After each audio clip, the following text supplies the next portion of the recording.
All right, and we're live here at In Your Head Wrestling Radio. I am the internet icon, the pride of the pilgrims, the most honest man in all of podcasting, and many say, you're a damn handsome man. Mm-hmm. Jackie Jones was my right-hand man, my audio soulmate, and the enforcer of the Headyverse. 1 inch biceps, the power goat. Bah! The man who tells you what to do and all that jazz. There you go. And this was not planned, but we both have New Japan shirts on. Mm-hmm. I got the underboss on here.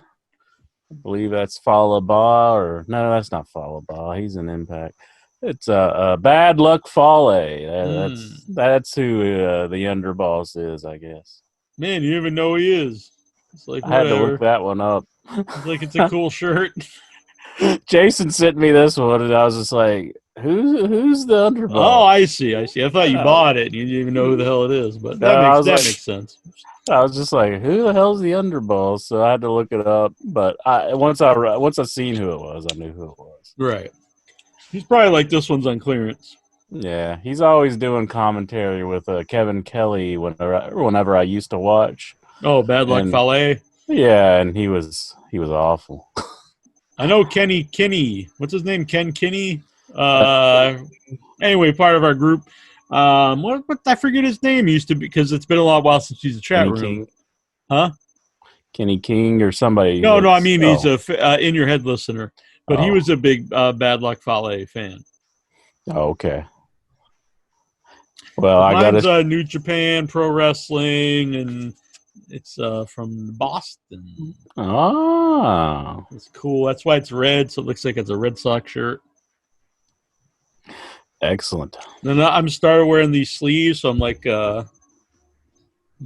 Jeff Hardy now. Kind of looks like you got like a tattoo or something. Yeah, I got full sleeve tattoos, but they're interchangeable. Yeah. Okay, it's a new tattoo. Works. Yeah, that you can change them. It's pretty sweet. Speaking of Jason, though, Incher. Yes, sir. We both got something in the mail from our pal, our buddy, our amigo, our compadre, my young boy, your young boss, maybe. We've got boxes. My young boss, baby. Yeah, I don't know. He's my young boy. Maybe he could be your I don't know. The young baby. Wow. That's what you need. Maybe that's why he sent it. The underboss baby. Probably. Yeah. Yeah. Now it makes more sense. Yeah. The shirt itself, the boss is backwards, right? I don't think. Yeah, because the boss is spelled backwards. Oh, it is. Or under is, which that would be really weird. Because at first I was like, oh, you don't have your camera, Is my camera oriented differently? No, because the under is correct. The and under, but boss is backwards. Unless it's a really crazy camera where it only puts certain words backwards. I don't know how that'd be possible. You got some fucking major league. Let's figure this out. The hell is That's that? not right, is it? That's right. The C60. It's not looking right to me, though. I think. Well, you probably have it where I have the same way, where it's not mirrored. So, see, if you don't have it mirrored on your view, then you could, when you're doing things, it looks right. But when it's projected, people will see it correctly. Okay, cool. But yeah, just that shirt itself, boss is backwards. But it was confusing. I think boss is right on me, but that's not the way people are seeing the. Okay, I got it. Right. I got it. So we got boxes. Is yours like all decorated, the box itself? Yes, it is. And it came to my house, and oh my goodness. I ripped off his address so you can't see it. Yeah, I did the same thing. Jackie Jones, unbox me, Jack. The most honest box in all of unboxing. Mm-hmm. Mine's in black. No, mine's red. The box that tells you what to do. Damn. The boss box. Yeah, mine's Pride of the Unboxing and the most honest box in all of unboxing. I was asked by my parents, what the hell's in that box? And I said, I don't know. Somebody who listens to the show sent it to me. And then they said, that person ain't got no sense. Really? I think it's pretty sweet. Man, nice. I see why you're such a curmudgeon. You get it from your parents. What? Please unbox me live on In Your Head, YouTube, or Facebook. A similar box has been sent to Jack. If you want to do it live together, it's nothing too bad. Sincerely, Nothing too Jack's bad. young boy. Oh, man, that really puts him over in my book. Man, I love Mitten more and more every day. I like that he added something bad. He didn't add that on mine, so either mine is bad or he just knows I wouldn't care. A similar package has been sent to OIB. If you want to open them together on air, many thanks. Love always. Love always? Your young boy for life. Oh, my goodness. To my Mitten. My man Mitten out there. We got to save this for later, you think? You gonna do it? Are you gonna do it right now? We gonna build up to this, or you think open the show with it? I don't know. You think we should hang on to it or just do it now? I've been rubbing it ever since I got it. It's like my genie in the bottle. I've been instructed to bring a cup of ice, so what? Some sort of beverage inside of here. Oh, I thought like you got to cool down your balls or something. And I am kind of thirsty, so let's see what the hell kind of beverage is in here. All right, you want to open them then? Yeah. Do it up. I wasn't told to get ice or anything. I wonder if you got a beverage. Probably not. No beverage for Jackie Jones? Well, see, I only drink like water and shit, so he probably like, I can't send him anything funky. You know what I'm saying? I hear what you're saying.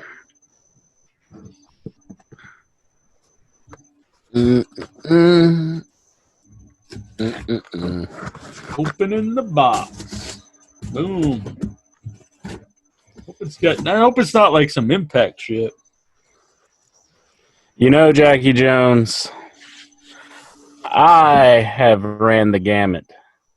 Really? You did the Jimmy I've game? seen everything but Raw. Ooh. It's weird. It used to be that would be the one thing you'd make sure that you saw Raw. Now it's like that's like the main thing you don't want to see unless you just have to. Some sort of little package there. I got a big package right here. Let's see, I got something wrapped in red papers. Uh-huh. Well, let me do this one first. All right. So you open one, and then I'll open one. Yeah. Well, I want this one because I can tell this is the drink that he said, and I'm wanting something to drink. All right. Someone asked me the other day about the ball because they were asking what mic I used because they said it was coming out nice and clear. And then they said that they were told to get the Yeti ball or the blue ball, whatever it is. The blue ball? That's what this is. Mm-hmm. It's the blue ball. I just bought it at Walmart. I have an extra too. So. No, really? You can send it to her. It's always good to have extra stuff because you never know when things go bad. And then you're shit out of luck. Mm. That's why you've got 28 Nintendos. You're like, what if one goes bad? Exactly. What if 25 go bad all in a row? Yeah. Ooh, L8 orange cream. Man, AL8. Oh, he sent me some of that a couple years ago. That's it's a beverage out of Kentucky. Orange cream, eh?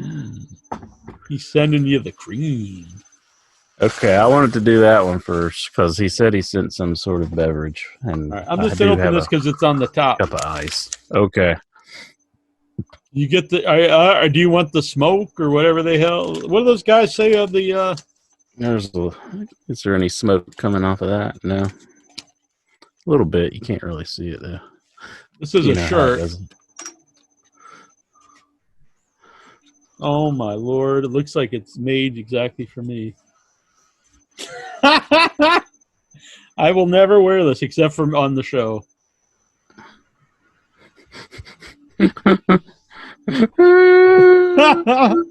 Fuck the kids, Jackie Jones.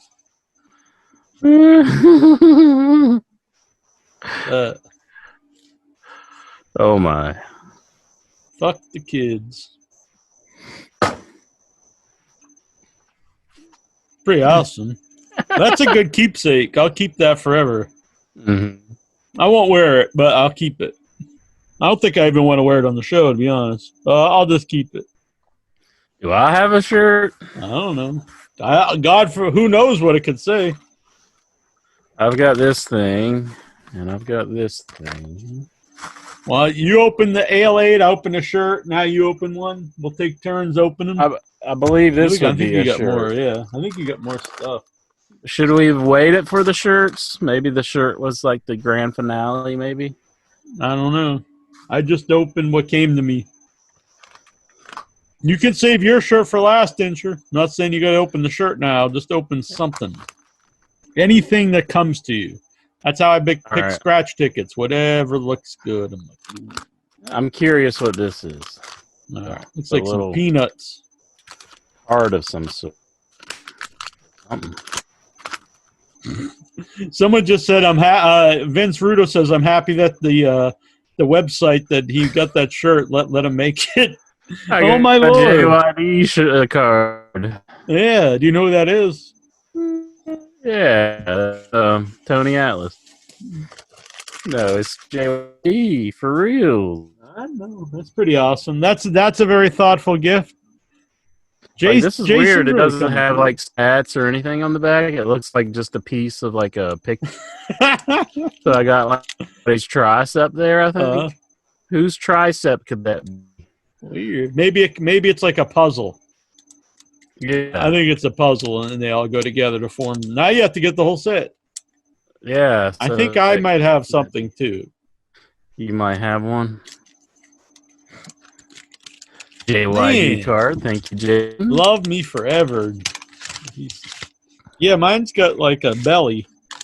I think my back of the card might be Jimmy Snuka, so that it might all go together to be Jimmy Snuka. Looks like Jimmy Snuka's nipple to me. Because I've studied it. I also got the JYD.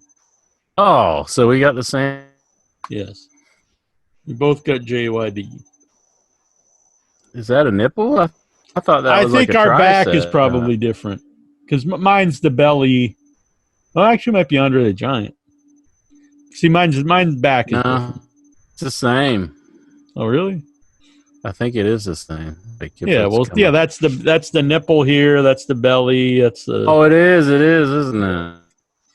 Intra can't tell a nipple from a.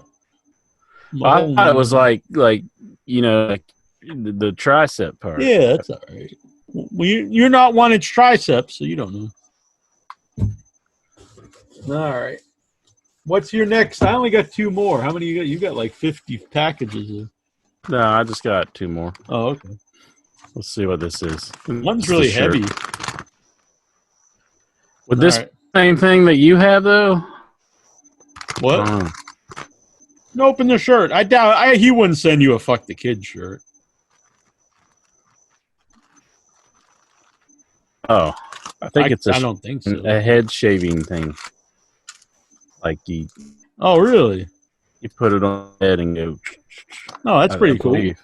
That's a practical gift. The so Moto head. Yeah. Yeah, I can shave my head with that. Very good. You should do that on the show sometime. Do a live head shaving. All right. Just cut myself. Just a big bloodbath. Yeah, you could get juice on the show. Could get banned from YouTube for that? Probably. Could be like our ode to Ric Flair. We can both get juice. This one's wrapped I'll start in like Ric Flair and get it anymore. This one's wrapped in peanuts paper. Okay. Something unique.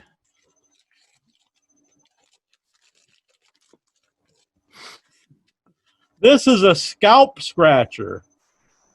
It's to itch my scalp with. It's to itch your scalp with. To scratch your scalp with. Oh, that's like yeah. You're like, ooh. Yeah, that's like a head massage thing, I think, ain't it? Man. I wonder how it feels down here.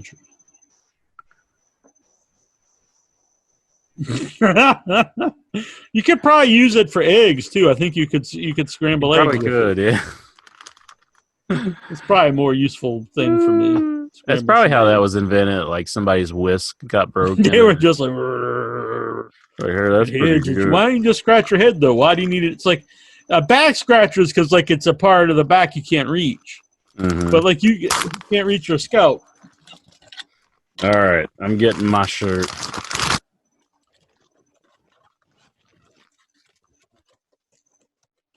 Oh, I think it is the same one. Oh. Man. Damn. Fuck the kids, Jackie Jones. But mine has the blue emblem. Does yours mine have the does. blue Yeah, emblem mine as blue, well? yeah. I think my color might be a little off here. Yeah, I don't think I'll. I appreciate the shirt. That's a nice keepsake, as Jason says. But I don't see myself going out in public with this one. This is really heavy. Oh, really? It's like a brick. I'm going to do my Marty Jannetty with this and just beat someone to death and throw them in the river. Do you believe that story? Like, nope. I don't believe it. No, I don't believe it. Like, all his stories, he has, like, some sort of, like make it work not so bad. Or he and, like, his other story was, like, I banged my daughter, and he was like, I didn't know she was my daughter at the time. You know, all his stories are the same. You know. Yeah, I honestly tend not. It's funny that this is the one people are wanting to believe. When usually when I hear him say something, I just tend not to believe it. I just think he's throwing something crazy out there. Mm-hmm. Man, so I still don't know what this is. Yeah. Kind of hungry. Maybe it would be a What's snack. in the box? What could it be? It's not your head because you're right there. What's in the box? Maybe it's Tazo's head. I wouldn't mind that. Well, don't say that.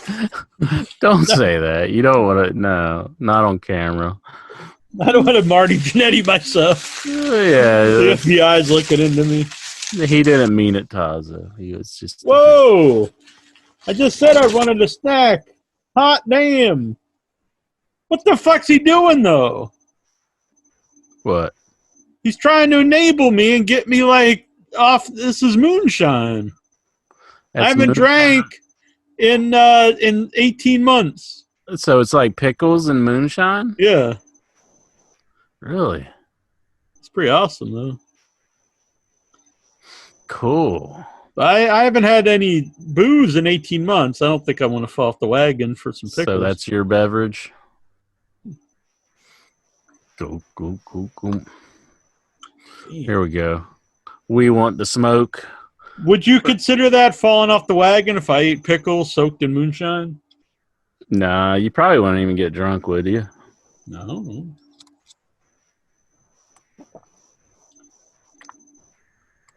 .40 proof. It's pretty good. Cream soda, the orange cream soda. Did you have that one? Kind of like a dreamsicle a little bit. Yeah, that's what it sounded like. 40 proof, that's 20% alcohol. A beer is like 5. Oh, well, yeah, I guess you would. Well. My brother hates pickles, so he won't eat them. What if I just put them on the shelf? Put them up here by Frankenstein. Vic Schiavone in the chat room, he says, "Don't do it, Jack.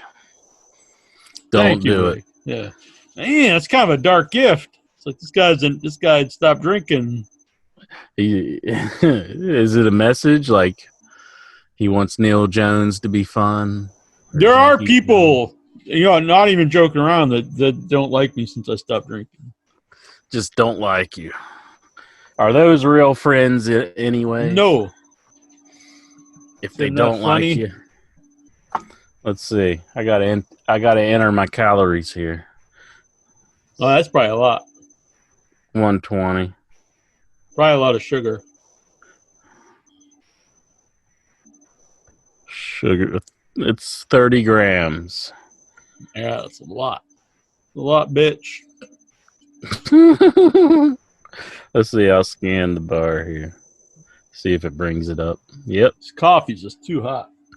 163 calories left.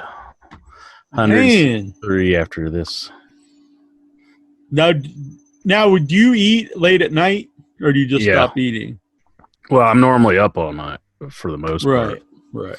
Unless I'm all screwed up. So, but the 168 is till midnight? Yeah. Okay. 24-hour period, yeah. So, yeah, that's how it's set up. So, just the show will be almost midnight, so you'll be good. Yeah, I'm pretty sure. Not just 8 before. Only so I'm good for the night. Seeing if these have a calorie. I don't think these have calories listed. Pickles are normally like 0. Yeah, but alcohol has a lot of calories. Oh yeah. Yeah, that's true. Why's it got to be an alcohol? He could have just bought you pickles. I guess he thought it was a nice twist. Mm-hmm. He puts a surprise face here. Well, because Tyler said that he likes me, but he prefers me drunk. Oh. Weird thing to tell somebody, I think. But what do you think, Intra? Do you prefer me alcoholic? I think I prefer you sober, to be honest. Yes, I think I prefer you sober. So you said you watch all the wrestling. Well, thank you, Jason, for the Yes, gifts. thank you, Jason. You're a good man. Mm-hmm. Round of applause.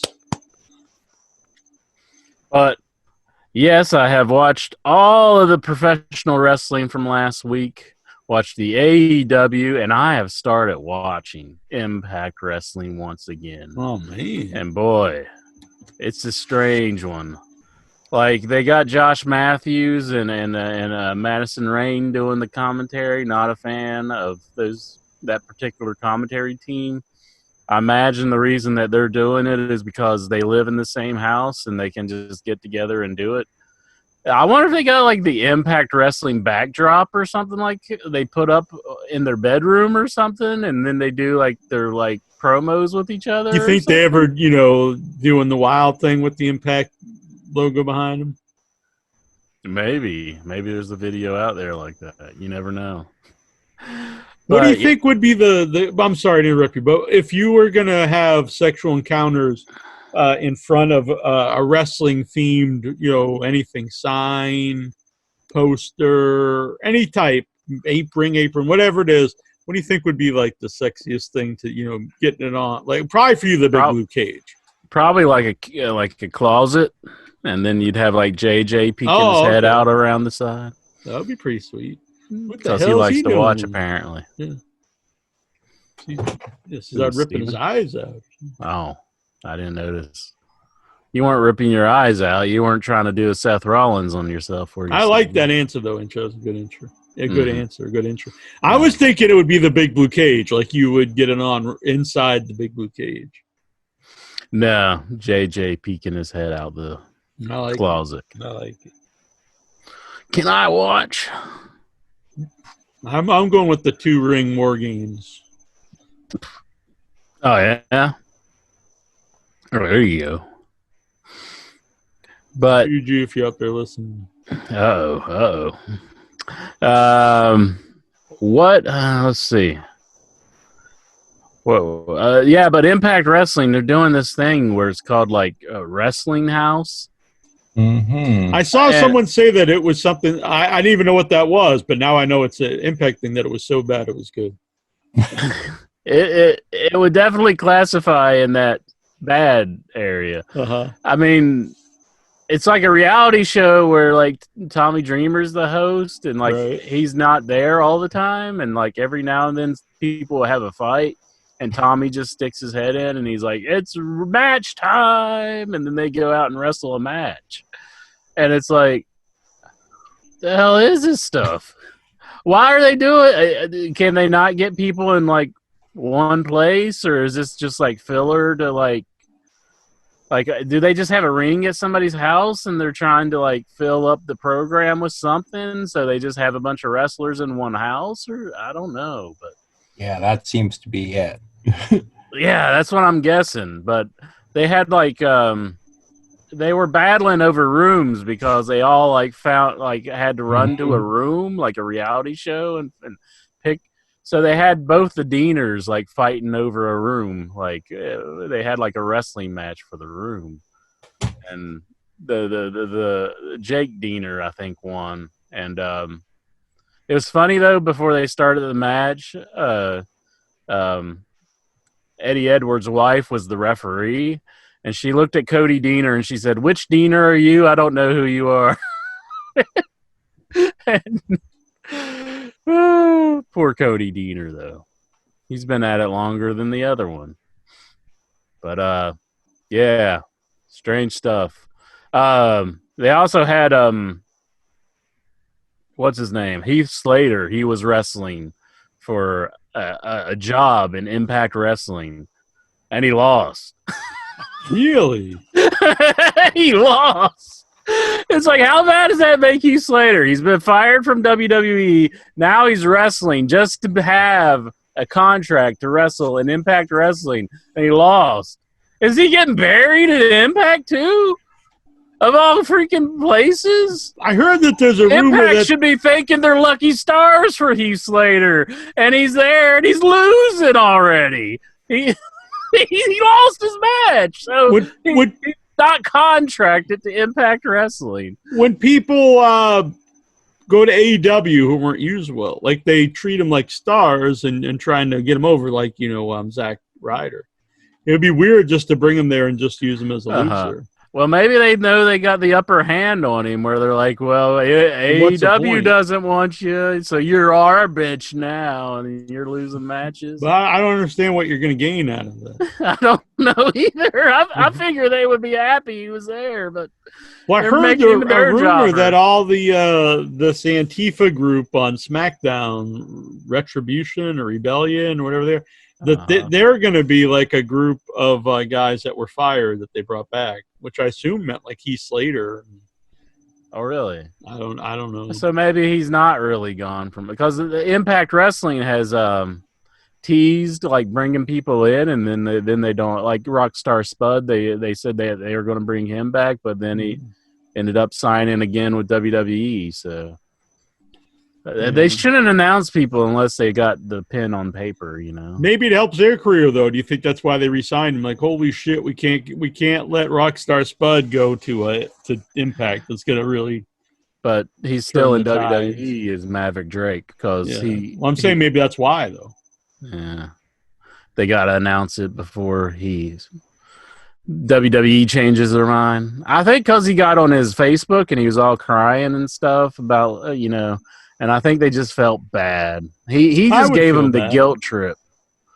He was just like, I'm going to go to Facebook and start crying, then WWE will give me make me feel bad. Spot back.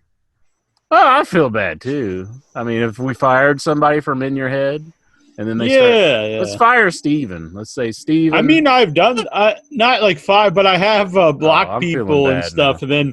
and then they'll message me or my brother. And then I feel bad. I've done that with Robbie Scar many times because I can't stand the guy, and so I'll block him. And then he'll like message my brother, and he'd be like, "Oh, I'm sorry, I don't know what I'm." And then so I'll unblock him. That's happened for 10 years, and then eventually I was like, He's just an asshole. You I've can't had take enough. the sob stories. Yeah, it's enough. It's like a couple times, okay. But no. I just did it with Tazo. I finally got rid of Tazo, and then he started messaging me, and I felt bad. So, but I don't know. I'm already like thinking it's the wrong choice. Oh, I see. I try to be a good guy, but I try to unblock your buddy, but he's not on my block list. So I think he actually has me blocked.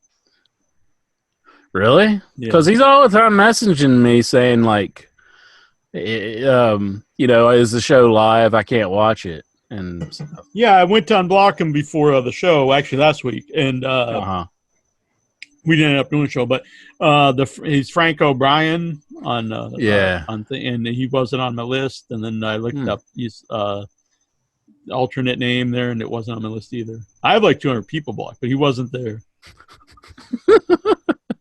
200? Yeah. Dang. Maybe more, to be honest. I don't know if it tells you. Does it tell you an actual number?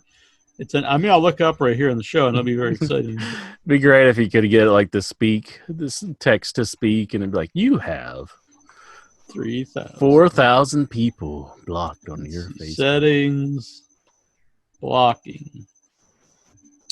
Yeah, it just shows a big list, and they're no particular order. But I did, Control F to find, and it wasn't here. But yeah, it doesn't tell me. Oh my God, it's a long list though. Would you have to sit there and count them all? Yeah, I'm not going to do that. Yeah, okay. But, yeah. Anyways, yeah, so Drake Maverick, he goes to Facebook, he starts crying, but so they worked into like the storyline how he gets his job back, and Triple H comes out and he offers him his contract even though he lost the match that he was supposed to win. And now he is with Breezango. He's like buddying with them right now. So man, Breezango. Yeah, and on the NXT last week, the El Hijo del Fantasma, whatever his new name is, it's like Legend something.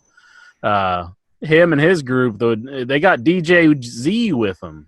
Like he's in that group, but he's not DJ Z anymore. His name's something else. I don't know what his name is in NXT. But they captured Fandango for some reason. They just like abducted Fandango. Why would you abduct Fandango? Fandango's in Impact?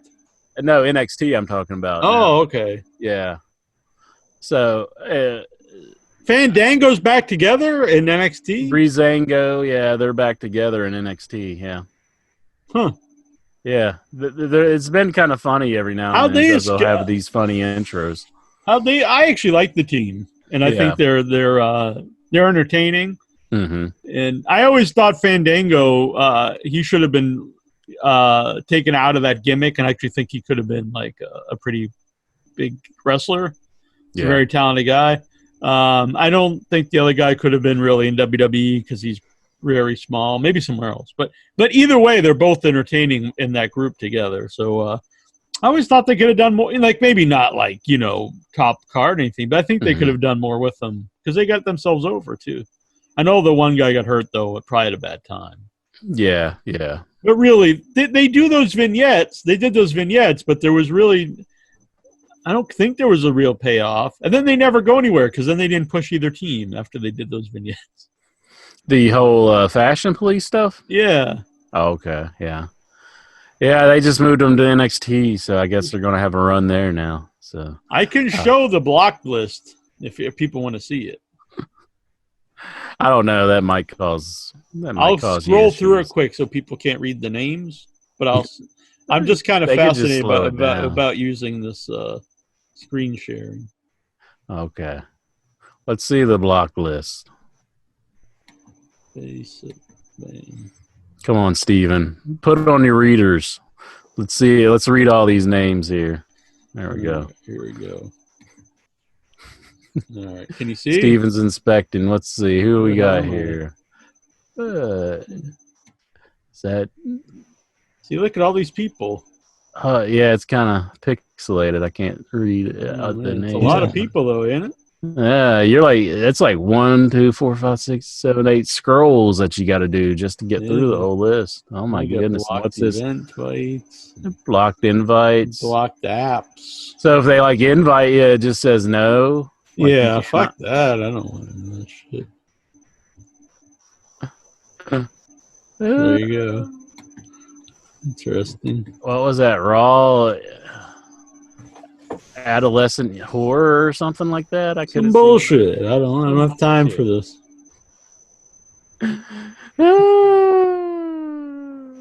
If someone out there invites me to something like dozens of times, and then just like share it to me like personally, like send like fuck it, blocking it. I might join it just to be nice, but you don't have to like just go crazy. You know what I'm saying?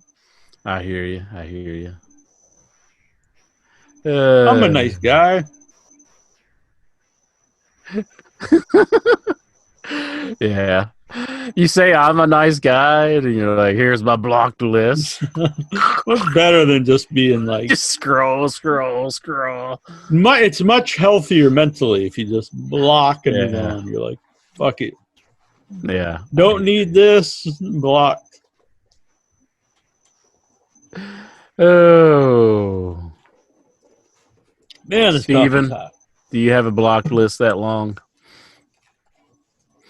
He's looking. He's got like he's old school. He's got a block like a notebook. He's like, he's got the notebook. he prefers text that he can read in his hand. Do you ever send smoke signals? Oh, geez, Jack. Well, if I wasn't a nice guy, I'd be really pissed off that you said that. He knows I was just kidding. My brother has told me that if I wasn't so nice, maybe he didn't say nice, like goofy or whatever, that he thinks people would hit me more often. Mm-hmm. Possible.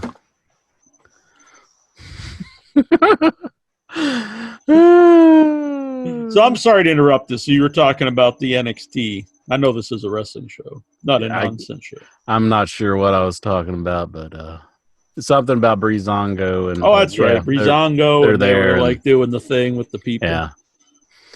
Yeah. So it's just like, why would you abduct like Fandango, and what would if you like have him captive somewhere? Would he just stand there and dance and just like critique your outfits? And he's like, I don't know about your outfit. So I don't know why you would abduct Fandango. Right. But I know it's here in the thing. I'm a little pixelated, but it's recording very well. Well, the list was just a little. The text was a little like out of or so that's probably a good thing. But that's true. Yeah. But yeah. So what were you? Was this a good show? NXT from last week? Yeah. It was all right from what I remember. I can't remember what was the main event, but I watched that. I watched Impact. I watched the last 2 episodes of Impact. I've watched, of course, AEW. What do you think about that Zack Ryder? What do you think about his big return? What's his name? I don't know his real name. Matt Cordova, I think. Cardona. I like it in theory. I think he was a guy who got himself really over. Mm-hmm. I don't think the match was setting the world on fire. I'm a big fan of Cody. Yeah. He tagged with Cody last week. Yeah. Right? Yeah. A part of it was they were. Look, I love AEW. It's my favorite wrestling on TV, and I look forward to it every week. But one issue I do have with AEW is when they have matches that really should just be a squash match, and it'll go like 14 minutes. Yeah, it seems like they don't want to squash anybody. Yeah, and it's like no one cares about these two guys. And plus, I don't think you really need 2 Dark Order matches in one show, especially when it'd be one thing if it's like Colt Cabana in a match and Brody in a match. Okay, I get that. But the one had like several of like just the numbers people, and then you just had a straight up jobber match. It should have been, and Like no one thinks these guys are going to beat Cody Rhodes and Zack Ryder. So, which is fine. I'm not against having a match like that. But and I'm not even saying they have to just squash him with no moves, but it doesn't need to be that long. It could have been 5 minutes. Yeah. That's one of my issues with AEW is I think they need to start, none of this like everybody's like equal booking. They need to start, like you say, have a squash match here and there where they're establishing stars, like this person's a star. I get it to some degree because I don't think it's good to have like guys that you have on weekly that never win. Or something like that. Yeah. It should be anybody that you're going to use. It should be like, well, he has a shot of winning. You know what I mean? But at the same time, you still like that doesn't mean everyone is like you said equal. Where they, if a big guy, if one of your main guys is fighting a guy that's not important on the show, it doesn't need to be 14 minutes. It could be 2 or 3 minutes. Well, another thing is to kind of like. Prove my point. I can't understand why Kenny Omega, like his star has fallen since New Japan. I mean, he's not being. I mean, I know he's a tag champion right now, but I mean, he should be like Chris Jericho level, I would say. Yeah, I mean, I don't know a lot about him before AEW. Yeah. From AEW, I'm not a fan of his. I don't like his personality or his character at all. I do like his matches.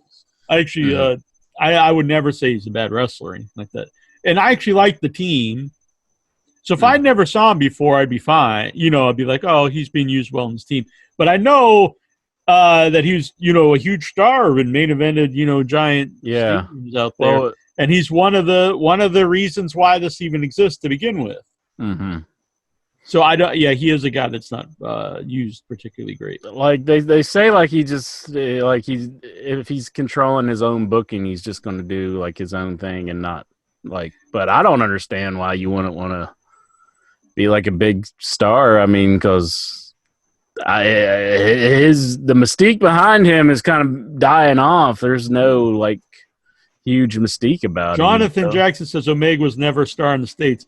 I think all of us know that, but you can't use that mentality with the show because then all you would push is John Moxley and Chris Jericho. You'd be like, well, this guy was never a star. Well, obviously, no one is a star until they are a star. Yeah. With that mentality, you only push people that were made a star in WWE. Or how else could you ever push anybody? Mm-hmm. And I just want like these big main event feeling matches, and I think AEW is not delivering on that because nobody's like of that level. I mean, the only huge person in the company I would say is probably Chris Jericho. I don't necessarily agree with that. Like I feel like Omega's pretty big. I mean, Moxley's big. I think they've done a good job with Darby Allin actually. I don't think MJF delivers on the matches, though. I'm not too crazy. I think some of the people matches. Depends who they put him with. I don't think he worked well with. But I think it's the guy. I don't think he worked well with Brian Cage. But I think it's really more. I don't think Cage is very good, to be honest. He's probably a guy that's good in short, explosive matches. I like the. I mean, like I'm not like crazy about his work, but I think he had pretty decent matches with Sami Callihan and Impact. I mean. It wasn't like my favorite match, but it's decent. I'm really looking forward to Jericho Orange Cassidy. I think they're making a huge star at Orange Cassidy. Yeah. It's too bad if there was a crowd, like even without a crowd, to me this is like good stuff. But if this would have a crowd, I think you'd be seeing like some major stuff. Mm-hmm. So I did. Even with Zack Ryder, I think if there was a crowd when Zack Ryder came out, like he would actually get a really for that audience would get a. Yeah, that debut was just kind of he just came out, Well, the week before I thought it was fine, but the match I just thought was just like it was just this match that went long, and neither of them, it was this competitive match with two guys that no one cares about. Yeah. It wasn't a good showcase for anyone in that position. Mm-hmm. They've had a bit of a storyline where they were joining the Dark Order, but we haven't heard much from those guys. I don't even know the guys' names, but I just remember. I understand a lot of things are told on being the Elite, which is cool in a way, but I've never watched it in my life, so I have no idea anything that happens on there. And you can't expect your audience to know everything that happens on Being Elite because I have no idea. Mm-hmm. So when you do something like that, like in a movie, it's fine if you have things that reference a movie that someone might not know, but the people who do know, it's cool to them. But at the same time, you have to make sure the movie works regardless of that. So I think if you have anything that's from Being Elite, it has to be, that's cool for people who watch Being Elite. They get a little nugget, but it doesn't affect your viewing of the show if you don't watch Being Elite. Mm-hmm. I mean, I'd probably watch it more if, like, I don't know. I mean, they do some, like, pretty corny stuff on that show, you know? And it's I just don't have the interest. Yeah, I don't know if it complements a wrestling show, like, where you know, because it's kind of serious on AEW, but I know they do some corny stuff here and there, but I just don't know if those really meld together, you know? It doesn't seem like a good fit.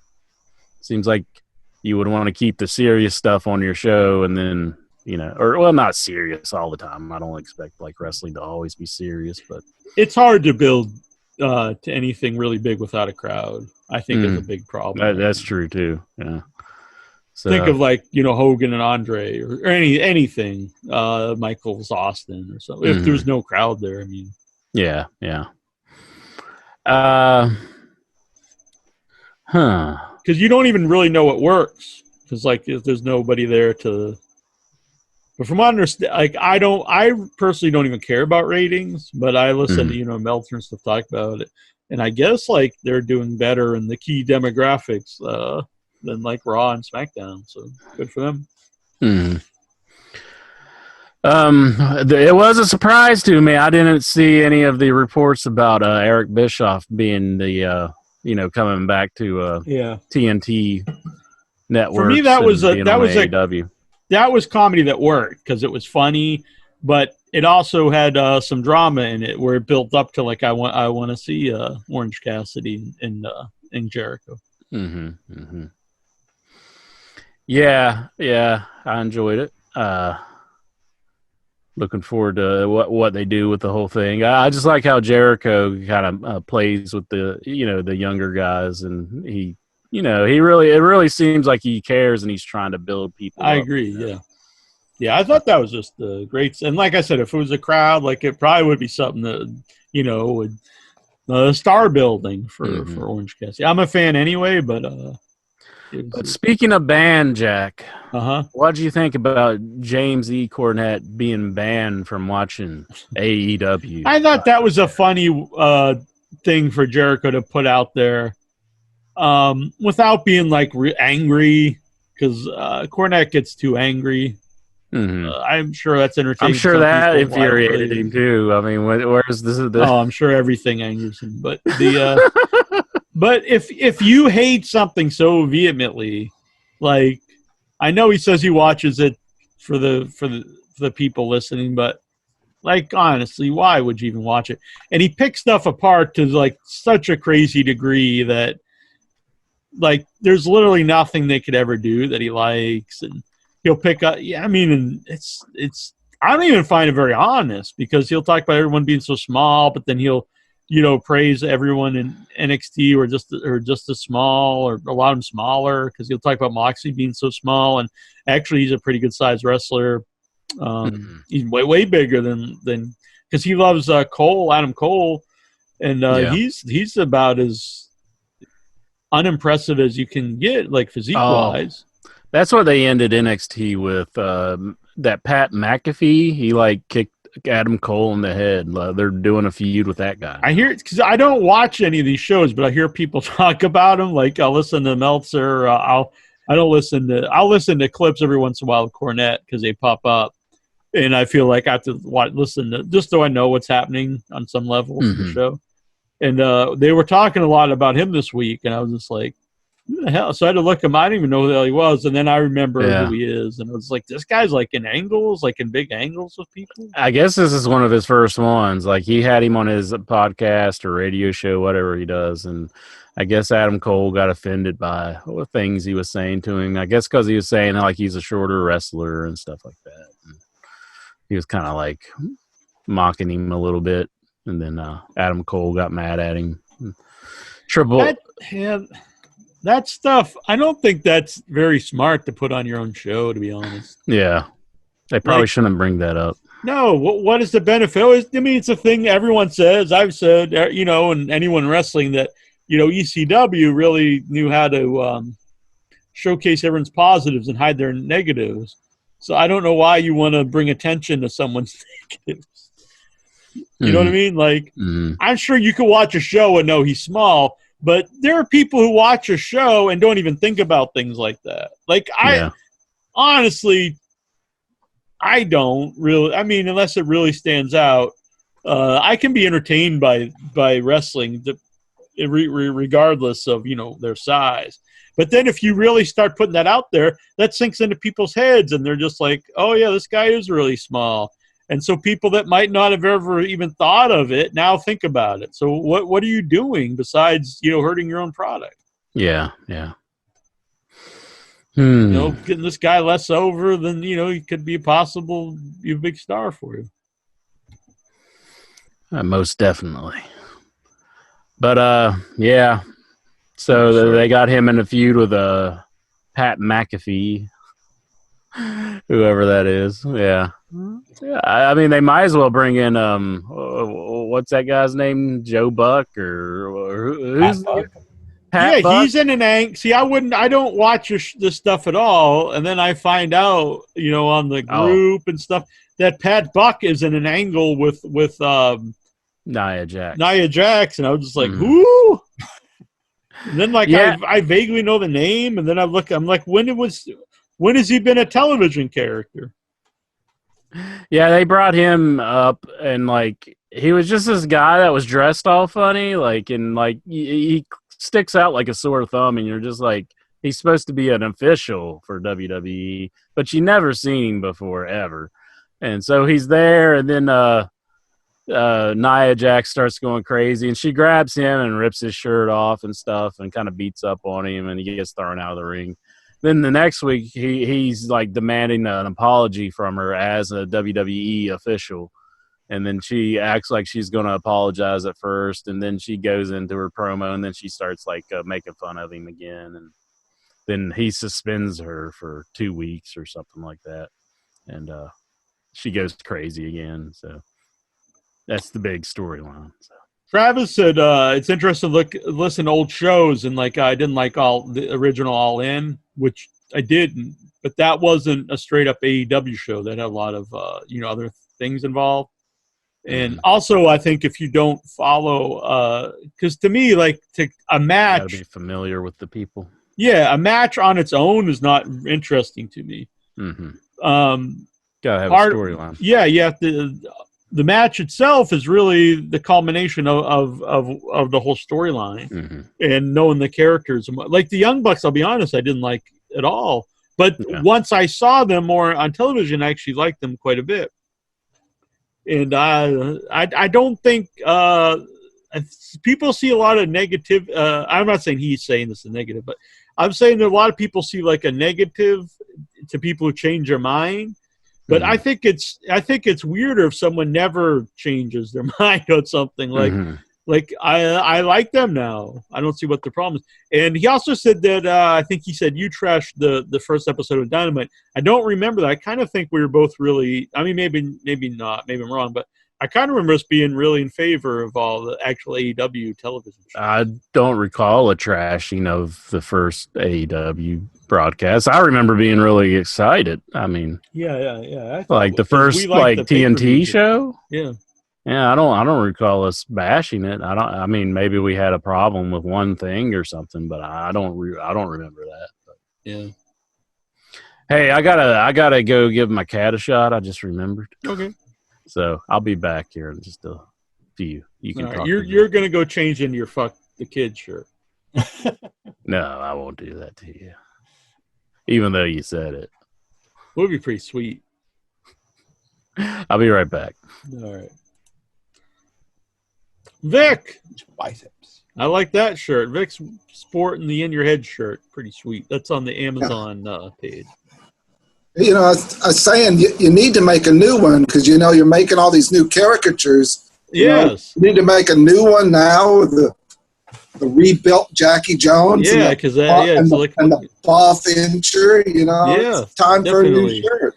I agree. So anyone out there, if you want to help out, message me. But we need some new in your head merchandise because a lot of very cool without your head stuff, and it's been selling very well. And we've got new. They're called the Friendly Creeps, or little cartoons of all the hosts and the friends of Without Your Head, and they're very popular. They're going to be on shirts soon too. And they've been selling well. The first Treacherous Trista shirt is up, and that's sold a lot of stuff and mugs and all kinds of stuff. So yeah, we need some new in your head merchandise as well to encompass all the Headyverse. Actually, our number one selling merchandise has been the Severed Limbs stuff. Sells very well. I'm very happy about it. The new shirt looks good for Halloween. Mm-hmm. Ah, look at this, Mr. Very finally good. When did came. You get that? Oh, yeah. Well, a lot of the stuff's been delayed, so when you can get a picture of that, it'd be very exciting. You if you're cool with being one of our models. Oh, sure. How are you doing? What's going on, Steven? Well, Jack, I know it's really sad, but I wanted to bring attention that the passing of James Harris, Kamala, the Ugandan giant, I actually wanted, if you'll indulge me, I wanted to pay tribute to Kamala, the Ugandan giant. I agree. In a most unique fashion, if I may. One of the most memorable characters of all time in wrestling. And a very sweet human, the actual guy. Yes, he was, because he was a very nice guy to meet and talk to and talk about his music. And I felt, actually, I would like, instead of a 10-bell salute to Kamala, if you'll indulge me, I would like to do a different kind of tribute. Are you ready? Yes. Okay. I can't believe I'm going to do this. Oh, man. Getting X-rated here. Yes. I want to do a 10 belly slap salute. All right. I'll do Kamala. the same, but I'm leaving the shirt on. Are you ready? Yep.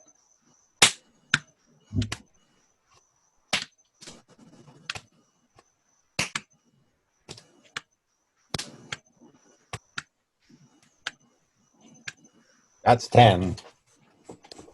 Very good. And very well thought out. And yeah. I'll put this on while I'm changing from Cactus Jack into... It's like the three faces of Butler over here.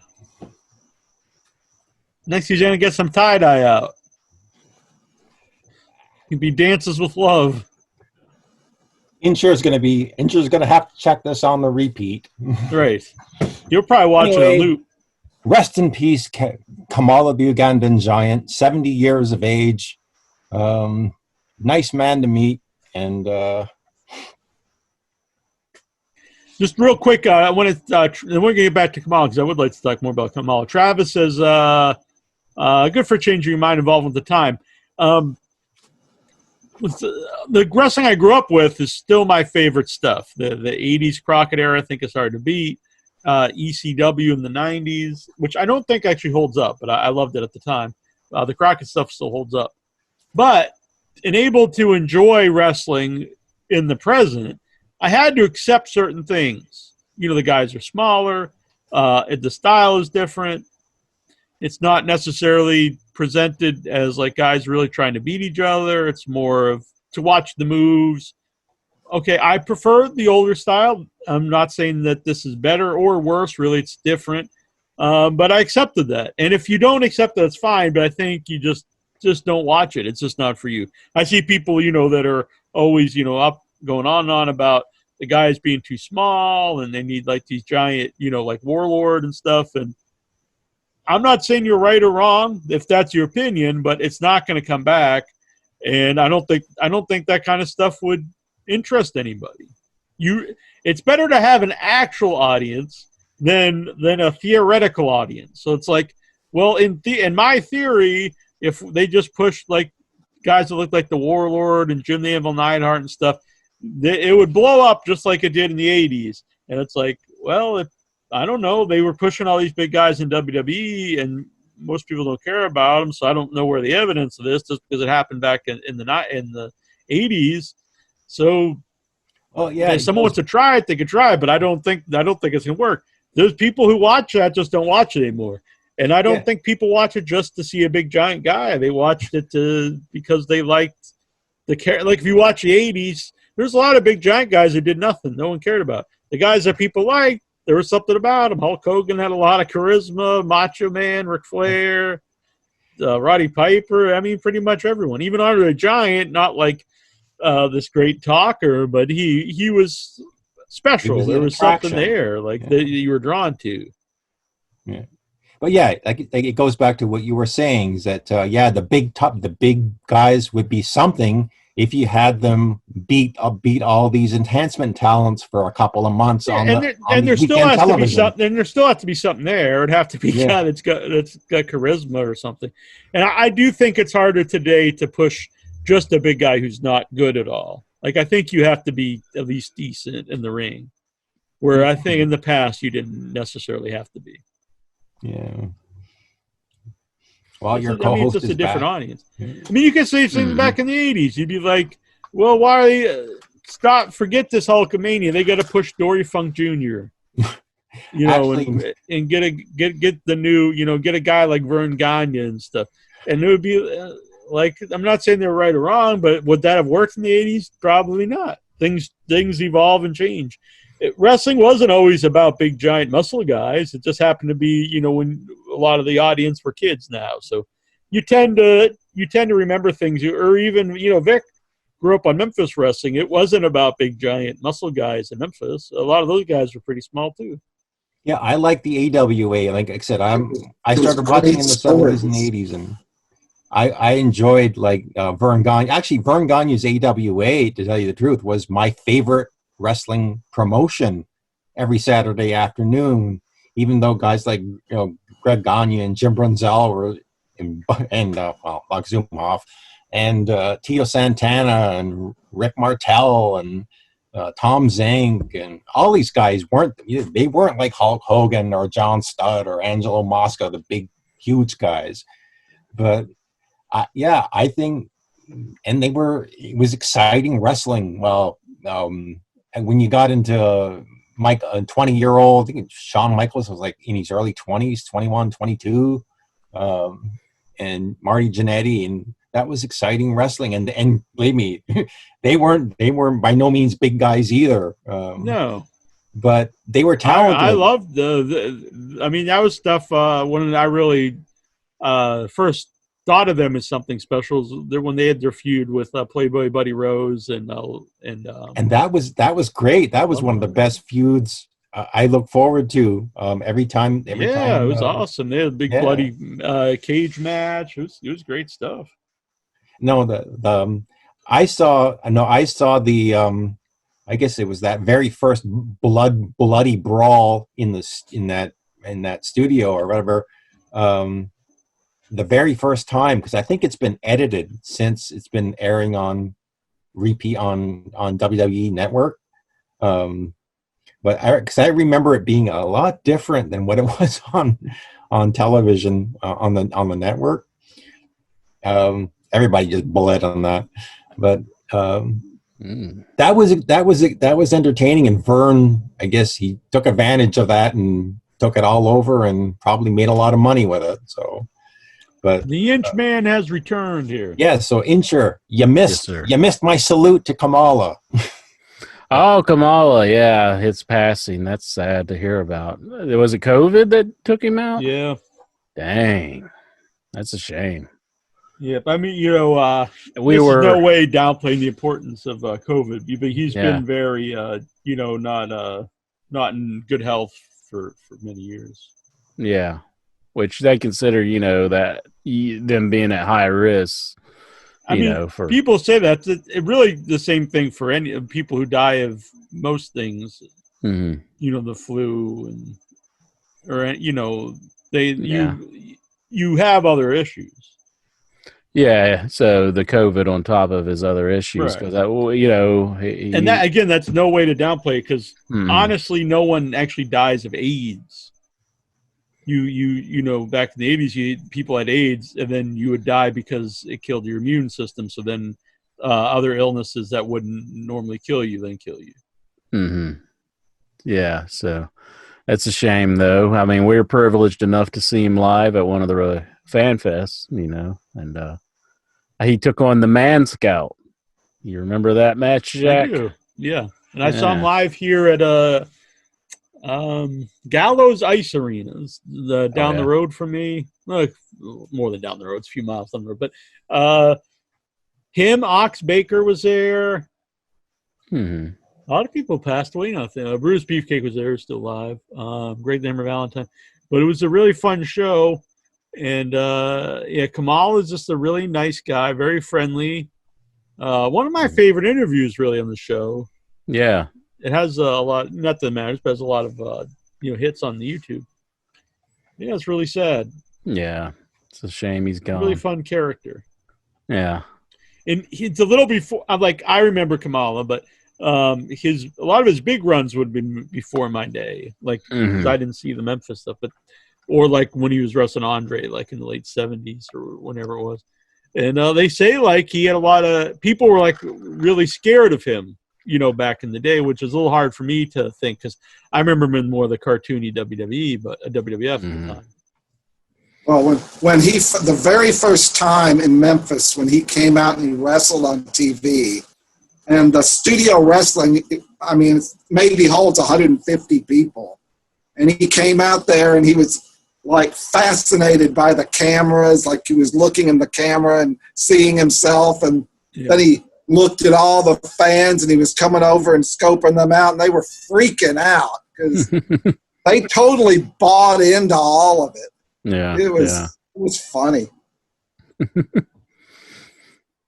You can't really, for lots of reasons, actually, you couldn't do that character today. But this is one of the most memorable characters. I actually think he's a good wrestler, too. I know some people don't think he's necessarily a good wrestler, but I always liked watching him. I thought he was he was very agile for a big guy. And, it depends, I guess, what you think of a worker. He had matches I had fun watching, so to me that makes him a good worker. Yeah. Is that something that we're missing today, where you can't do a character like that now? Yeah. It's you couldn't. I don't know. Just kind of there's a couple. I mean, honestly, the people would say the character's racist today for one thing. Yeah. For that reason, but for just a character like that, even today, because it's, again, I don't want to bring up Cornette, but I think if you had a character like that today, Cornette would absolutely hate it, even though he'll praise Kamala now. But if you had a guy like that today, you would say this is totally unbelievable. You can't believe that there's this. I don't know though. Some of his ideas are kind of weird and cheesy. Oh, I agree. But if it's not him coming up with it, he's gonna hate it. Exactly. Right. if you had it today, right now, though, think of the cinematic matches you could have. You could have Santino over the Boogeyman, because right. Santino wasn't acting like he was scared about the Boogeyman. Yeah.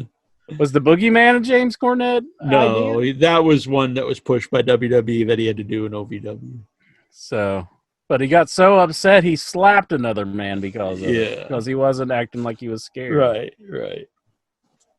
Yeah, you can't do that kind of stuff up. And it is kind of, I don't know, I was never at OVW, but I assume because I would have been, the 2000s? I think that crowds were beyond, actually being afraid of a wrestler at this point. Can you imagine getting smacked in front of your child? Because you weren't acting scared for the Boogeyman? I mean, that's pretty fucking humiliating. Yes. I mean, I could see why Santino doesn't like.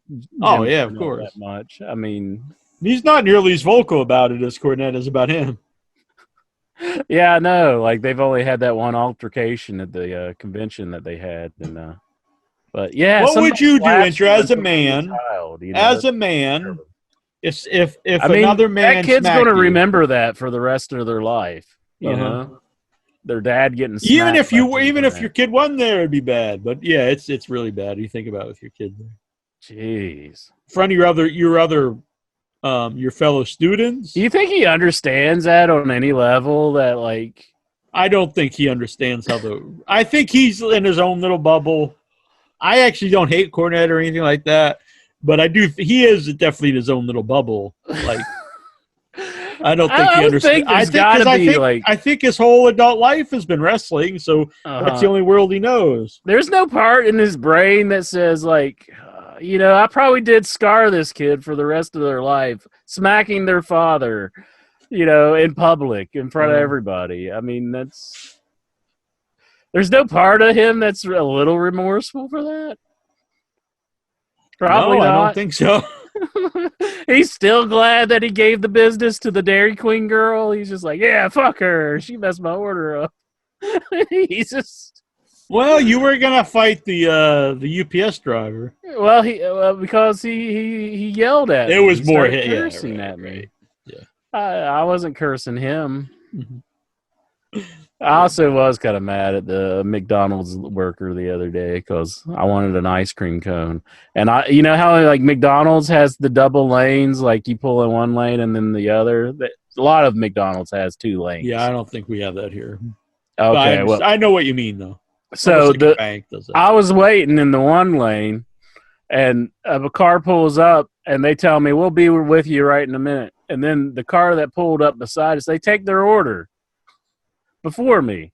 Well, that's bad in general. I know even at the supermarket or something, and I'll be in line, and they'll be like next in line, and then it's like the person last in another line. It's so like, no, they then say that next car, in line, not just whoever gets there first. Then that car pulls forward, and another car comes up, and they start taking that order. I'm like, what the fuck? What is it? And I was and I think that's what ran through my mind because I was angry. I was to the point of like, I need my ice cream cone, and why the hell are they taking this other person's order? And I was kind of giving them the death stares because I just took off. And then I think the Jim Cornette situation popped in my mind, and I was like, yeah, don't get out of the car and start reaching through the window and and everything else. I was just like, it's just an ice cream cone. Go to Burger King. And Burger King's ice cream is pretty good. Oh, really? It's about like McDonald's. I believe Burger King uses it, they can actually call it ice cream milkshakes because they use real milk as opposed to like the dairy product that's used at a lot of other places. The mystery shake. I think that's why their milkshakes have a lot of calories probably too. But I think I could be wrong. But I think and I pulled in Burger King and I ordered and got my ice cream and then just left. So it was easy on my ice cream. You still can eat ice cream with your calorie thing?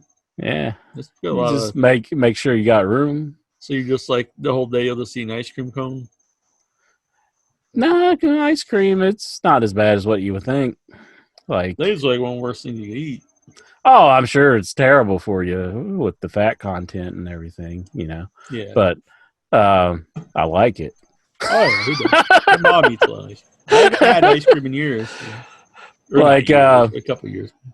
I count calories. That's all I do. So I understand. I made a big pot of vegetable soup last night. Oh yeah, very exciting. In the crock pot, cooked it all day. Went out for my walk. I came home, and the whole house just smelled like soup. It's good. That's always my first time I ever made vegetable soup from scratch. Came out very good. Did you put any beef in it? No, it's vegetable soup. Yeah, vegetable beef soup. No, there was no meat. It would actually be vegan. I didn't intentionally make vegan soup, but it would have.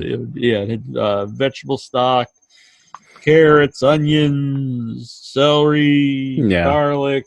We make vegetable soup here, but we make vegetable beef. Yeah. We normally take beef cubes and put in it, which makes it no real beef. good. I mean, like I made vegetable soup, made too. stew. Hmm. I made stew before. Yeah, this was all veggies. Oh, okay. That's good. Mm-hmm. There's no corn. Did you use any V8 juice or anything? No. No. I mean, you could have. The soup actually was the soup itself. The liquid, was very good. And I even thought it almost tastes like V8. Yeah. Could have just bottled the soup and sent it to you. Oh, yeah. I also didn't put potatoes in because I'm very picky on the use of potatoes. Mm-hmm. Because the potato to me can be very bland. And I think, even when I put it in stew, it's too bland for me. So I did What if you cut them up into smaller bits? So they soak up the could be in theory. Yeah. But instead I used cabbage. So I like cabbage. Yeah. Cabbage is good for soups. Yeah. I know the guys in Fries guys should just be all about any type of potato. I'm very picky.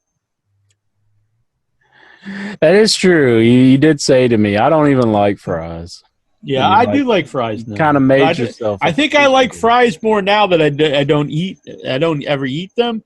So then when I have them, it's like a treat. And then it's all that is true. Whenever you eat stuff, it's like. Oh, I was like the other week, I had a craving I was like, man, I could really eat like a quarter pounder with cheese. I hadn't had one for like 8 months or something. And I don't know. I was like, man, I could eat one. And so Troy and I went and got a quarter pounders with cheese. And I was like, wow, that actually is very good. I'll probably have another one, in 4 or 5 months. Stuff does taste better when you're not eating it all the time. Right. Yeah. I am amazed by that. Yeah. Yeah. Like, I'm not saying it was like the greatest thing I ever ate, but it was like, oh, this is good. It was nice. It was a pleasant little snack. It was a treat. Quarter pounder with cheese. Troy gets his plain. Just plain, no cheese. He gets the cheese, but no ketchup, no mustard, no pickles, no onions.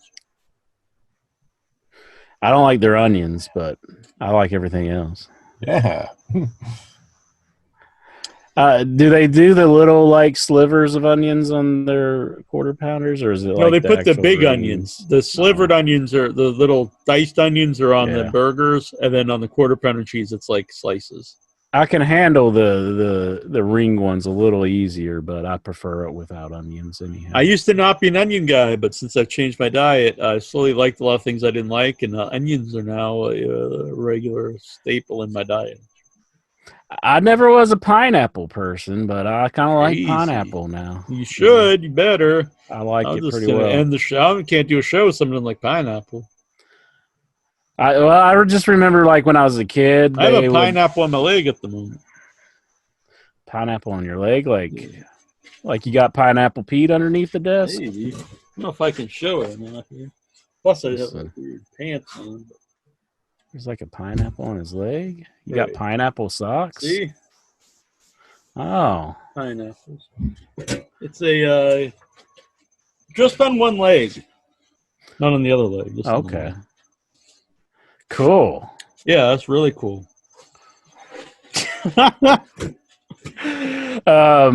Trista calls me Rainbow Bright because a lot of times I'll have a rainbow one in the one leg. Mm-hmm. So it's a new nickname. What do you think of that nickname, Mitcher? Rainbow Bright.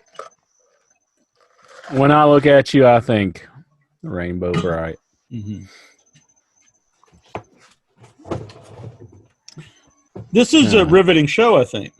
It is. Yeah, I'm sure people are really loving this one.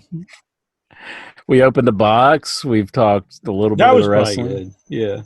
Talked about Kamala, Jim Cornette smacking people in front of their children.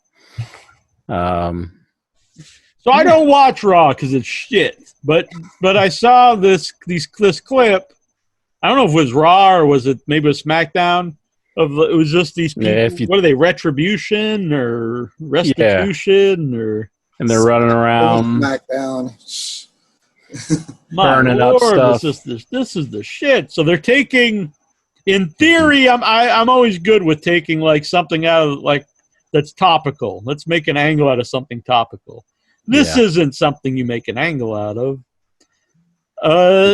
Because this point in time right now if you're watching wrestling, you're like, okay, let's watch wrestling, Let's get away from the all world. this. You don't want to watch wrestling and see COVID. You don't want to watch wrestling and see looters and like Riders. this is the opposite of what you want to see. If you're gonna do it, you better do a good job with it. And this is not a good job. They're like I also think it would split the audience because there are people out there who don't necessarily side with people who are looting and rioting, but they side with people that are protesting. So then if you do an angle where all the protesters are seen as like people that are beating women and stuff, they're being like, well, fuck this show. I don't just. And then like I don't know who's really going to find it entertaining. Yeah. And then there are all these interchangeable people. Little too no one soon. like does promos. As far as I only saw like a 4-minute thing, and like some of them. This one where it is a little weird because they're all very small. I just said about it. I don't really care about like they're small people, but these are like really small because some of them you could tell were women, and then like they made sure to reveal the women after they like attacked one of the girls. Like they made sure that they took their toboggan off the hood on their shirt and to show that they had hair, which I guess it's supposed to signify. Still, though, I think a guy dragged her. I don't know, maybe it wasn't. But still, what was weird about that, because now the crowd is literally wrestlers. So the crowd are all these trainees or trained wrestlers on some level, men, women. Wrestlers should be tough people regardless of their size. They're watching their fellow wrestler, woman, get beat up by a gang of people with baseball bats. Do nothing. Don't try to help her at all. They're like, oh, boo. Wouldn't you help her?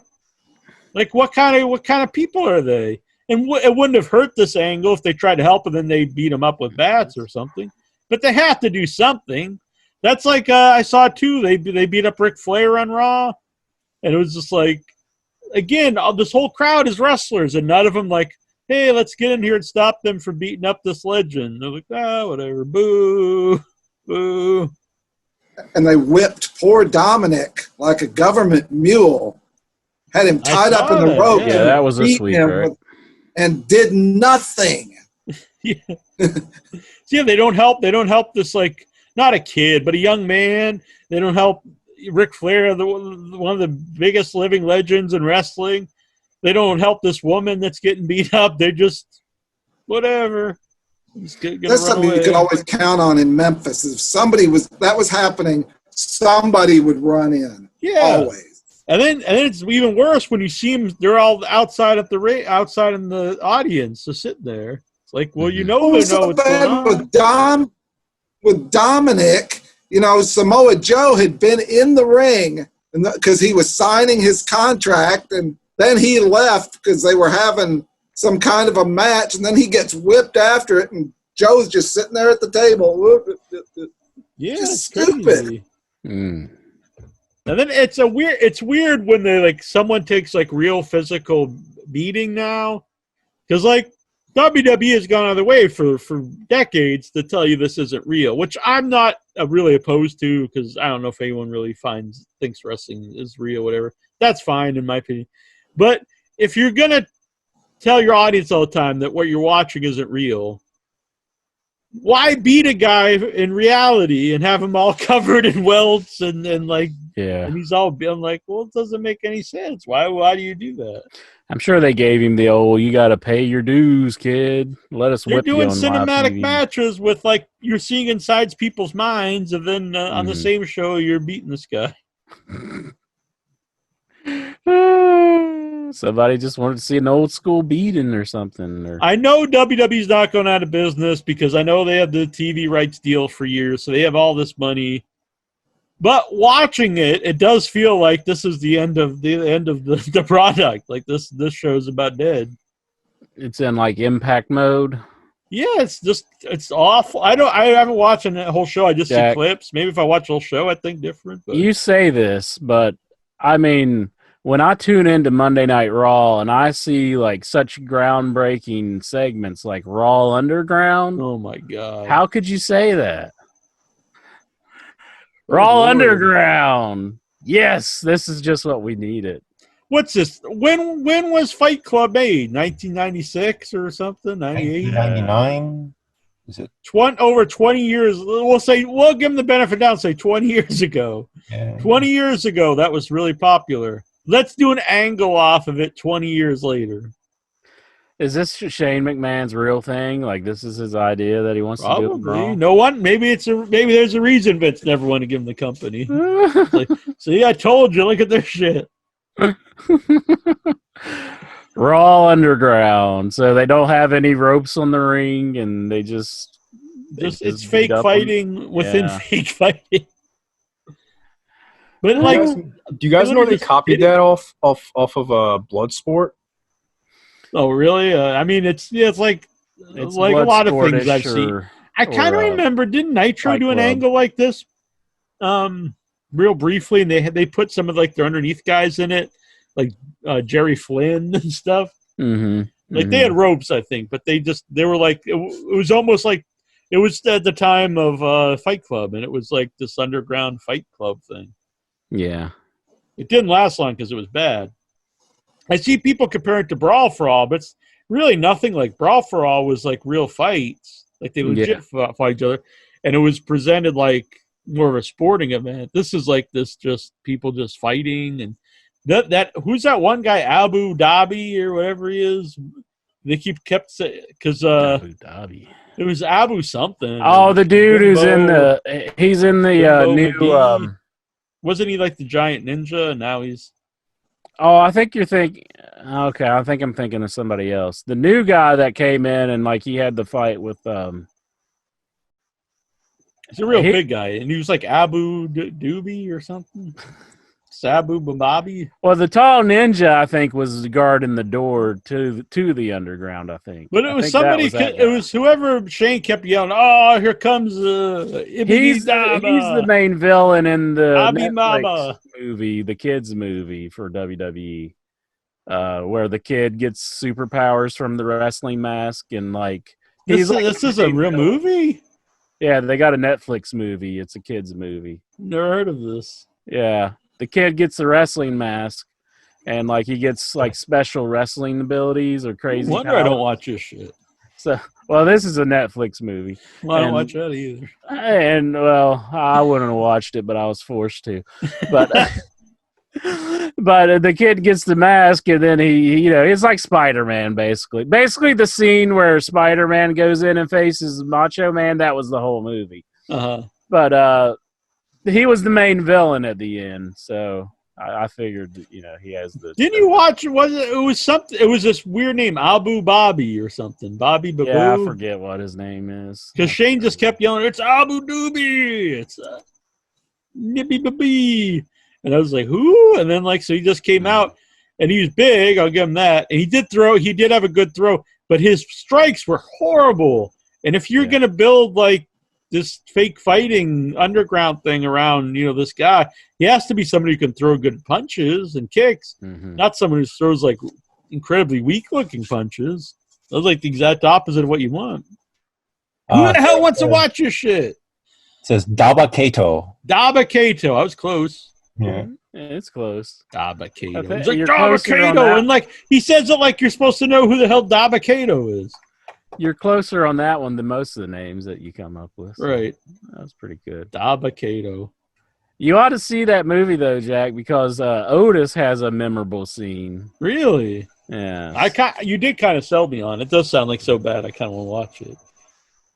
Well, Otis does have a scene that's probably so bad that it'll bring a smile to your face. So. And they were just fighting people, and they just would run in, and then they would just stop the fights. Then they had the girls dancing and stuff, and Shane's like, oh, like they want to go back to all that, but I guess. Like, you could go look at, like, real nude women online. Mm-hmm. Yeah. Yeah, I don't know. The WWE Underground, Raw Underground, it's not exactly... It's not like PG-rated strippers. Who the hell wants to see that? I guess they won't go live with the Raw Underground till it's 10 o'clock, so like they can get away with more stuff, I guess. I don't know. I can't imagine this lasting long. Hopefully it doesn't. I guess the ratings went up, but you know, when you do like barely, but if you do something really stupid, like we'll see if they continue. Imagine if that's this is the new way, this is the new wrestling. It's just people are just fighting. They completely copied that though. They copied that whole thing. Yeah, I mean nothing about it was original. No, I mean like more so recently, like GCW started doing these shows called Bloodsport. Oh, I thought you meant the old movie with like No. So they take down the. I didn't see Blau in there. Where was? No, they take down the ropes and then they bring in guys like Cross was in there. Killer Cross. Davey Boy Smith's son. They brought in who's Kabuki? What the hell is this? What was the fucking guy? Suzuki. Yeah, they brought in him. And Josh Barnett runs it. And it's hosted by GCW. I haven't seen it, but I bet it even though I know it's probably not great, but it's probably better than this was. It's actually pretty decent. Yeah. They beat the dog shit out of each other, man. I mean it's pretty. This was like intense. So clearly fake. Oh no, I've been there live. Like I did the posters for Matt. In fact, Matt Riddle had the first Bloodsport. Oh, okay. It was called Matt Riddle's Bloodsport. I totally forgot that. I'm an idiot. I actually did the poster for it and I forgot it. I'm a fucking idiot. Maybe they'll bring in Matt Riddle for this. I think Matt Riddle's on the show. I read. Didn't he wrestle somebody? Well, Moxley was supposed to be on the last one, and then he got signed to AEW. It was supposed to be Moxley and Josh Barnett in the main event. And Moxley was there in person. I saw him with like Danny Havoc and Devin Moore. You could see him, in the fucking balcony. Yeah. He just wasn't allowed to wrestle anymore because he was on a contract. But yeah, Bloodsport, man. If you type it in YouTube after the show, you could see some compilations, little highlights, 2-3 minute clips. You'll get an idea of what it was. Mm-hmm. They currently do that still. Steven, Vic, you're veteran wrestling watchers. Were you loving WWE Underground? This is supposed to be what's supposed to get the fans back, and I don't. I'm not seeing it. You want to talk about getting fans back? People are knocking AEW, but the one thing they do better than the WWE is if somebody gets themselves over. Oh yeah, they're going with it. Mm-hmm. Like in the Orange WWE, Cassidy, try to imagine Orange Cassidy on Raw. They'd bury him. He'd get himself over and they'd bury him in like 2-3 weeks. That'd be the end of it. Yeah, I mean, we saw it lots of times. People would even Santino. Like I know in Surface Inc. Santino, he's just a comedy guy, but I remember the one, the Elimination Chamber. Like people really thought he was going to win, and like I really thought like, oh, there could be something here. You should go with the guy. And then they saw a little bit of that in the next Raw. They gave him a match, and then he immediately got like killed in the match in like 2 minutes. And then I was just, I don't understand. Like, do you think this is a guy maybe you could no? But if the crowd loves him, that's all that really matters. Zack Ryder's kind of the perfect. There's lots of guys. Rusev, yeah. Oh, Rusev, is he going to sign with AEW? What's going on there? I heard he got banned from Twitch or something like that. Oh, he did? I don't know. I heard something like it's Lana was wearing some crowd. It's too bad because you can get these big reactions, but there's nobody there. I think Lana had a bikini on, and like they banned him from Twitch for a little while. Yeah, just because she was wearing something that was revealing, I guess. Don't be putting your bikini on here, I won't do that. I know better. I don't want to get us banned from Shaheen's Facebook. got a tank top on. Might be a little risque. Yeah. Oh, and Steven was topless earlier. Steven was topless? Yeah, you missed that, Incher. You missed it. Dang. You can go back and watch the archives, and you can I'll have to rewind it back when it's all over. Mm-hmm. So slap in the belly like he gave a 10 belly salute for Kamala. Oh, sweet. I did like that. It was very cool. So Raw Underground. Yeah, I've got to say the first week of it where you had the Hurt Business sort of. I'll be honest. I think I like the name, the Hurt Business, and I actually think the group is like. This is the first time I saw him. MVP is a very good promo guy. I'm glad to see Shelton doing something. I wish it was something good, but Yeah. I know I could see this group. If it was like a regular wrestling show and there's crowds and stuff, I'd probably be into this group. Yeah, the first Raw Underground was good, with the Hurt Business coming in at the very end of it and kind of taking over and beating everybody up. That was good, but then there should have been in my opinion, there should have been a follow-up week 2. Uh-huh. Oh, it wasn't on this week? But instead, you have Shayna Baszler comes in and beats up a bunch of girls who, and I thought that was bad. I thought you should have just had Shayna Baszler just beat the crap out of these 3 girls in under a minute, maybe, because she's capable of it. Are there rules to these matches, or they just decide to end them? I think it's just like if the person passes out or something, and then it's over or something, I guess. And does Shane stand in the ring for all of them, yelling? He normally gets out of the way. He's like, oh, get out of the way now. Yeah, I guess he's the commentary, if you want to call it that, but it's it's not too hot. I saw the clips. It did not make me want to watch more. No, I was disappointed. We're going to have to strap you down like Clockwork Orange and force you to watch like Monday Night Raw. You'll just be like, ah! So anytime you hear the Raw music on, you get sick to your stomach. You're like, oh! I got to do anyway. But yeah. Are they still with the Nickelback song where it's like, burn the house down tonight or whatever? I don't know what they're on now, but whenever the current Raw theme comes on, Jack would be like, oh, I'm getting sick. I'm getting violently ill. I just want to end it. God. I never thought I would not want to watch wrestling so much. Well, I've kind of turned to archives, and when you guys didn't have in your head last week, I did turn to WWE Films, Edge and Lana in a movie, Interrogation. Oh, man. I saw he was in a movie with Frazier or somebody, too. Bad move. Like the Money Plane or something. I thought Frazier hated WWE because they had the Tough Enough house close to one of his houses, but yeah, money talks. Yeah, I mean, he must need money if he's in a movie called Money Plane with Edge. Well, I am in the Money Plane with Adam Copeland. It had a couple other actual actors in it. Really? Weird. Oh man, Money Plane. Money. Motherfucking money on this motherfucking This one's not on my radar at all. I don't even know this one. What? You don't know Money Plane? I know the one with the wrestling kid, but I don't know this one. Yeah, let me find it here. I could play the trailer for us. But I'd have to edit it out. Yeah, don't do that. Money Plane. It's got 1.5 stars on IMDb. Oh, yeah? That's out of 10. No, 3.2 out of 10. Sounds like a good one. Yeah, Adam Copeland, Kelsey Grammer, Thomas Jane. Oh, wow. Oh, Thomas Jane. He was the Punisher once. Yeah.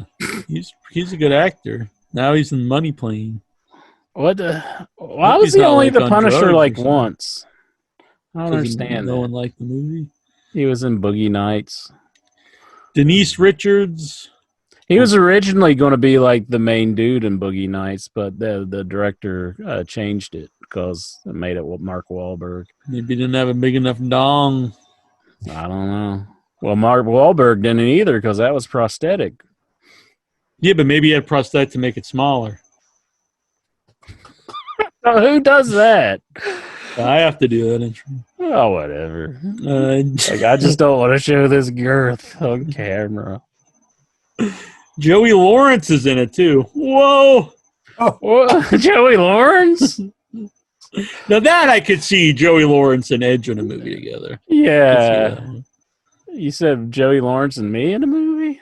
Edge, but I could see you in Edge. Joey Lawrence. Oh, I That'd thought be cool. you said Incher. That would be cool. Yeah, just man, Incher's here in the mirror, but that would be a cool like buddy cop movie. Incher and Joey Lawrence.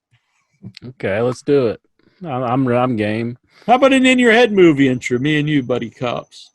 Okay. Well, I mentioned that we would have to make the dirt warrant where we would serve wrestlers the dirt warrant where they have to tell us all the information. Right. You know? Then we would do a shoot interview.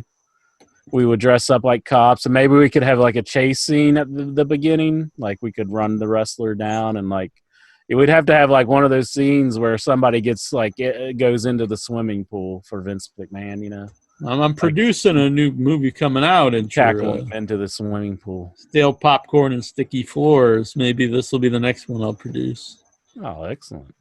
Get some money behind it. Yeah. What else has this guy directed? Do you think this guy directed the Money Plane? I love the name Money Plane. Andrew Lawrence, is he like Joey Lawrence's brother? Is that how Joey Lawrence got involved? Andrew Lawrence. He's his son. So Joey Lawrence's son is directing this film? Yeah, that's how Joey Lawrence got involved, I assume. It's like he's like, come on, kid. How does this happen? Like, how does being the son of Joey Lawrence get you to like direct the movie with like real actors in it? Beats me. Yeah, and he's been in Hawaii 5-0. The hell? Oh, why don't we get Jungle Boy to direct some movies for us? I mean, his dad was bigger than Joey Lawrence. You know? True. I would say he's slightly bigger than Joey Lawrence.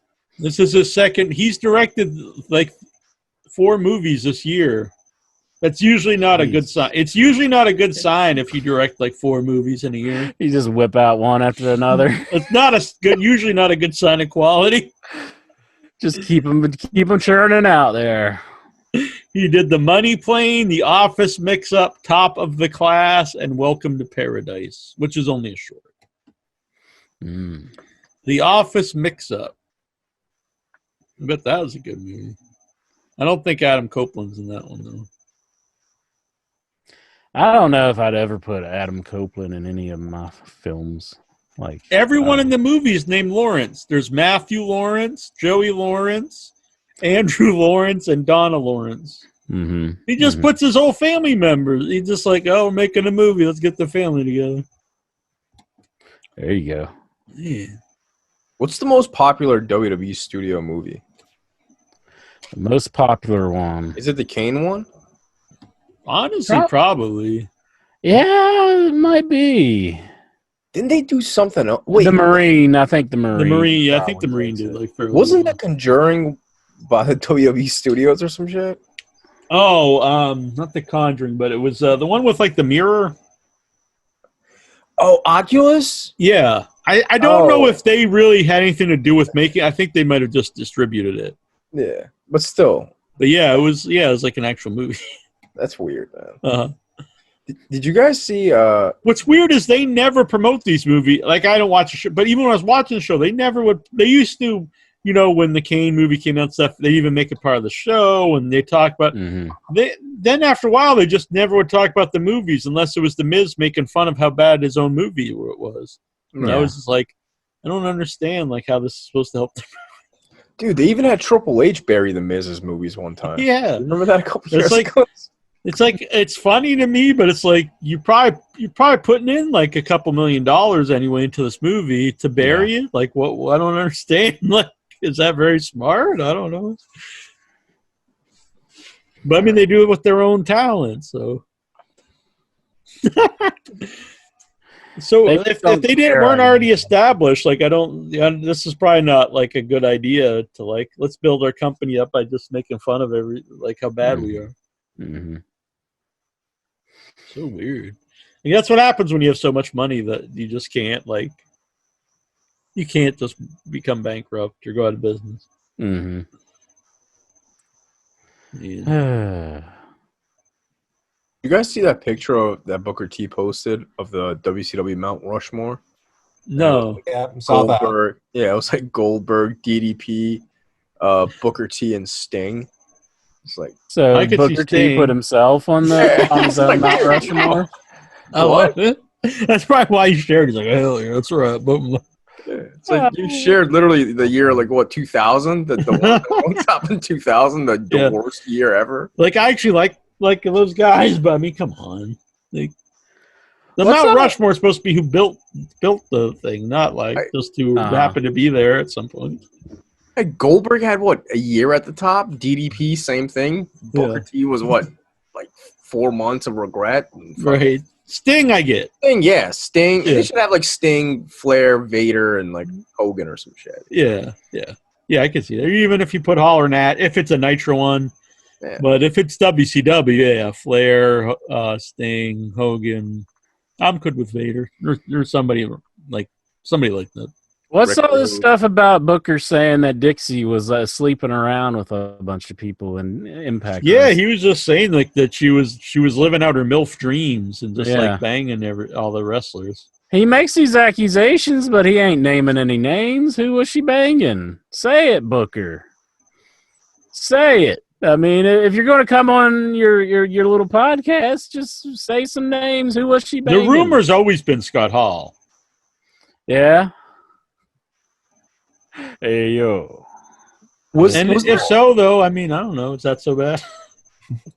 Was there a rumor of Sonny like offering to bang Justin Credible? There was. I heard really? him talk about it on the. I think he talked about it on the Hannibal interview that he had because I remember watching him talk about it. Because all right, so I had a private signing this past weekend with New Jack and Justin Credible. We did like a Facebook Live thing where you could buy stuff off the auction. Yeah. And they started talking about the Sonny thing, and I felt like completely. I'm like, I don't know what the fuck you guys are talking about. She offered to like suck her dad. I had no idea that was a thing. It's like, oh yeah, you haven't heard about that? I'm like, nah, dude, you're talking. Apparently, Chris was like taking a shower and she exactly offered herself up to him. Damn. That happened. Someone else had a similar story that's been told a few times. Like they shared a room and like they had sex with Sonny. Might have been Hack Myers, like someone like really like you wouldn't expect. Hack Myers. I think it was like Hack Myers. Like they had sex with Sonny while Chris was in the. I think Raven may have said something like that too.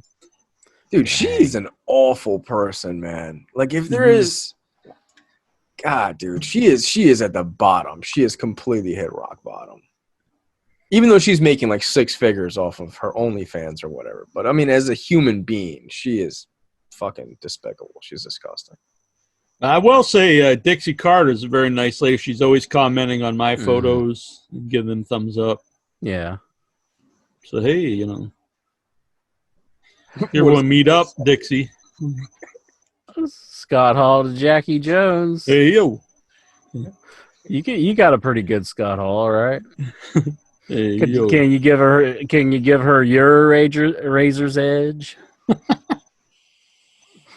Yes. No, I can't lift. You want to put the prosthetic on to make it smaller, would you?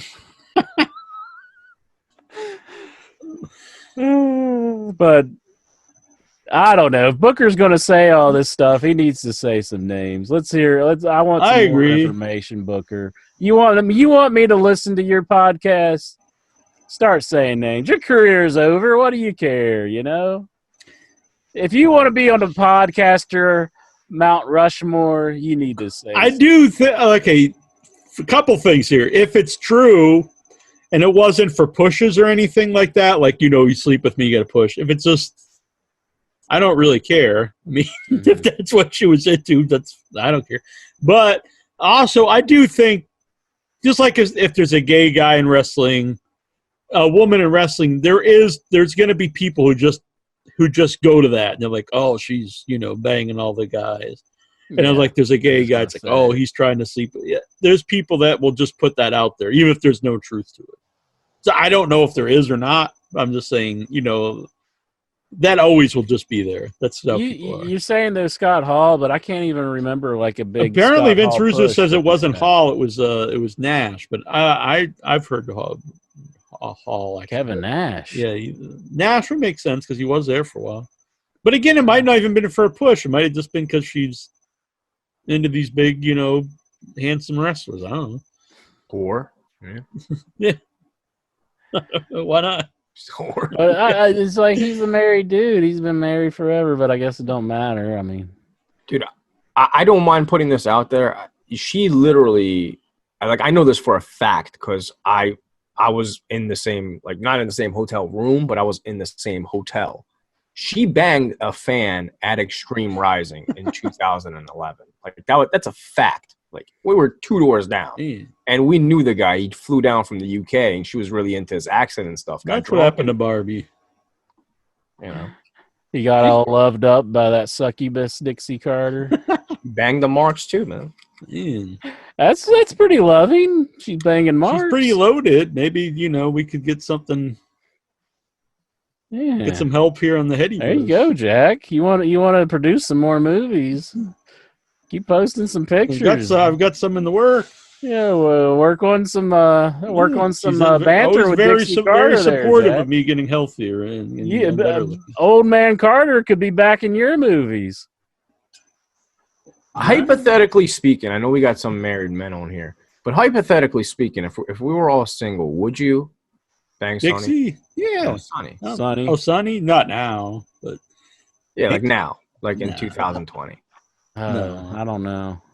Like, even not from everything that if it was just like looks wise, like I don't think she's awful looking, but like a lot of just, like drugs, just the stories. yeah, like a lot of don't stories. Get any diseases or anything. Yeah, double bag it. Yeah, I'd have to pass on that now. Yeah. Did you guys see the porno she did and she farts in the middle of it and they just never bothered to edit that out? That's sexy. Like, dude, you know how easy it is to You edit? gotta love a woman that farts. Did Rob Feinstein edit this? Yeah. He's like, don't worry, I'll edit this out later. Take it. Oh, hold on, dude. My grandma's calling. Oh, don't worry about it, dude. Take the call. I'll just edit this out. Yeah. You get to hear him say, I'm going to edit this out. And then it's just right there. That's so awesome.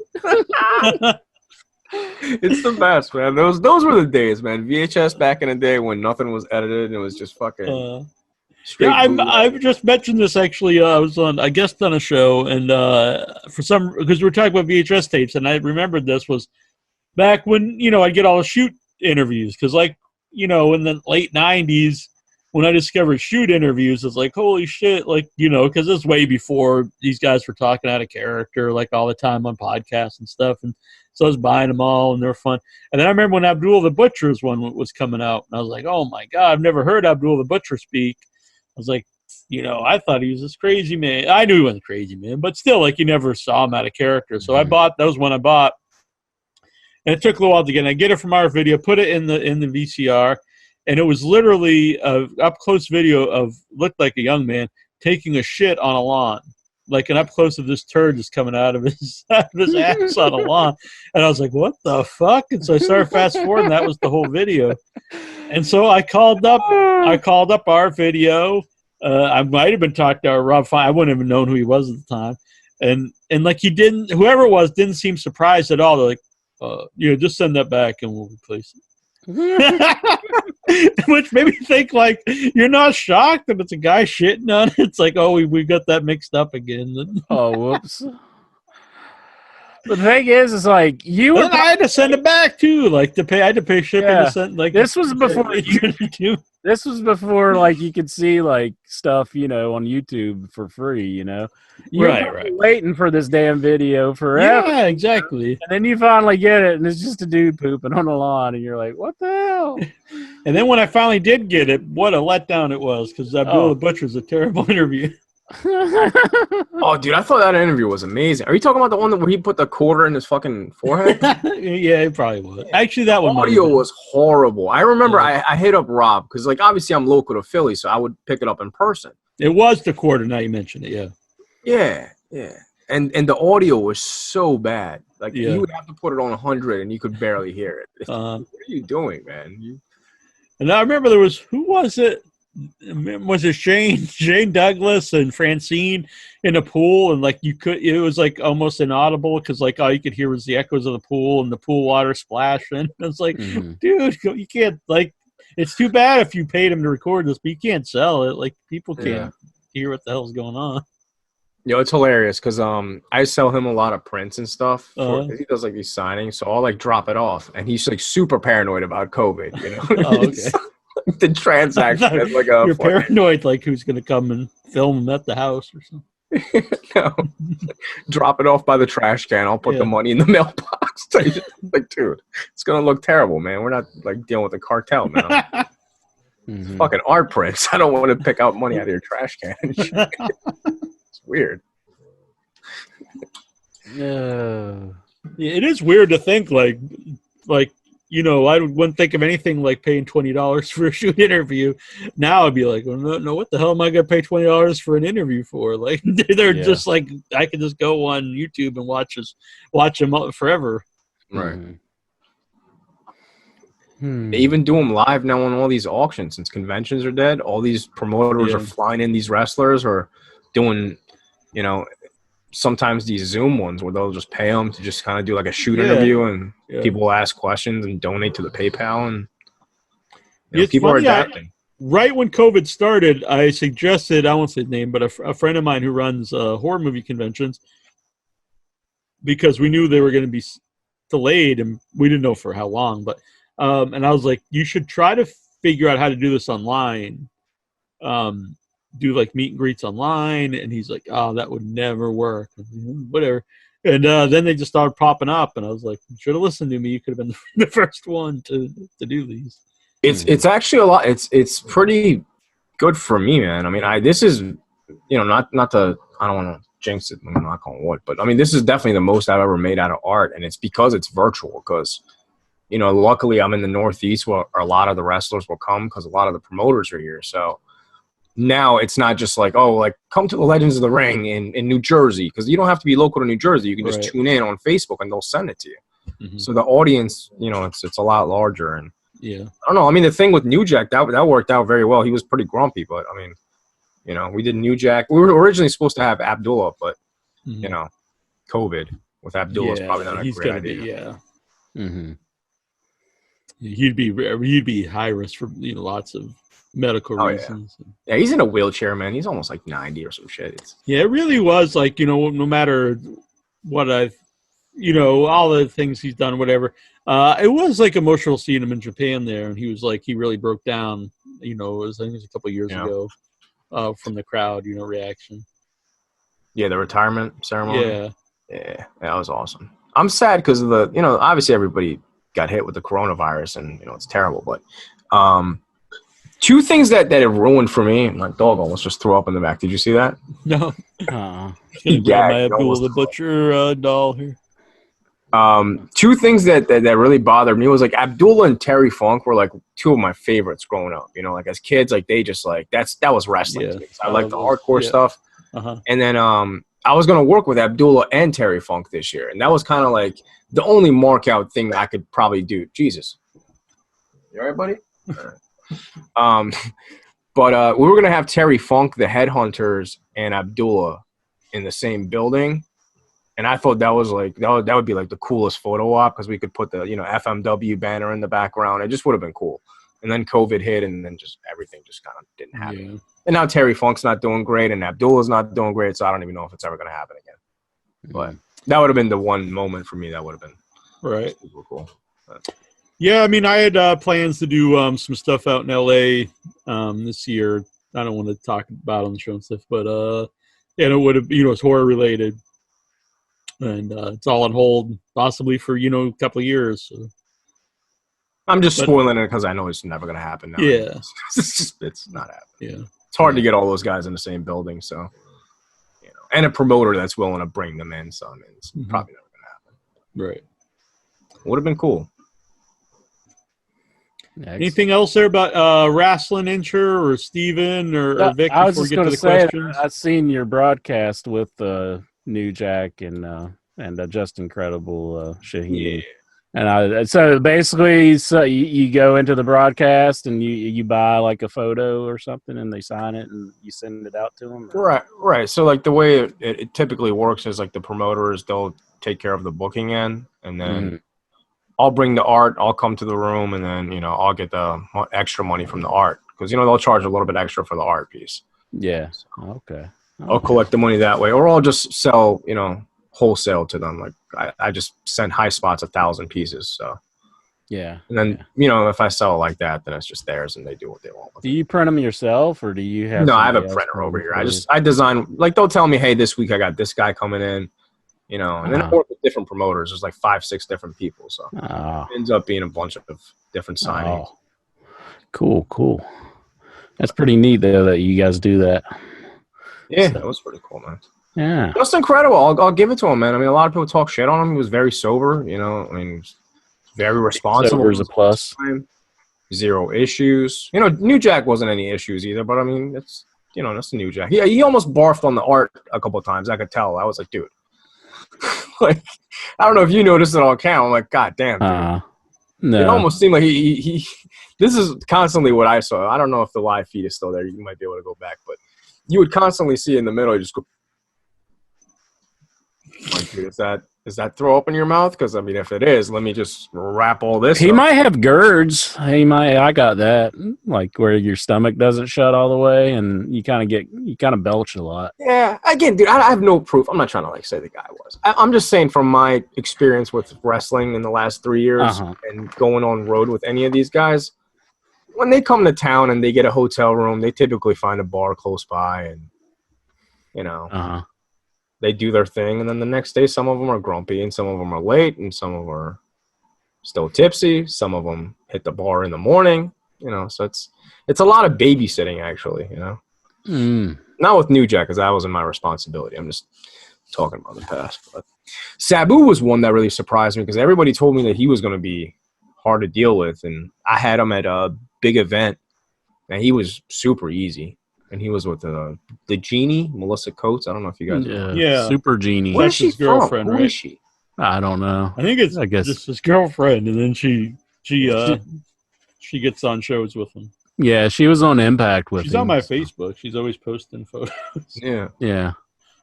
Well, no, she used to be like one of those bodybuilding women back in the day. Back in the 90s, she was famous, apparently. Oh, really? Yeah. Oh, I wasn't aware. Huh. She was probably like working for I saw her at a convention without Sabu. I think it was Mad Monster. She was really nice. She is very. Oh no, it was Days of Dead. But yeah, she's really nice. I'm just taking a selfie here with this With your alcohol pickles. Alcohol. Yeah, I haven't drank. Moonshine What do you pickles. think of Sheen? I haven't drank in 18 months, a year and a half. No alcohol, no painkillers.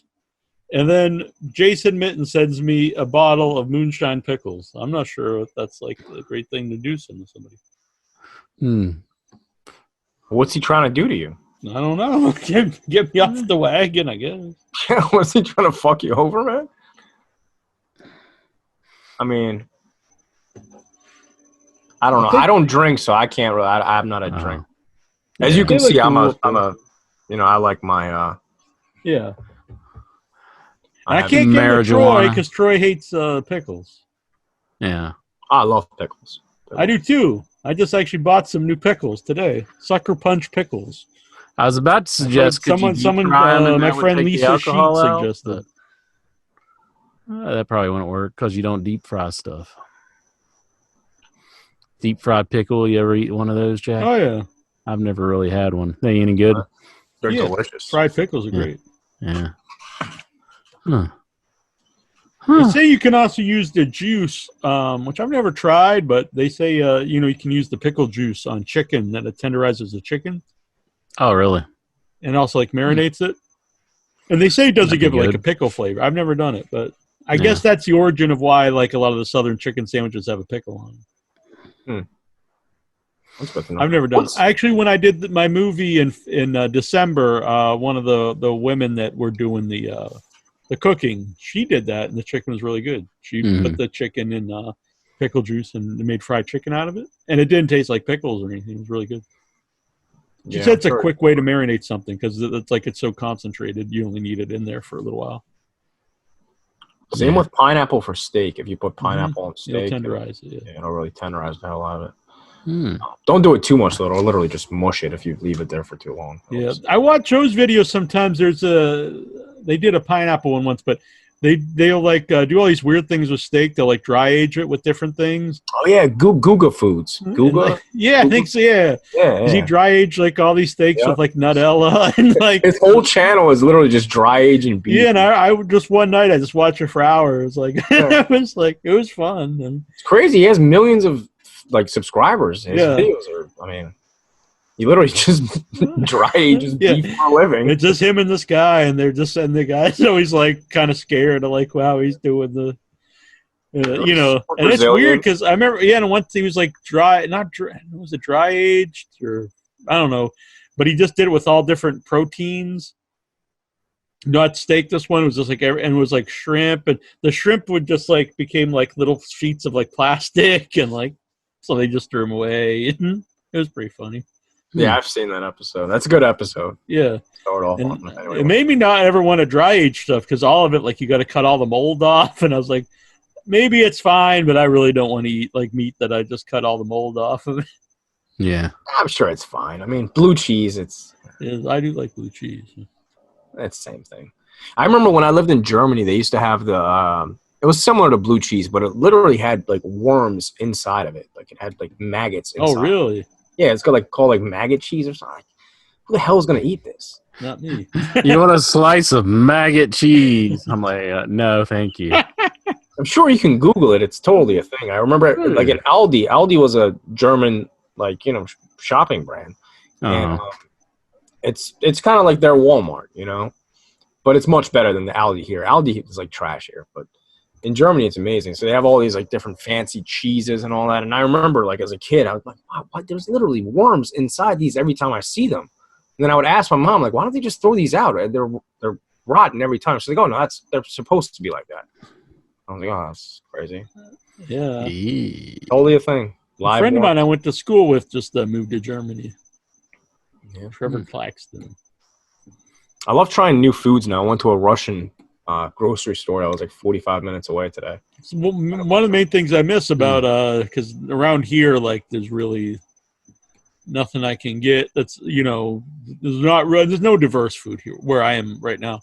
But going to Boston, I would always try new stuff.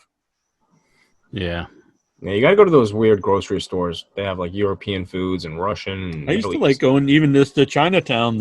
You find all kinds of weird stuff. The Chinese market, the smell, man, throws me off. They have way too much seafood, dude. The one near me. Seafood fan, so. Yeah, I don't know. It's cleaned up though. When I was a kid, because my aunt's from Thailand, and I used to go to Chinatown with her sometimes. Her and my cousin or son, and then like Chinatown in Boston was called the Battle Zone.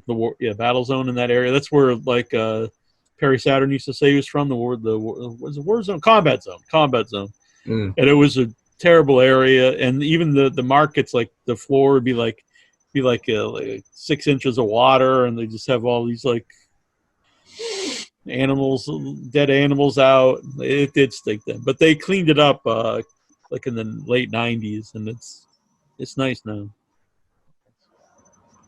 Andrew, do you have any Chinatowns or any kind of European shops or anything that you go to? When I was in London, there was right behind the theater where we were at for Freight Fest was Chinatown in London, and it was like exactly like my Chinatown in Boston. I thought it was very, very strange. There was a Chinese market kind of down the street where you can go in and buy food items, but nothing that I can think of. So, yeah, I'm not in a huge town or anything. So I really miss Mediterranean food. When I go to Boston, there's so many of them, and I try the falafel or all the different foods at all the different ones to see which is the best. And I can't get anything like that around here. You would love my house then, man. I'm Mediterranean, so yeah, definitely. What's the different kind of ethnic groups that are in West Virginia? In Huntington, I mean, you find all kinds, but I mean, do they have like a lot of Chinese and Indian and Mexican? Like what kinds? Well, I'm in a college town, so you see a lot of different, people, college students and stuff. I mean, coming from all over, but I mean, there's not like a huge community anywhere, but I mean, you see people out of the store and stuff. I mean, Is it mostly white people or just like mainly white people, but black people, white people. I've always wondered that because like Texas has a lot of Mexicans, even Yeah. Dominicans. Texas is really weird because it's so giant, and like there's so many different areas. Because you think of it all like there are areas where it's like all kind of the redneck people, and then like I remember being in Deep Ellum, which it's a really like artsy like area, and they have like sex shops and like all the buildings are painted, which they encourage, and that was a really cool area. Then you go around the corner and be like guys walking going down the street with like on horseback and like yeehaw. So it's a very strange area because there's so many different parts of it that are completely different. Yeah. I see miles and miles of Texas. I like being Corpus Christi was cool. That's where I went right before the pandemic. Mm-hmm. I actually think that's where I got. I think I caught COVID there. Why don't you get the test? See if you had it. Like it's not accurate whatsoever. Is it not? No. Oh. Even when you get it, they like tell you there's like all these things. Don't use this. Like, basically, if it says you had it, because the bad thing is there's also false positives. Yeah. If there's only false negatives, it's bad too. But at least then, if it said you had it, it would be like, okay, I should be safe. But there's false positives, so then it would give you the false security that you think you had it and you should be okay. Yeah. And then it would be wrong, and then that's where you're getting into. How long did it take you to get over your cold or For whatever? Me, well, COVID, 2 weeks. My mom had the same.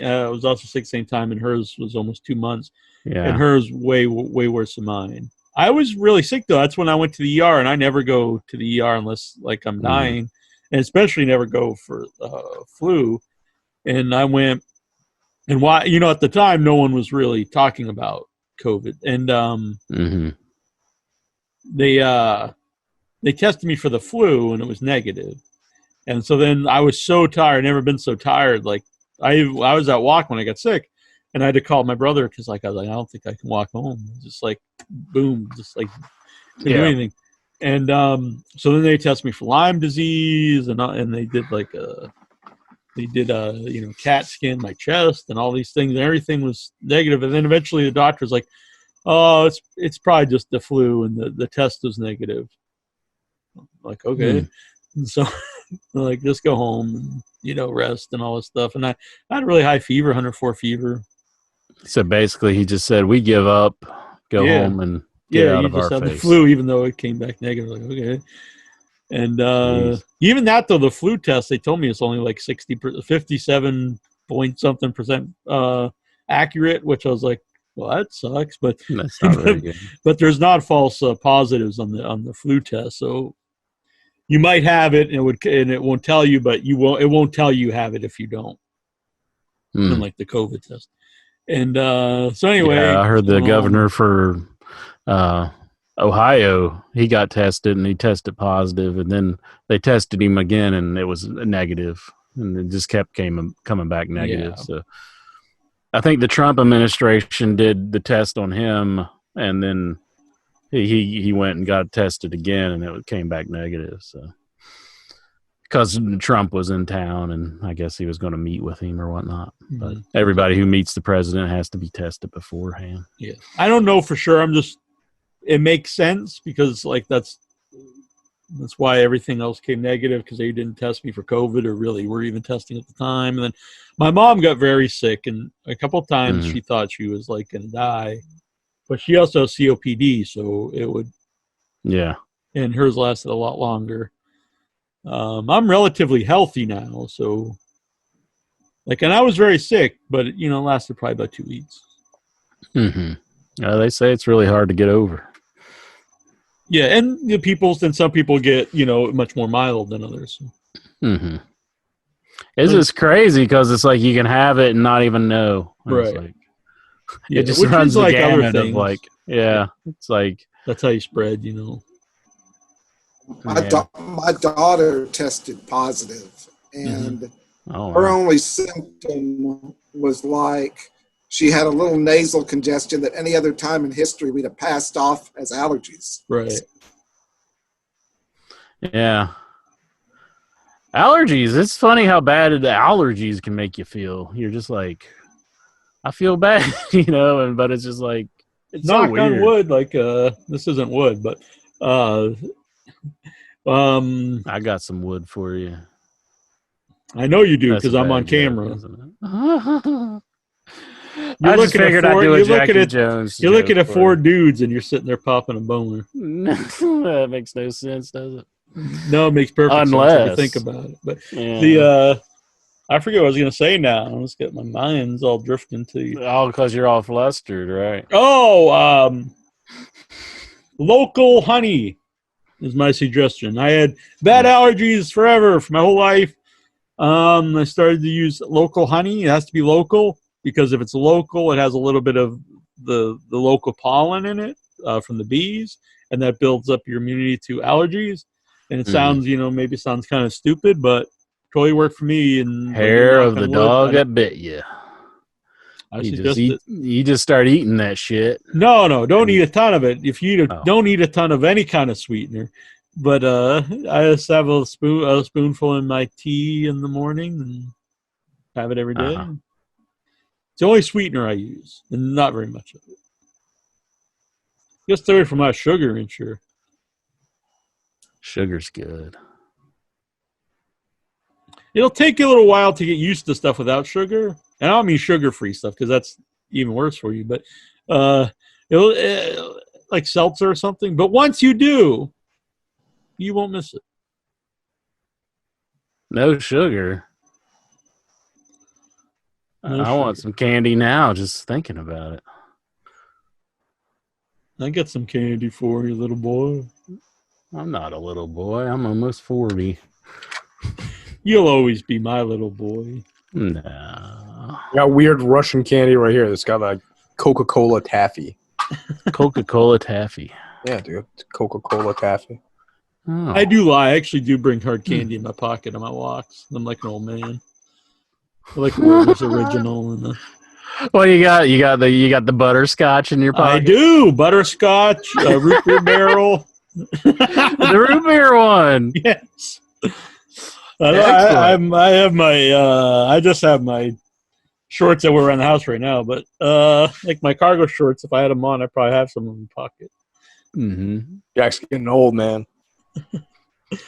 I want to try. I can't find those little strawberry things. I kind of would like one of them. Oh, the little strawberries. Yeah, I just have like maybe one or two a day, but they're good. I also like really hard cough drops, like really like really strong menthol cough drops. That's weird. Even if I don't eat them, I like the flavor of them. I also like crazy strong gum, which that's why my brother will never take gum from me. He's like, what the fuck? All right, then sure. You can get these questions. We can get to some questions. I think there's like 180. There's 180? I don't know. I just made that number up, but I think there's 57. There's 57? Well, probably more because Nikhil probably asked 12. So his one is there's probably like 68. You like the 57 Heinz? You like the Heinz 57? I've not had it in a long time. That's another thing I stay away from, Mincher, is sauces. They can really get you. Isn't that just a mixture of like barbecue sauce, mustard, and ketchup all together? I don't know. Probably. I'm pretty sure that's kind of what it is. Tastes kind of like that. It's good though. I like it. Yeah. You ever eat it? I have. Yeah, not for years. I've tried it once or twice, but yeah. I'm not saying I don't like sauces. I do, but I try not to. Just measure it out. Mustard is good for you. Mustard 0 calories. Yeah, you can eat a lot of mustard. I like ketchup. I like sauces. I like my... Yeah, I'm not saying I don't like them. I just try to avoid A1. I just keep it handy. You like the Yum Yum sauce? Never had Yum Yum sauce. What's that? Delicious. Mm-hmm. Yum Yum sauce. It's good for like shrimp. Better with that name. I mean, if they're just going to call it yum yum sauce. The best when I was in Chicago, trying to think of the name of it. Ron from Japan, I think is the name of it. And it was like that's the sauce, Ron from Japan. No, it's the name of the restaurant. The Chi-Town Matt would take me. And it's this golden egg sauce. And they put it like on everything. And it's probably just horrible for you because I think it's made out of like just egg yolks and but it was pretty awesome. They put it all over the lobster tail. This is how Chi-Town Matt does stuff. So we were gonna go to this Brazilian grill, like a upscale one. It was like $75 a person. He's like, so we had to make reservations. He's like, well, on the way to the all-you-can-eat meat is basically what a Brazilian grill is. We're gonna stop at Ron from Japan's to get lobster tails for appetizer. And I'm just like, I can't eat like just mountains of food, buddy. And so,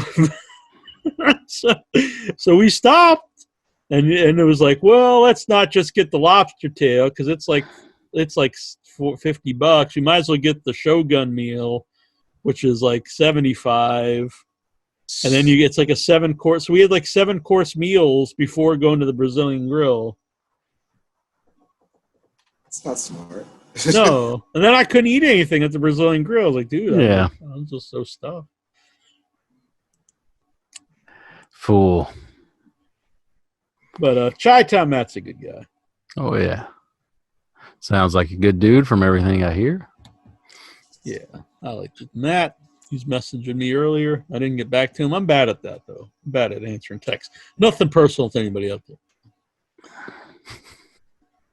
All right, sure. Don't take it personal, but I'm not replying. No, I just if I don't do it right away, I just forget about it. I admit it's bad. I just I'm not doing it intentionally. Dorian Doc Batao. Yeah. Wants to know.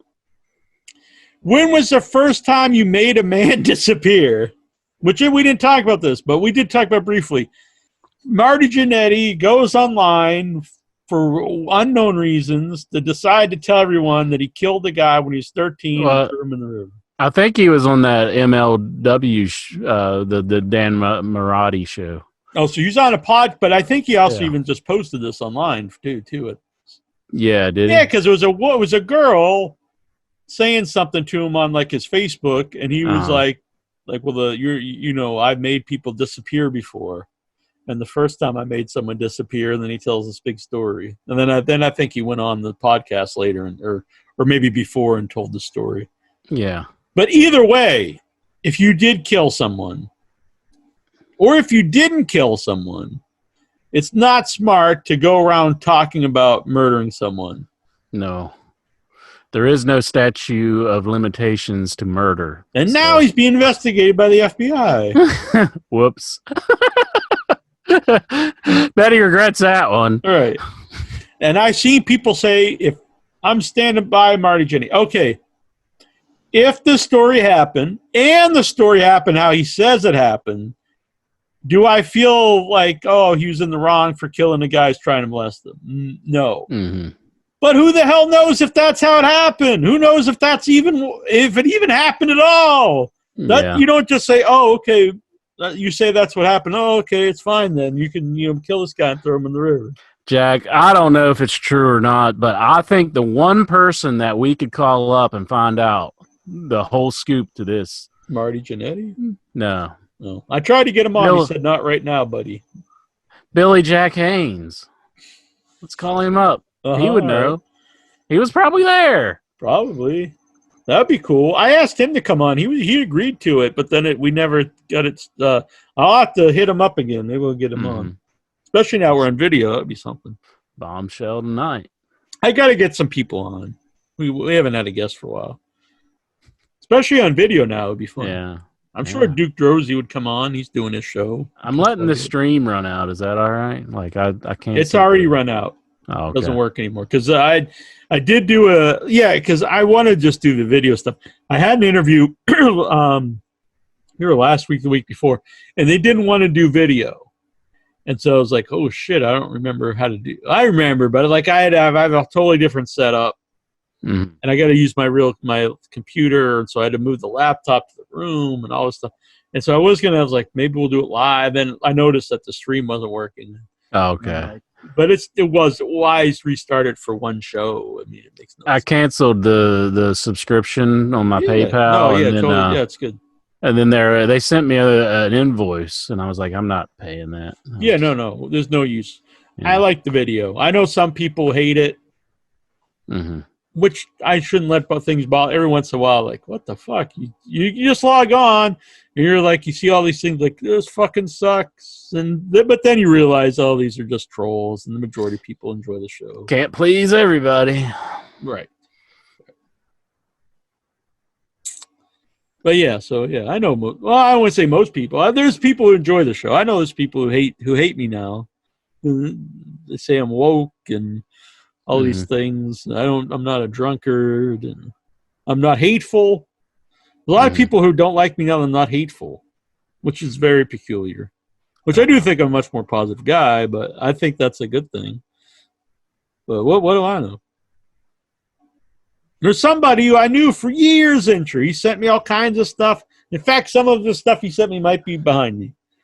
For years, I consider him like a good friend of mine. And he would send me the most hateful texts you can imagine. He would post hateful things on his Facebook, but the stuff he would text me, way worse. Wanting people to kill themselves. And I don't find humor in that. I definitely don't agree with wanting people to kill. I don't even find humor in that. I'm not saying you can't joke about it. I mean, you joke about whatever you want, but it doesn't mean I find it funny. And so I wouldn't say anything. I just wouldn't reply. And after a while, he got mad at this, that I wasn't joining in on wanting, all these people to kill themselves, and thinking, Nyla Rose isn't a human being and all. And so then he ended up blocking me. Someone I've known for had to be over 10 years. Yeah. And not just like social media, whatever. I mean, you just won't talk to me. But,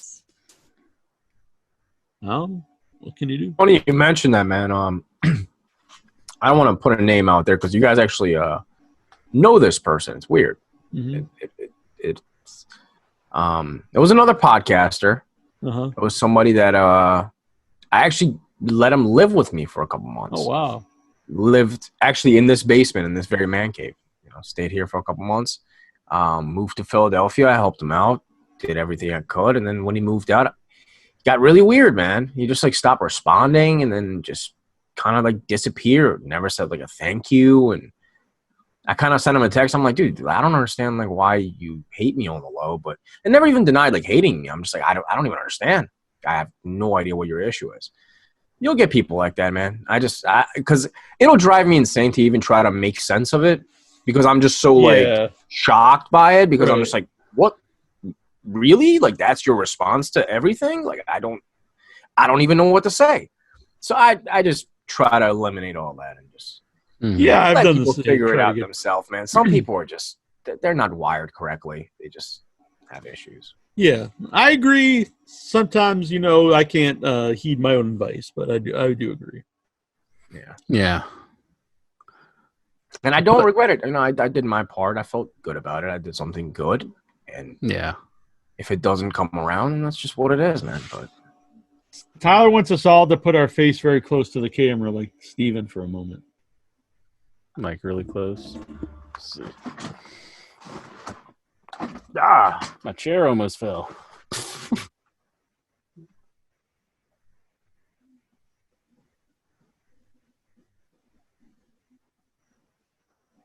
I think that'll be a good thumbnail for the show. Okay. I don't think Lexar knows that there's a new link. So apparently.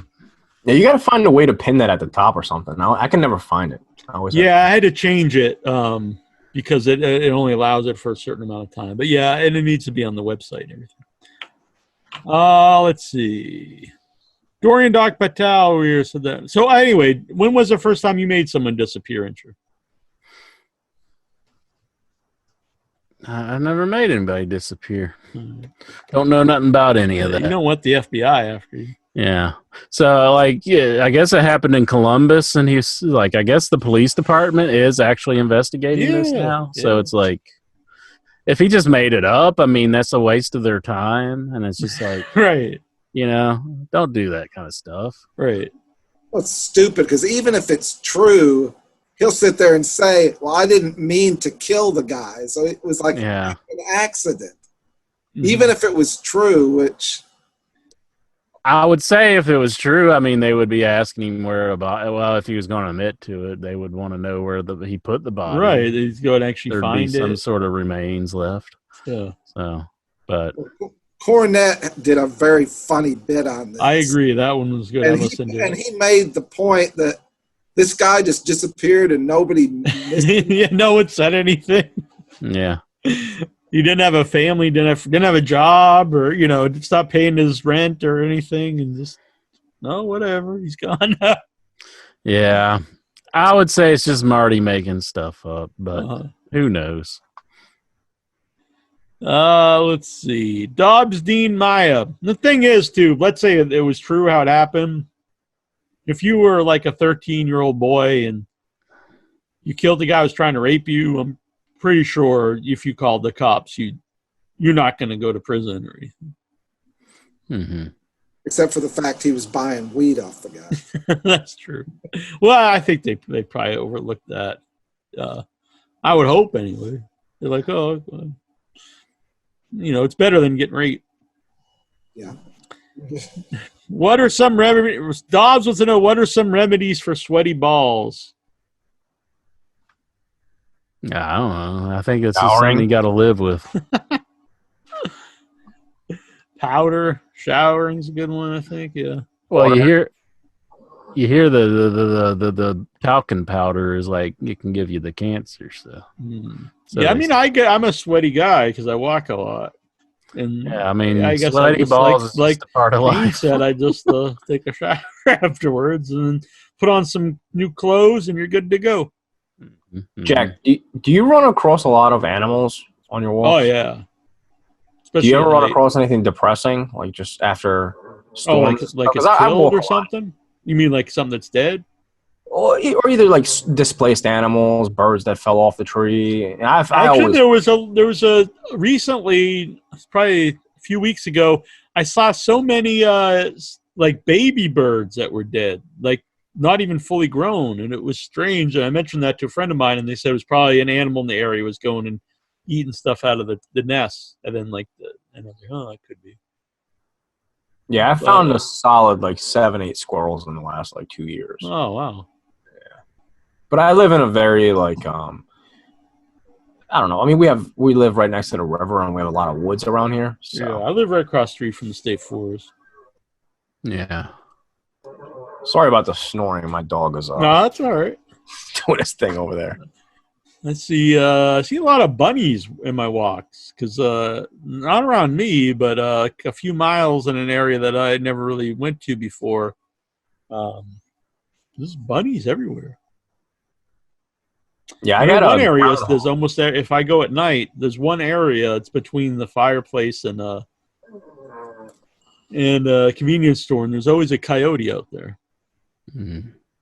And then lots of skunks. Yeah, I got bunnies living underneath my deck. And then I have a groundhog since I made a garden in my backyard. Yeah. My groundhog came in and just ate everything, man. It ate 28 cucumber plants. When I was a kid, we had a garden, and we'd have groundhogs all the time. So we had I have a heart trap, which just catches them, and then we'd take it up into the woods or someplace and let them go. Yeah. Then they just find their way back. Well, that's why you're supposed to take them 2 miles away. Then they won't find their way back. Also, when Cosmic Charlie was one of my cats, and he got hit by a car, and it hurt his back leg, which he knew was never his back right leg, and he was never able to use that again. But for a long time, he wouldn't let us get near him, and so he went up behind our shed, underneath our shed, and he would be out with the groundhogs took him in, and he'd be outside playing with them, and they helped them get better. It was very cute, honestly. Oh, last week or the 2 weeks ago when you said I was out cutting the lawn, I wasn't cutting the lawn. I was riding my bike. Oh, That's a bicycle that was in I the don't know. I picture. just saw like a handle. Yeah. Random as shit. Yeah. She skipped the show to ride a bike? No, not last week. The week before that, when I sent you the picture. Right. But you You're skipped like, that yeah, show to ride a bike. I seen somebody was saying that. No, I was on that show. I said I might be a Oh. little late, but like somebody said, like I was cutting the lawn, and no, I wasn't cutting the lawn. I was riding okay. a bike. Yeah. Did you get pissed about that? No, I just wanted you to know I wasn't All cutting right. the lawn. I was All riding right. a bike. Well, can you come mow my lawn? And he's mowing. No, not Dude, that's doing it. honestly one of the reasons I made a garden was because I was tired of mowing my lawn. I hate mowing the lawn. That's like one of the worst things to do. It's so tedious. Mm. Mhm. Just call. I'll walk call for up a company. hours, but Have them do it for you. there used to be kids in the neighborhood. Well, they still are kids. They don't do shit, but they used to come and mow the lawn. You pay them. But now they don't do Can't shit. get nobody like on Craigslist or something. come I cut my- probably could if I looked. Oh, I saw it today. Enter my old nurse. Yeah. He worked third shift, so he'd work overnight and just a couple days a week because he's really old. I don't know. He might have retired since then, but he was my nurse 4 years ago. He was in the hospital. Then he was there this last year too when I was there. But that time I think he only worked one night a week. And I saw him at a local convenience store today. And Did he know you? Surprised how good I looked. Yeah, it was actually really cool. So I got a selfie with him. I was like, "Can I get a picture with you?" And I posted on Facebook. And he's like, "Do you want us to hold our breath so you can see our face?" And I was like, "Nah, people will get mad. We'll just leave the mask up and take the picture." He's like, I thought it was cute. He's a nice guy. I don't know his name. Robert Budzinski, do you enjoy a good tea bag? I'm a fan of tea. Kind of prefer the loose tea. No, I don't drink much tea. I was drinking the green tea, but I kind of stopped on that. So. I remember I used to enjoy a good tea bagging when we used to share rooms. No. Just stop. What kind of tea do you drink? Me? Yeah. Well, it really depends. In the morning, I'd like a black tea. And then, but I also like a lot of different herbal teas. I don't know. I kind of like all different teas. I like What kind of black tea? Like English breakfast tea? Like yeah, or Earl Grey. I like Earl Grey. Yeah. English breakfast, like just regular black tea kind of sucks. Yeah, unless you actually get stuff from England, it does taste like completely different, I have to say. Well, dude, you got to get, I mean, not to pat myself on the back because I'm Persian, but you should get some Persian tea if you run across it. All right. Well, It's one of the the best places tea. I liked, they had free tea there. What was it? The Boston. Doesn't have the greatest name, but I think it was the Boston House of Falafel or something like that. The Boston Falafel House or something. But they had free tea there, and that's what I would always drink. It was really good. You I should don't know also the get brand. some dried rose petals. They'll have it in the Chinese markets. Put it in the black tea. It's amazing. Gives it like the best aroma ever. Sounds good. It's fantastic. It was interesting because all the different Mediterranean places, they would be different areas. So it would be like this is the, I'm going to think of some of the names, like Turkish, and some would be, and I would try them all to see the differences. And you could tell a difference in each place. That was my favorite, though, the Boston House of Falafel. If anyone, I don't even know if it's open anymore, but probably isn't. Jason, and it was only open like 3 hours. It was open like from like 11 to 2, which I assume is just, I guess they did so much business that they didn't need to be open, and only 5 days a week. But they, for me, had the best food. Jason Mitten, will either of you help me make Dobbs disappear? No. We don't want to make Dobbs disappear. He's a good man. No. Kill him and dispose of the body so no one ever knows unless we confess on Facebook years later. Man. Do we got to call the authorities now? I mean. We open all these gifts from a man who wants to murder Dobbs. Yeah. I think we should call the authorities. I think so.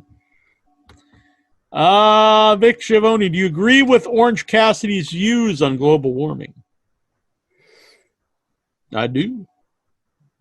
I didn't really pay a whole lot of attention to it, but I guess so. I don't know. Could have learned Is that something. the right answer? I don't care what anybody says. That was funny. It was. It was awesome. I agree. It was a great segment. If you didn't like that, you just like hate everything. Mary Van Buren, is destiny inescapable? Can you not escape your destiny? If destiny is predetermined, but no, I don't. Yeah. I don't. I think you. I think, yeah, you can change your destiny. Otherwise, what would be the point of anything?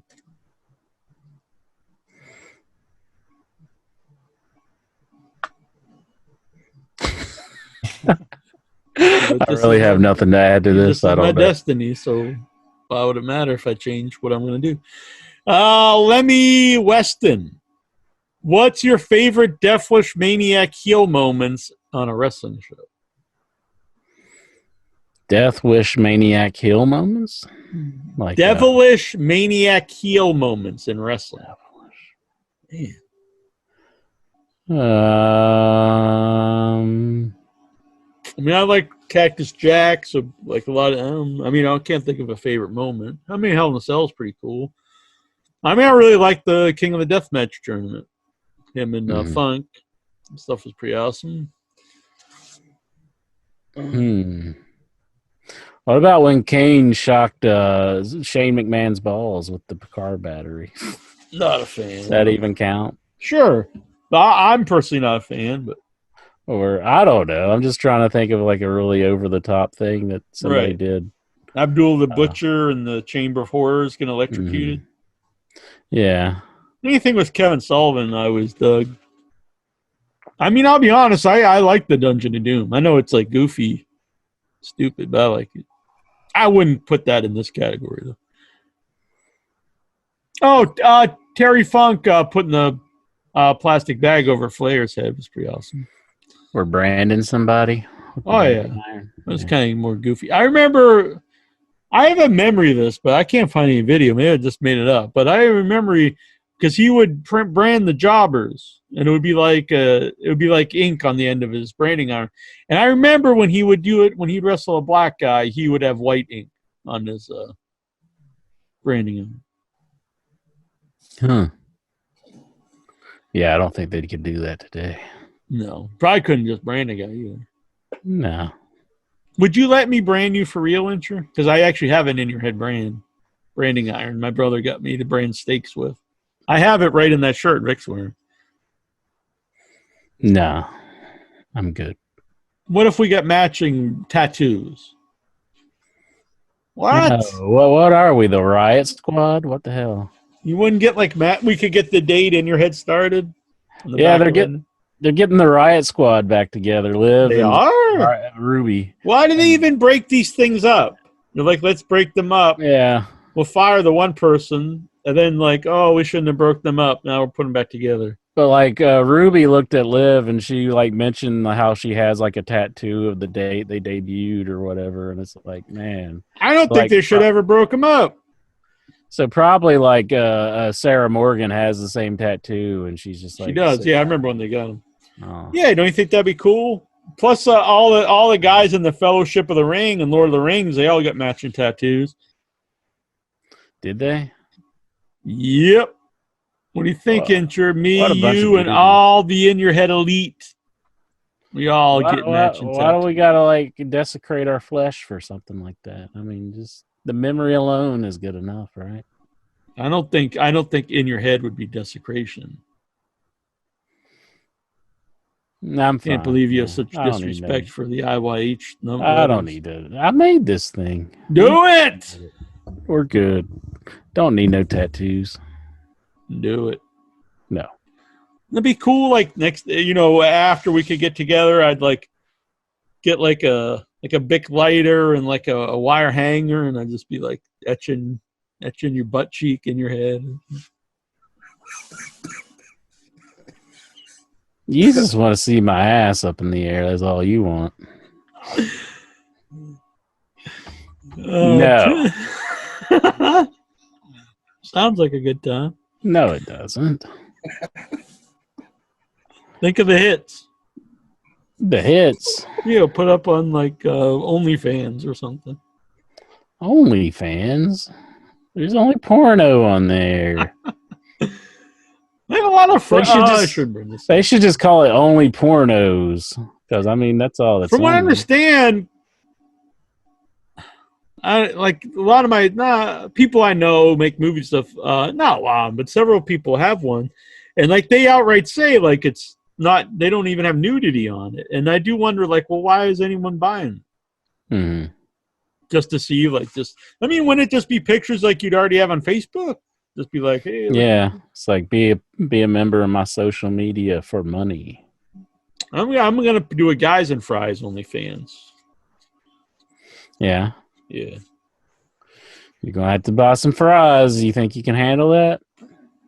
Yeah. You didn't buy the original one, the fries and that. I True. paid for those. Does that eat you up? And then you're just like, let me take your fries. No. You gave me the salacious fries photos. because you couldn't eat it. You were full. Yeah, I never expected you'd be like, yeah, let's do a photo section. I know. Why? Yeah. That's because I'm very I creative. expected you just to eat them. Right. That's the last time. That is the last time you ever shared a room with me. Uh-huh. Is that the reason? No. I just figured, I can get my own room.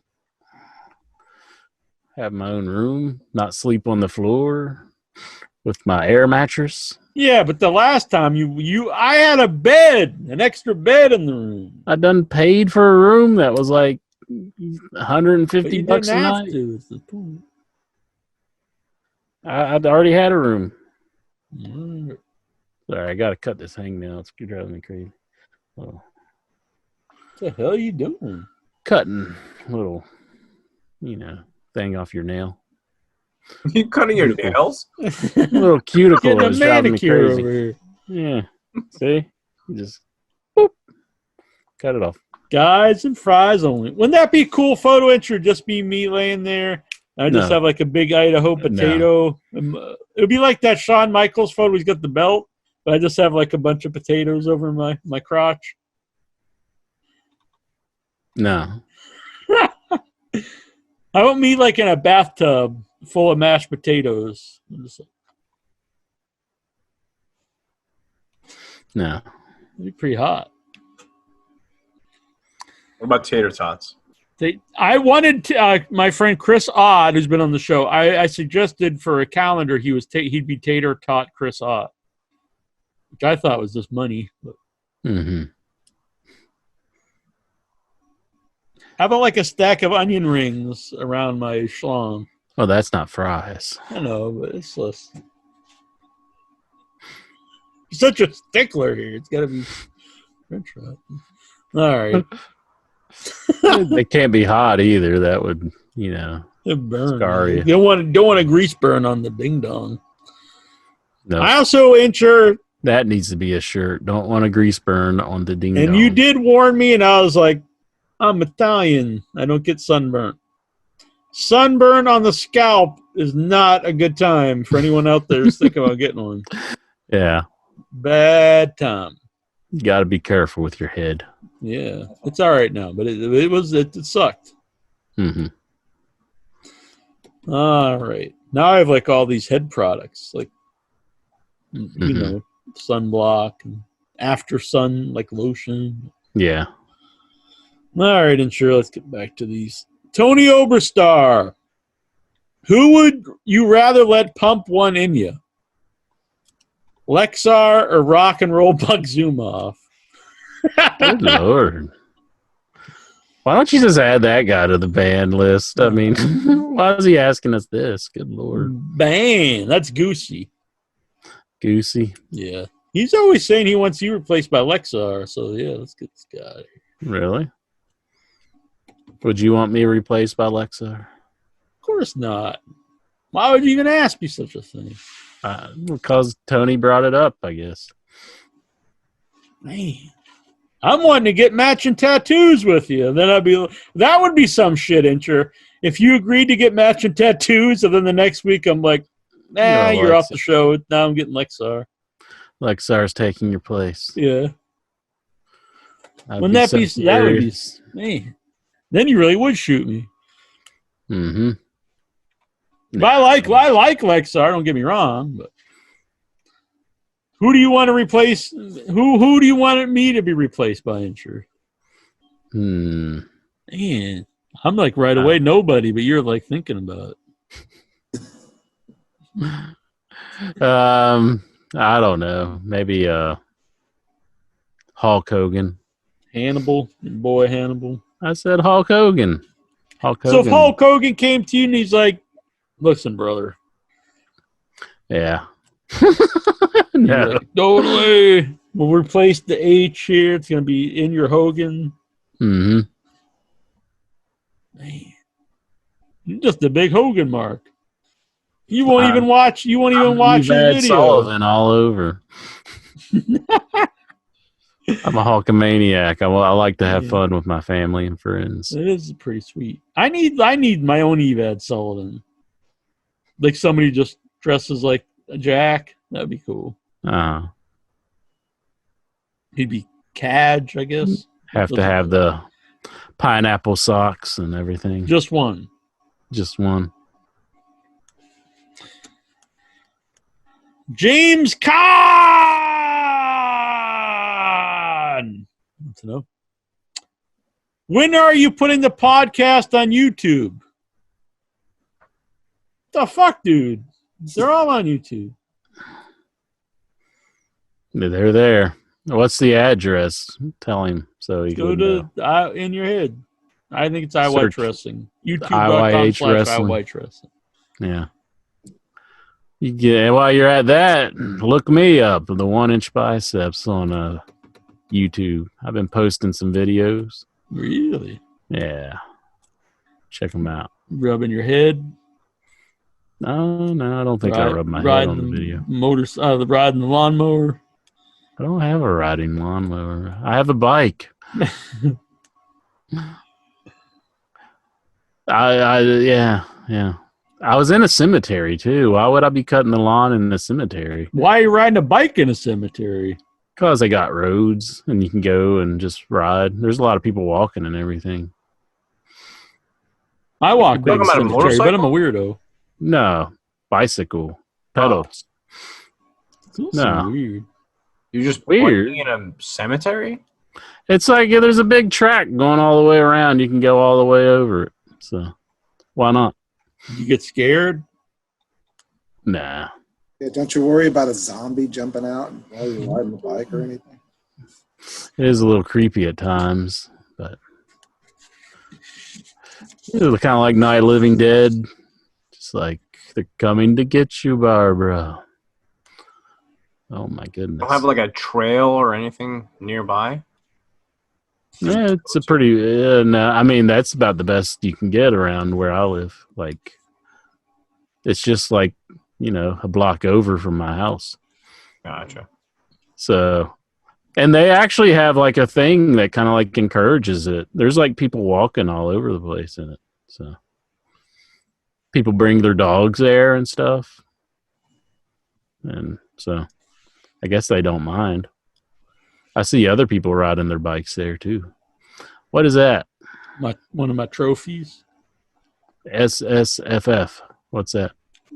Shawnee Film Festival 2019 Best Short Documentary on Umbilicus Desidero. Oh yeah? Cool.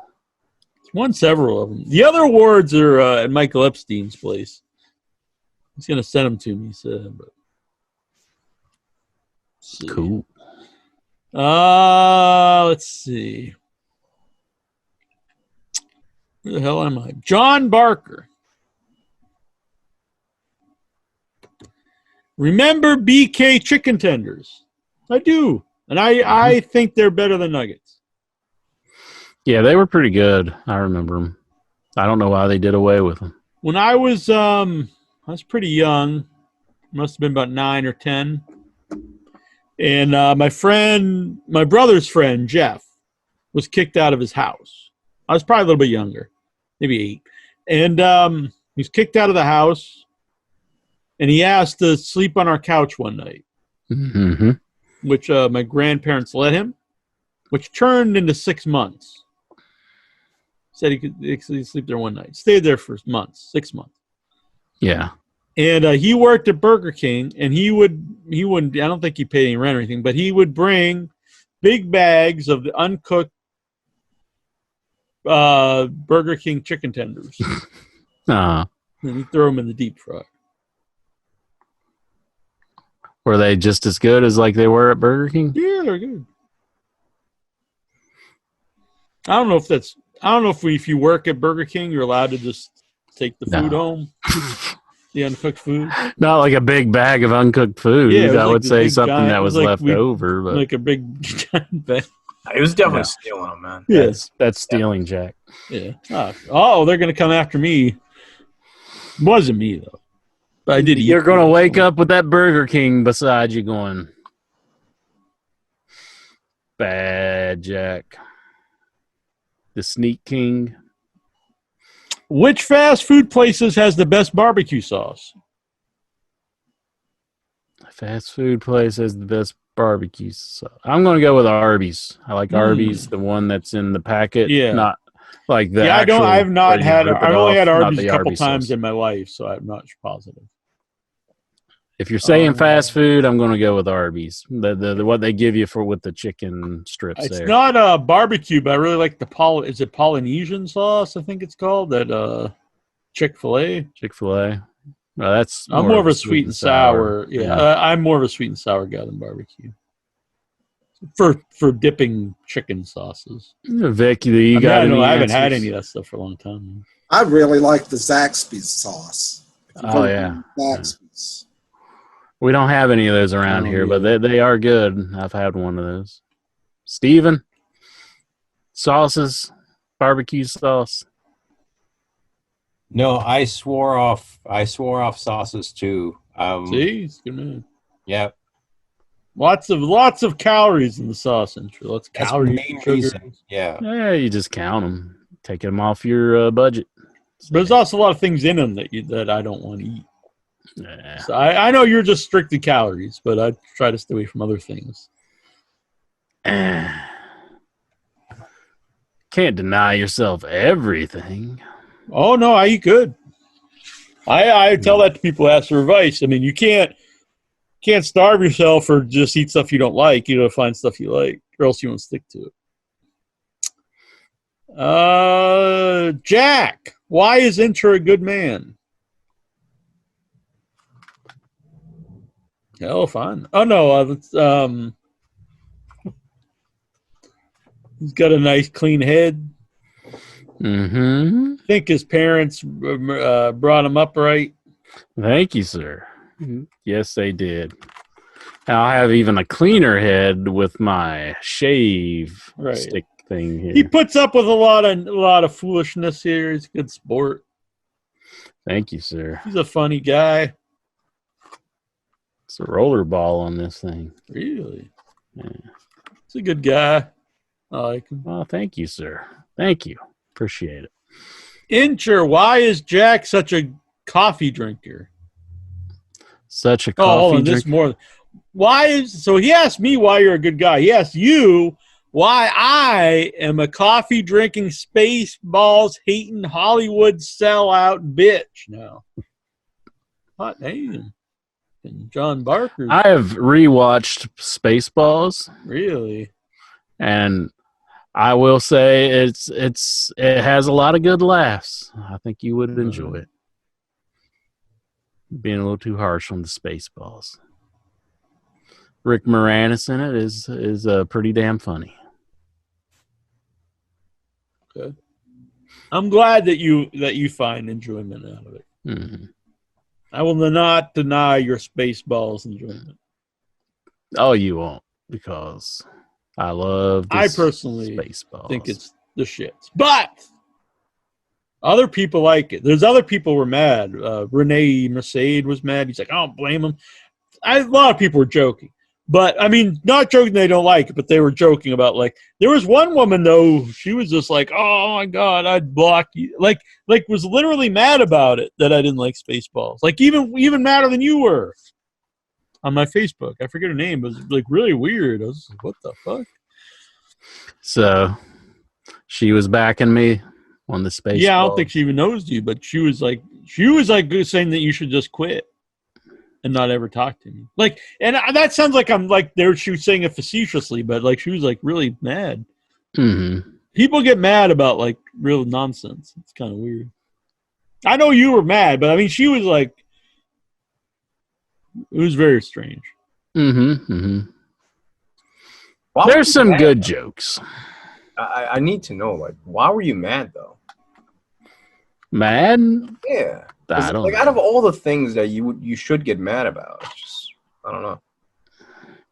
I mean, why should I don't know. I mean, just making something for the show. I mean, you were talking about stuff. I can have mad response. I know, but over a movie opinion, I mean, that's not like. I don't so know. It's just you just feel passionate about.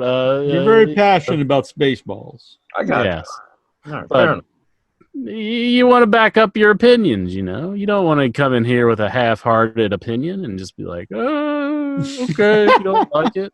You gotta drive the point home. If Siskel and Ebert sat and didn't say anything to each other, would it have been the show that it was?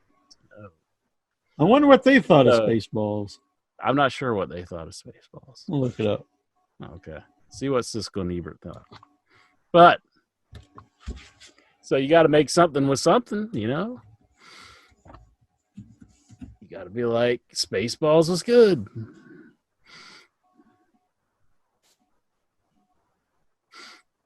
Jonathan Jackson in the chat room, he says, he questions Spaceballs, Incher, block him.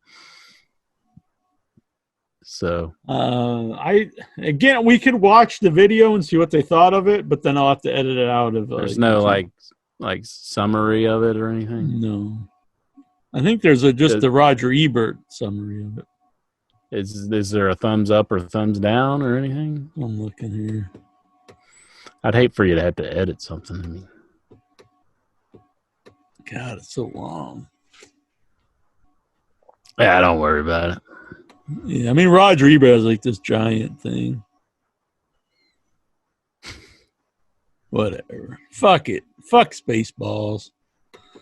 Sorry, Incher, I love you, but fuck Spaceballs. It fucking sucks. Nah, it's funny. It's shit.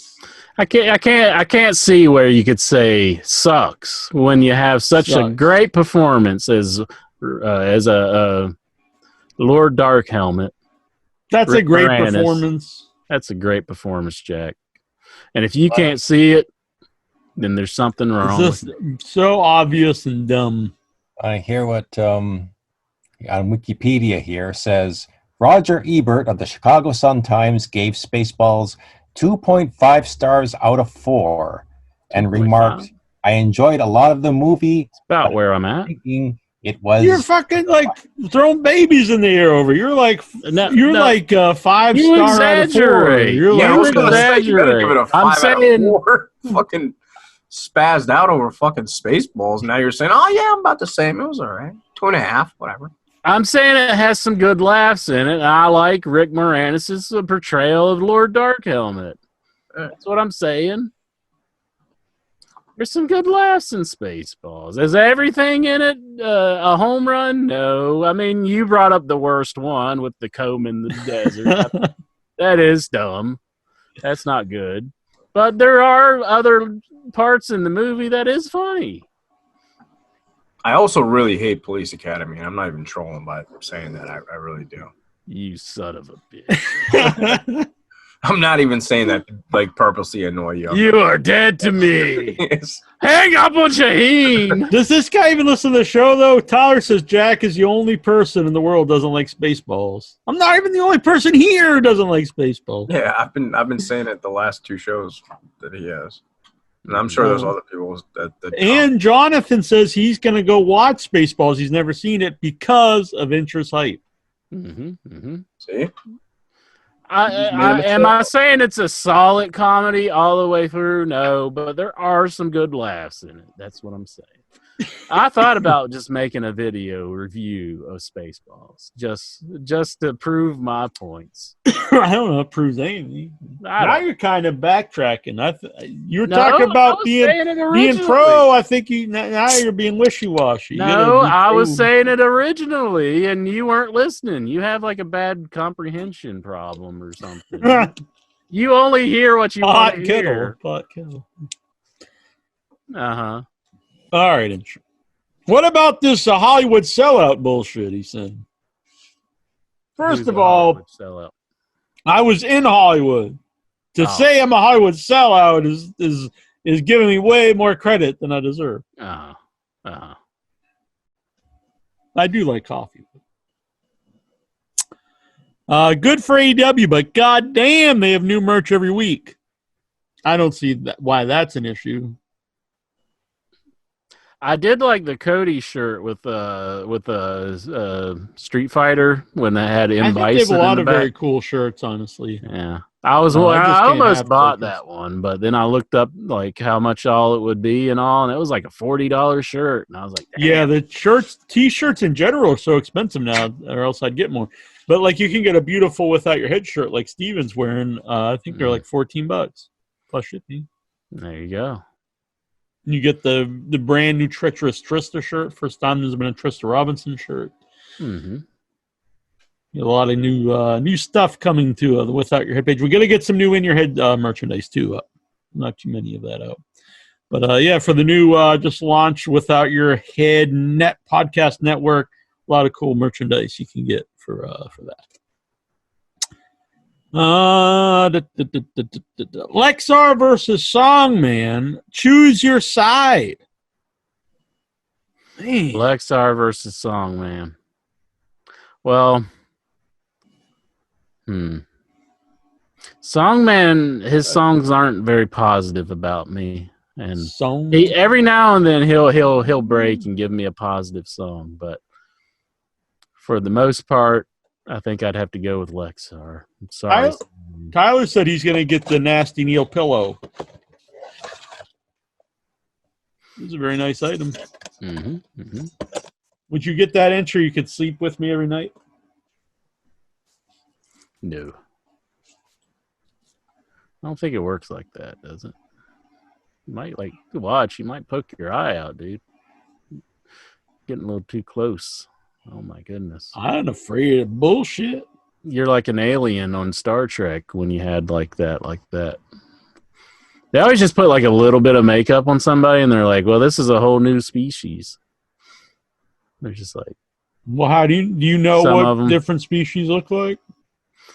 No, on Star Trek, like whenever they just add like a little something to them and they're like, yeah, this is. Well, yeah, I mean, look at the most popular Spock. He's got little pointy ears. Yeah. And some of them they get all out on, though. You know, like Worf, he's got like a whole forehead thing going on. Yeah, it's on the human growth hormone. I don't think it's just human growth hormone. I believe that's prosthetics. Let me see. Lexar versus Songman. That's an interesting one. If they really fought. Don't be wishy-washy. We need an answer. None of this beating around the bush stuff. You got to say one. Got to say one. They're going Broadway. Time limit draw. Oh, you're being wishy-washy. What? Being wishy-washy. Well, I went with Lexar. You go with Songman. Make them both feel good. Lexar. You just went with Lexar, too. How's Songman supposed to feel about that? You broke his heart. I don't think he's a fighter. You don't think he's a fighter, eh? He's a lover. He's a man of music. He's a nice person. I can't imagine. He is very nice. I can't imagine him getting mad enough to fight anyone. No. I mean, Lexar's not necessarily someone I've seen fighting either, but he wanted to kill that guy that was sitting next to him that time at WrestleMania. So that's true. What if he started Lexar and Songman? That might do it. Yeah, that might bring him into battle. Oh my goodness.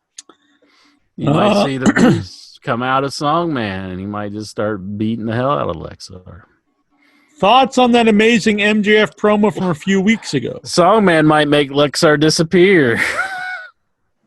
That would be bad times. Mm-hmm. Thoughts on the amazing MJF promo from a few weeks ago? Oh, with the debate. He's always money. Mm-hmm. It's good stuff. I would like him to win the title, to be honest. Somebody was saying he was copying. I forget who it was. I don't see it. They were making like a comparison to somebody else, like he was copying him or something. I forget. I think he's a great character. Yeah. I think he's one of the best stars in the company. I like to see him with the title. I think if you put the belt on him, you have him always kind of sneaking a victory out. I think would be good. And there's very few like original ideas in wrestling. Yeah, everything is inspired by something else. Yeah. God, there's a lot of questions here from John Barker. In picture, he kissed the baby at ringside, then used mouthwash to disinfect. Mm-hmm. And telling that one blonde to smile is just the best. Is the homoeroticism of Darby and Mox on par with that of Jack and Incher? I don't think anything can match our homoeroticism. Mm. Especially if you listen to the our wrestling match that we had. Yeah. Man. Do you miss the audio days, Incher? I'm not just now you have to like dress and stuff. No, a little bit. I personally much prefer this. I think really, yeah. There's a part of me that's like, oh, I miss my recliner and like just having stains all over my shirt and just nobody knowing about it. You could still do it. That could be your new gimmick. Oh, I could still do it, but it would be a GIF all over Facebook. Or like just being able to do things like. Jerk off? No, not jerk off. Good Lord, I never did that. Scratch your ass? Yeah, scratch your ass or pick your nose. Pick your nose or do a line of coke. Marty Van Buren, which wrestler would you refuse to become common law married to? Which? I don't know. Common law married. What exactly? Like you live together, and then you live together so long you're considered husband and wife. I don't know. Probably a lot of people. All of them, I guess. Yeah, I don't think I'd want that with many people. See, how does this look if I put my feet up like that? You can't even tell. I could do that. See, then you start sleeping. The lazy bitch over here. So you can't even tell hardly. I shouldn't have even mentioned it. Yeah. Okay. Now you just be falling asleep. Nah, I'm not going to fall asleep.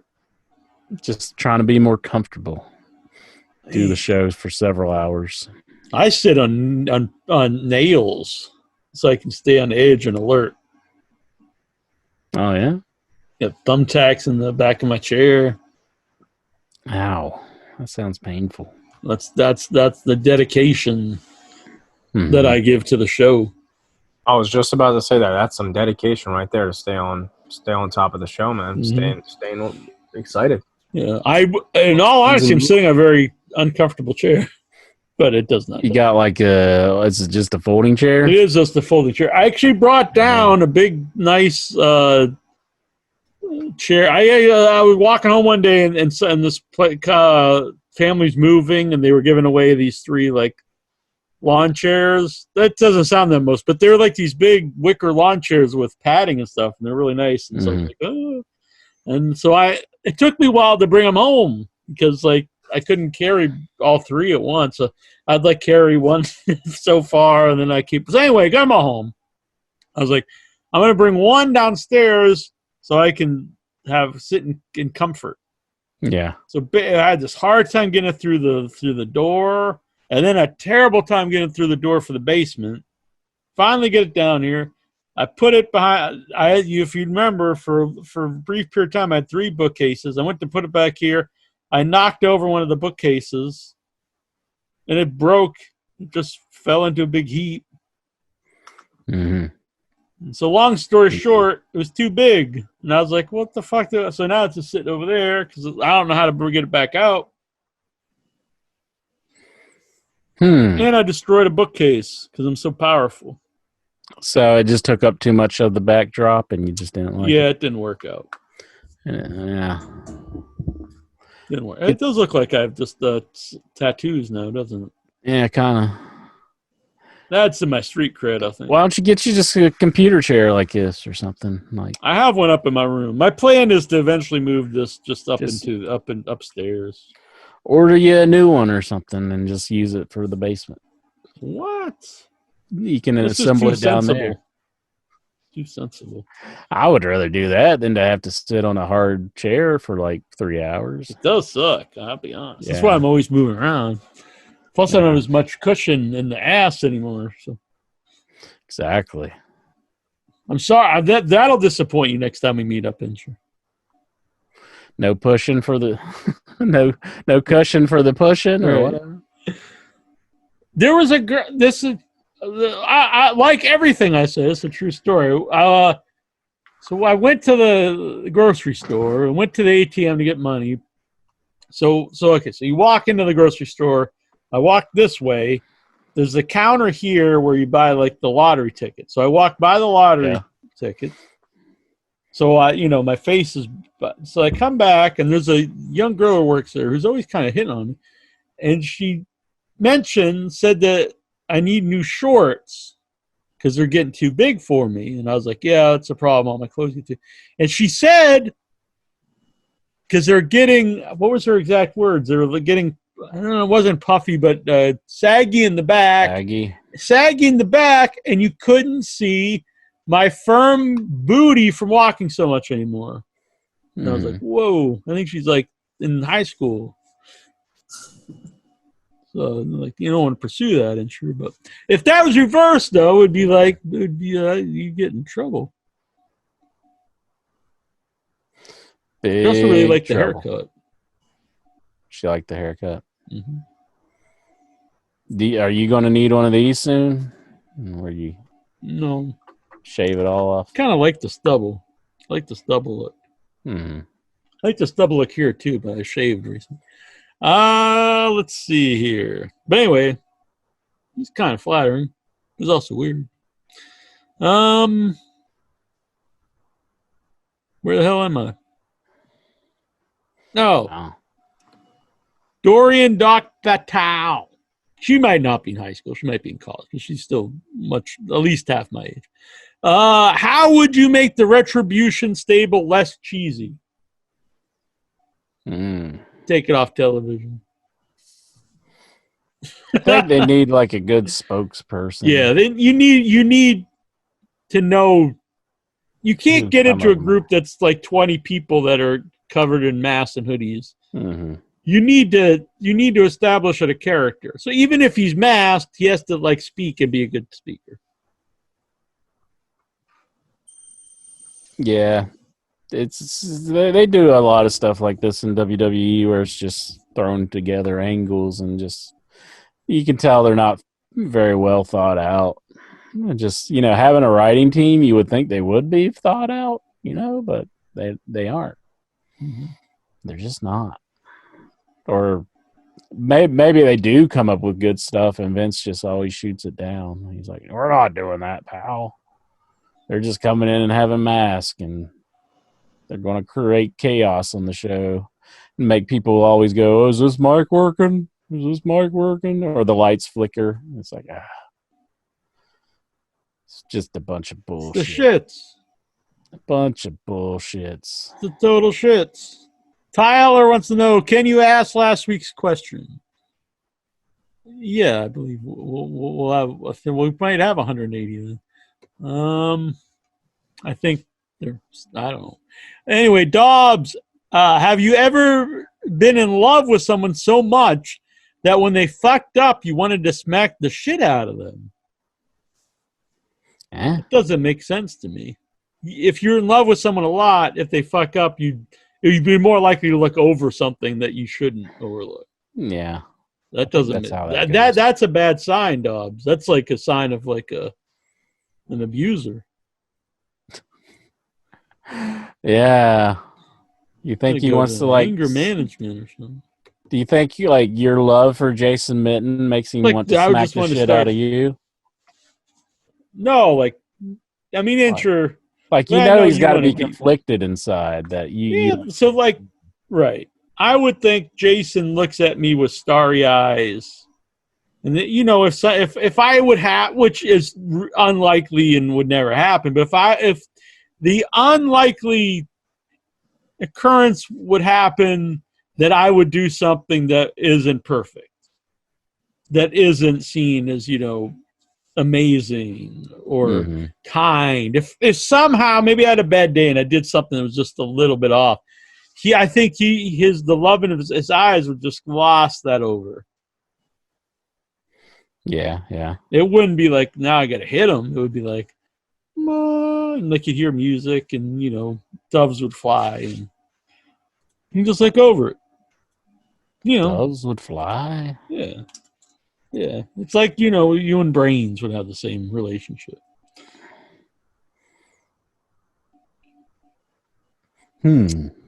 Maybe though, maybe you and Al really love each other, and that's why you're always like verbally hitting each other. Well, gents, gotta say goodnight. Good night, Good night, Steven. Steve. I'm falling asleep. You're a good Steve. man. You're falling asleep at this riveting conversation. You should have took a nap. Gotta get those naps in. Yeah. Anyway, Just get a good night's sleep. live long and prosper, and good night. Good night. Night.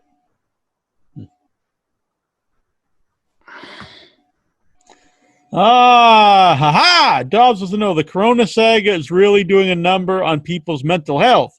How does one keep focused and less stressed? I think you gotta have like a ritual that you do around your house where you sacrifice lifting a weights lamb or something. No, not I that. see. But like you gotta have like a routine that you try to keep on.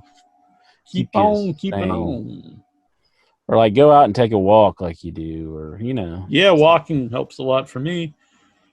Doing Something. multiple podcasts. Yeah, I agree. You got to keep your mind on something. Keep yourself motivated. Don't just sit and your mind will just like bubble and you know what I'm saying? Don't sit and read Facebook 12 hours a day. No, definitely don't do that. Gotta get away from the Facebook. Oh my It'll drive you Lord. crazy. Block. That's why I got so many people blocked. I mean, like, holy fuck, I don't want to read this shit. Then if it's someone I like, I'm like, I can't block them. I'll just unfollow them. Is your Facebook just like a blank page? Like just Yeah, kind of. you're just scrolling, just seeing nothing. I'm just seeing my own plugs for my own stuff. Yeah. Dobbs Dean Maya. Is sadness addictive? Wow, he's getting deep. Yes. Yes, it is addictive. I think because you get, I could get deep with, but I think you get comfortable with that, Mm-hmm. and then it feels not quite right if you get out of if you. Because honestly, when I started changing and was more positive guy and more happy guy, it didn't feel natural because I was more comfortable to be depressed because that's where That's I what was you for a knew. long time. So it felt strange. So yeah, it's interesting. Dobbs Dean Maya. If Satan worshippers believe in Satan, then surely they have to accept the existence of God and that God is the all-powerful and not Satan. There's a lot wrong with this statement. And I'm not saying like, if that's true or anything, because Satan worshippers don't actually worship Satan. They don't even believe. the vast majority, I'm sure there's people that believe it, but the vast majority of people that call themselves Satanists don't believe in Satan. They don't believe in God or Satan. They're really just trolls. I was gonna say they're trolls. They troll everybody. They just fuck around with people and laugh at them, essentially. Yes. They do the most offensive stuff because they don't find anything offensive, essentially, and they just find it hilarious. Some of them do try to make a point.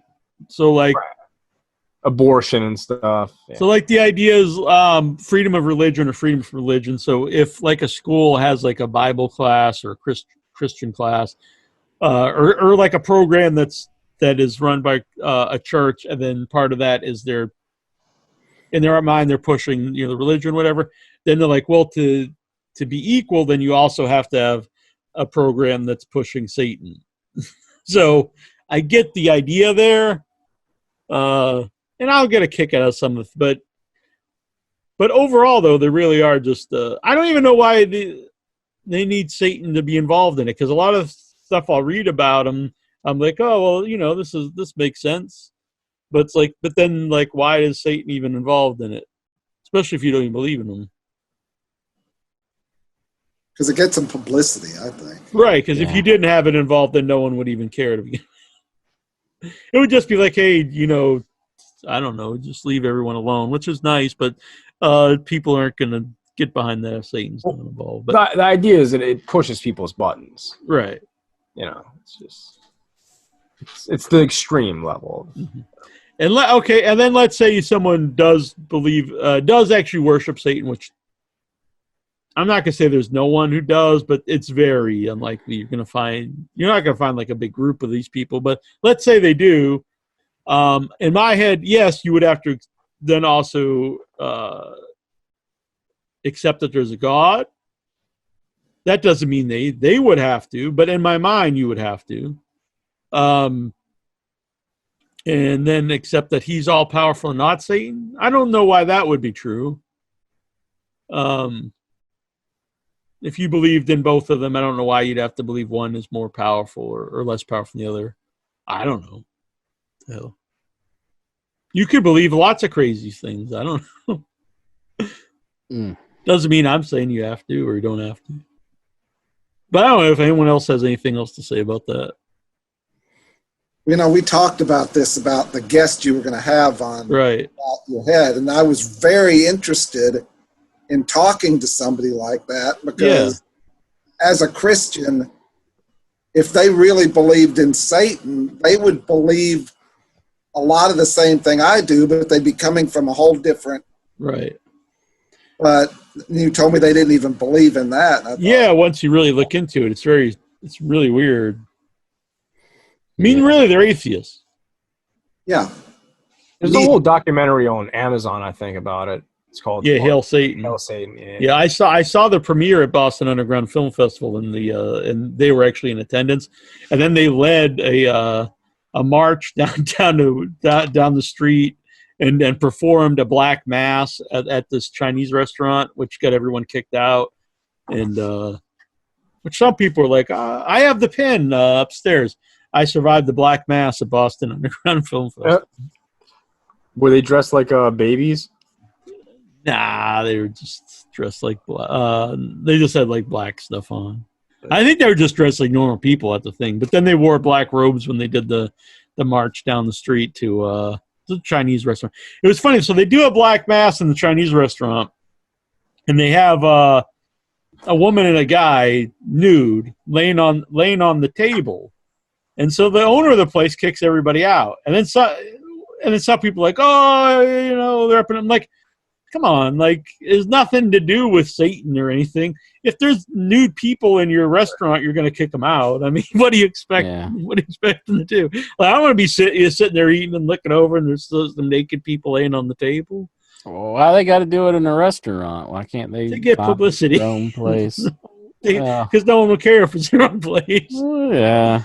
It did get publicity. I mean, I'll be honest. It was fun and crazy to have that happen at a festival as that. I'll just say this: that Richard Ramirez guy, I think he worships Satan. Maybe. And what Vic was saying though, like, okay, so if you did believe there's Satan and God, I don't want to understand. If you do believe, all that stuff, why would you worship Satan? I don't understand. Like, I'm gonna have like cool stuff on Earth. Okay, I get that, but then my soul will be in eternal damnation. Like, if you believed all that, why would you do that? Like, that doesn't make any sense to me. Mm-hmm. Some people just want to watch the world burn. Oh yeah. Well, like kind of like what Vic is saying, unless you're into pain and torture and suffering, I mean, unless that's your thing, then you might be in for the long ride, That's if you believe in that stuff. Again, everybody's. Yeah. It's all very bizarre. It is interesting. I find all that stuff interesting. Oh yeah, I was at a occult store earlier, and I'm just like interested in that stuff. I just like buying the books, and I got a bunch of tarot cards that are from like Dolly, and just I don't know. I like learning about that stuff. Oh my God, are you a warlock? I'm trying to get there, man. I'm trying to. I have some tarot cards. Someone told me. Oh my goodness, Vic, we're talking to warlocks here. Oh my God, look at this. I have a deck of tarot cards I got actually at not a flea market, at a yard sale, and someone told me like that's bad to do because you don't want to buy like used tarot cards because they have the mojo of whoever owned them before that. Did you just laugh after they told you this? No, I don't know. It's interesting. I'll be honest. When we used the Ouija board and used it a couple times. The one really nothing happened, but the one time we used it at a cemetery near me in Sagamore, it was interesting because it actually I have it right over here too, the Ouija board. And so it did move around, and we got answers, which I didn't expect. And everything was really just mundane, just like they said they were a teacher and all this stuff. Oh, my goodness. Who's that fellow? I don't even know who that is. Aleister Crowley. Oh, is it? Another troll. But yeah. Oh, my goodness. It's fun stuff, man. I agree. It's the history of, I don't know. Some call it black magic. Some call it trolling. Some believe it. Mm-hmm. I find it interesting. So we were using the Ouija board in the cemetery at night, and it was getting answers. It was what made me interested in this was it was just all mundane stuff, like it was a teacher and all these things. And because I think if you were going to make something up intentionally or unintentionally, you would go to something really, bizarre and out there. You know what I mean? You wouldn't be like, oh, it's just some dude. A teacher, like you would be something creepy, right? And it wasn't at all. It's just like normal stuff. And so I'm not saying there's stuff we don't understand yet. So could there be something to that? I'm sure. Why not? So it was interesting. And what was really interesting, so at the end, we asked if they were there. We were actually sitting on. I probably shouldn't say that. Like it was like. Not a tombstone, but it's like the stones. Yeah, it was like on the ground, flat. It wasn't knocked over, but that's just how it was made. So we were sitting on it. And which was probably not nice. I don't know. But the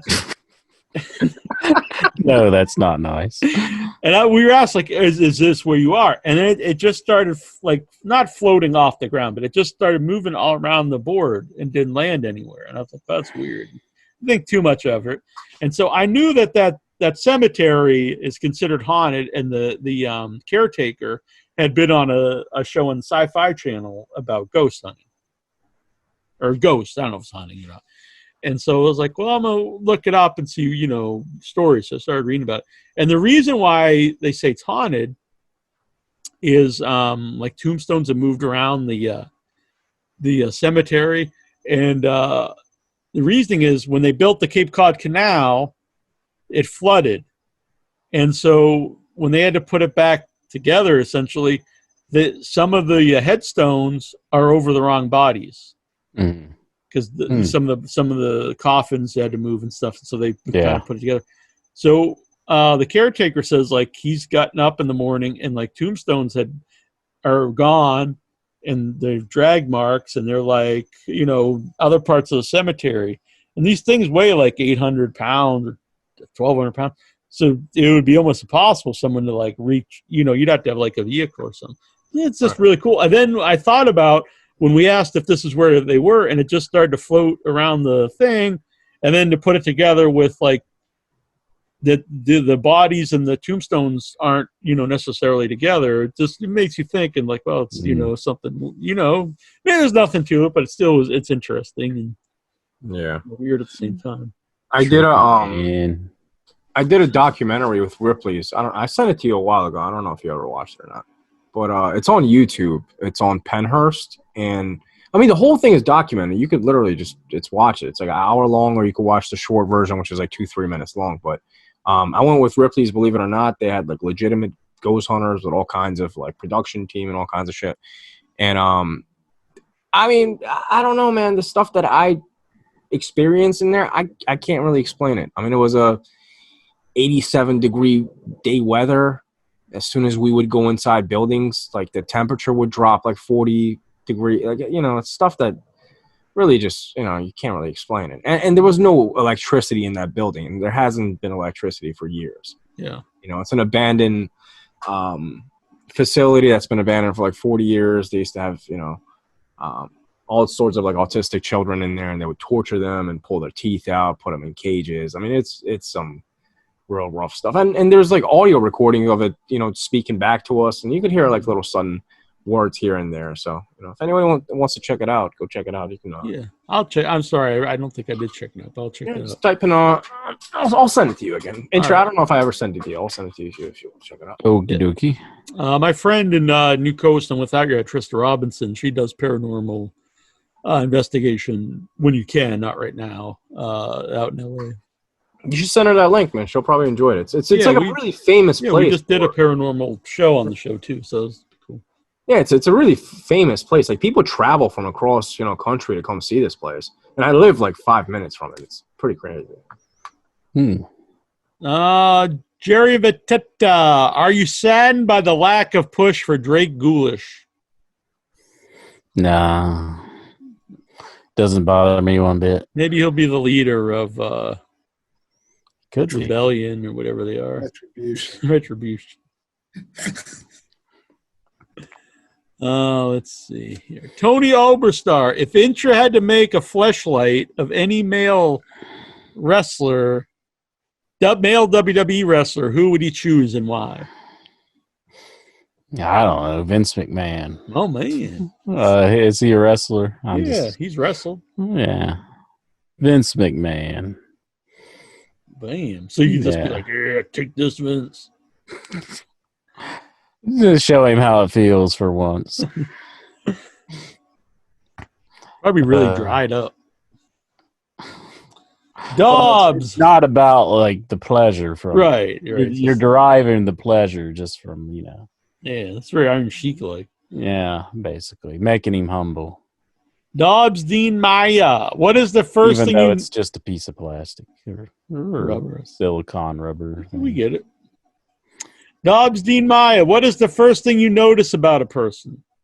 You could add voices to it too. So it'd be like, oh, bow. Or, something, He's gonna puke. You could have good Vince drops within the things. So. Man, you really thought about this. It's really fleshed out. Well, I just kind of came up with it on the fly here, but I'm just going to cut that out. I just came, and I'm just going to cut the rest of that part out. Nah, I said, yeah, but what is the first thing I notice about a person? Mm-hmm. I guess their appearance. I guess, like if I meet them in person. So superficial. What are you supposed to notice? I don't know. You haven't made conversation yet. Just teasing. What's the first thing that drew you to me, Insure? We were just talking about the show, Get in the Ring, and you're a fellow fan, so you seem nice. Man, were you deceived? You didn't reveal yourself as the psychopath that you really are yet. So, Nah. Jujubee, how psycho do you have to be to watch and listen to programming that obviously enrages you and or that you hate? I agree. It's very bizarre. Yeah. I don't get it. Yeah, if you just, I don't know. It seems like one person expects everybody to change just for them, and I get it, like, something you watch for a while and like it's bad for a bit. But after a while, like if you've hated something for years and years or 20 or 30, like, all right, dude, it's on you now. Just stop. Just stop it. Yeah. Shaheen, this was last. Shit, it's happening. Marty Van Buren, do you think TNA Impact has ever been a profitable company? Probably. Did they ever make money? I mean, even in the Jarrett days? This is something I don't have interest in. Like Yeah. if someone makes money. I just Well, I mean, care it'd if I be like good it or for the not. company, but like, yeah, I get that. But nothing that. it's hard for me to pay attention to something I'm not interested in. So I don't know. Mm-hmm. But I don't know if they ever have made money. I don't know. How did it survive just as a TV show without viewers? Just whoever owned it had Yeah. money. Didn't mind losing it. They're talking about the pay-per-view days where they just sold pay-per-views. I guess. Yeah. I mean, that's why it keeps being sold, probably. Mm-hmm. If you could choose your loving co-host, future spouse, who would you choose to set up your audio soulmate with?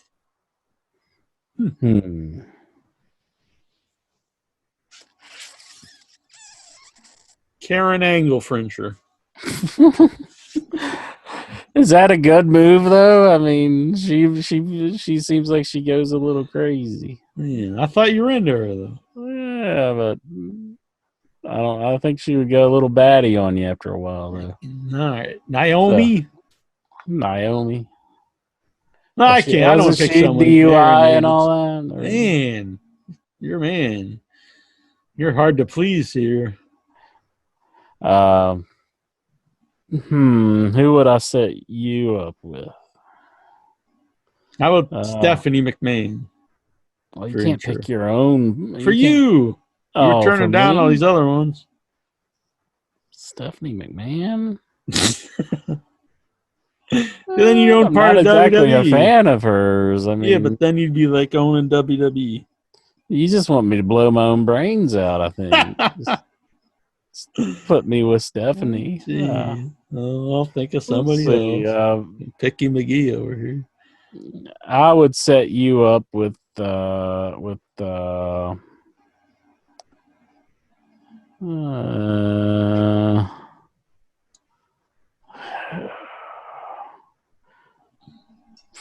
Leslie Easterbrook for Incher. Is that one girl from Police Academy movies? Oh yeah. What's her name? Major. Well, she's probably a little old now, but yeah. How about Major Guns for Incher? How about Liv Morgan for you, Chad? Hot damn! Woohoo! That's good. Man, you really came through on that one. See there you go. But I mean, if you knew more about her, there might be things about. Oh, I'm sure there is. I probably can't stand her. Yeah. Well, how about Ruby Riott for Incher? I don't know if that'll work out. Actually, now I think about it. She's got to be well adjusted, I would say. Yeah, but I don't think you're her type, if you catch my drift.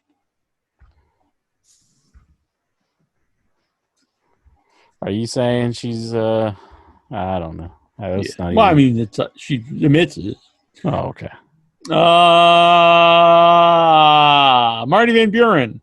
Why does even being a nobody who did 3 indie shows as ring crew give people in the business such pretentious views of their self-worth and alleged knowledge? Well, I think if you did do something, you probably have some. I'm not of the belief that if you didn't do something, you should have no opinion on it. That's kind of stupid. But I think if you were involved in the business, you should have, your opinion matters. Everybody's entitled to their own opinion. So why not? Steven says he would set Incher up with Molly Holly or Nia Jax. Oh, yeah? Mm-hmm. Molly Holly or Nia Jax? She'd throw you on like Pat Buck. Maybe. Marty Van Buren, how would you feel about Ric Flair becoming your stepdaddy and marrying your mother? That'd be awful. Woo! I don't know. That would probably be like my own little private hell or something. If there was my dad. What should be worse, Ric Flair or Michael Hayes? Oh, that's pretty bad too. At least Ric Flair's somebody, you know.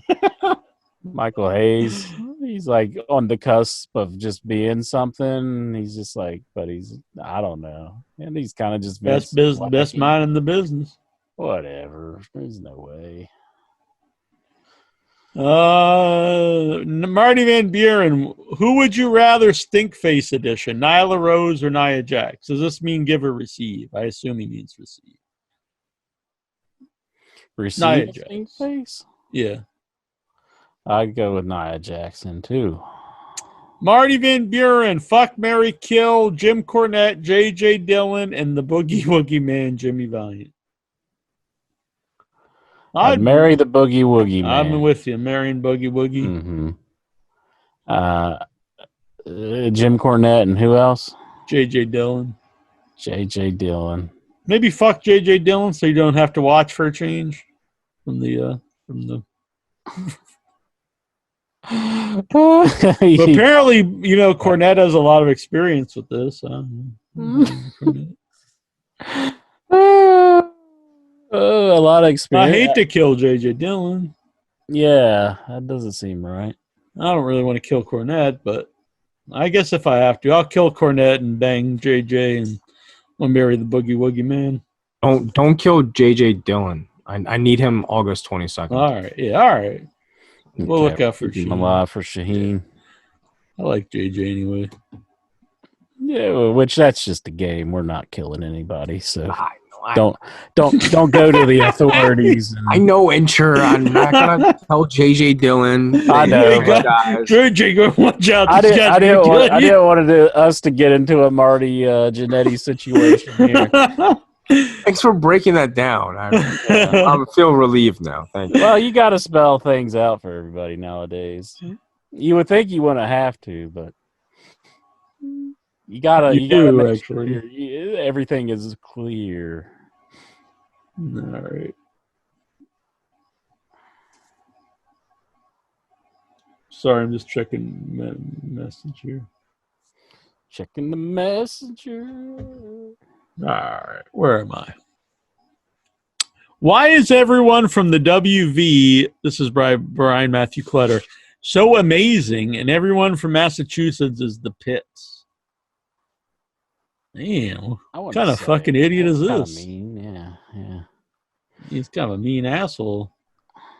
You got to work on your young boy here, and you got to teach him ways. He's getting better. I mean, because he did he's just like one extreme to the other. Yeah, I know. I don't know. I think he's a little manic. I think you need to smack him around a little bit. He might, yeah. Might need a little smacking every now and then. Marty Van Buren, should Pencil Neck Geeks have legal rights?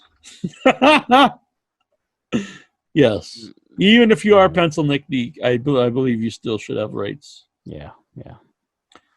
Dobbs Dean Maya, do you think AEW is overdoing it with ex-WWE guys? Me personally, no. You got to get your talent from somewhere. People bitch that they have the Mud Show guys, and then they bitch if they bring in guys from WWE.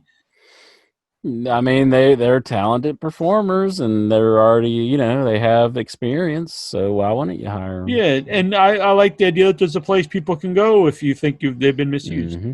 Mm-hmm. Tyler, is AEW more like TNA or WCW? I mentioned the other week I thought that some of the shows when they're really and gear to me remind me of my favorite times in WCW because they have a lot of different styles on the show. True. Owl, what are interest thoughts on Jack shaming a man for public urination? You shame somebody for public. Yeah, I actually took a picture of a guy in the broad daylight just standing there taking a piss. You took a picture of him? Yeah, you can't see his wiener. You can see the stream of urine. It was broad daylight, like 2 in the afternoon. I was walking down the Cape Cod Canal. I look over, the guy standing there just taking a piss. Broad daylight, right off the sidewalk. He's on this side of the bushes. Let's say the bushes are here. He's standing there taking a wee. Literally on this side of the bush is the pilot house. It's maybe up this way. Right here, where the bush, right behind the other side of the bush, is the outside seating area. There's people there eating on tables. Right here, bush, guy taking a leak. He's literally 12, maybe 10, 12 feet from people eating, and he's taking a leak. The other side of him is the canal. There's kids. There's people fishing, people walking. There's You envied him, didn't you, that he'd have the balls just to do it? You kind of wish you had the balls to do that, didn't you? I'll fucking piss right here on the show, and sure. Well, do it. Huh? Do it. I don't want to get kicked off YouTube. You really want to see my wiener? No, I'm just saying. You have in the past say that you like to. I do like to urinate outside, but not in the daytime where people are standing and people are walking around. Oh, fucking crazy, man! You did. You're like, I wish I was that crazy. I still have to do it sometimes because when I'm walking, there's actually some public restrooms now. But when COVID started, they were all closed. Mm-hmm. So I'd be walking for a couple hours, and I'm trying to stay hydrated. But I didn't just go and stand right off the sidewalk where people are eating and be like, was this a homeless man? Or no. I mean, I don't think so. He was dressed pretty well. You gotta go, I guess. And like 100 feet the other direction were the porta potties. Oh, really? Oh, that's bad. Yeah. He should have just went to a porta potty. Exactly. This makes no sense to me. My town, in this area, they closed the public bathrooms. They have a bathroom there because it's between the beach and the canal. They closed it because of COVID. They said it's not, safe. And then put up porta potties. I'm like, how is that safer than the bathroom? That's got to be way less sanitary. Like the porta potty, you got to open the door and everything else. Yeah, and there's not a sink. You can't flush it. It's just a big basin of waste. Mm-hmm. Someone has to go empty. No water, maybe. There's no running water. How is this? This is better for anybody. Yeah, porta potties are disgusting. Yeah, they're pretty nasty.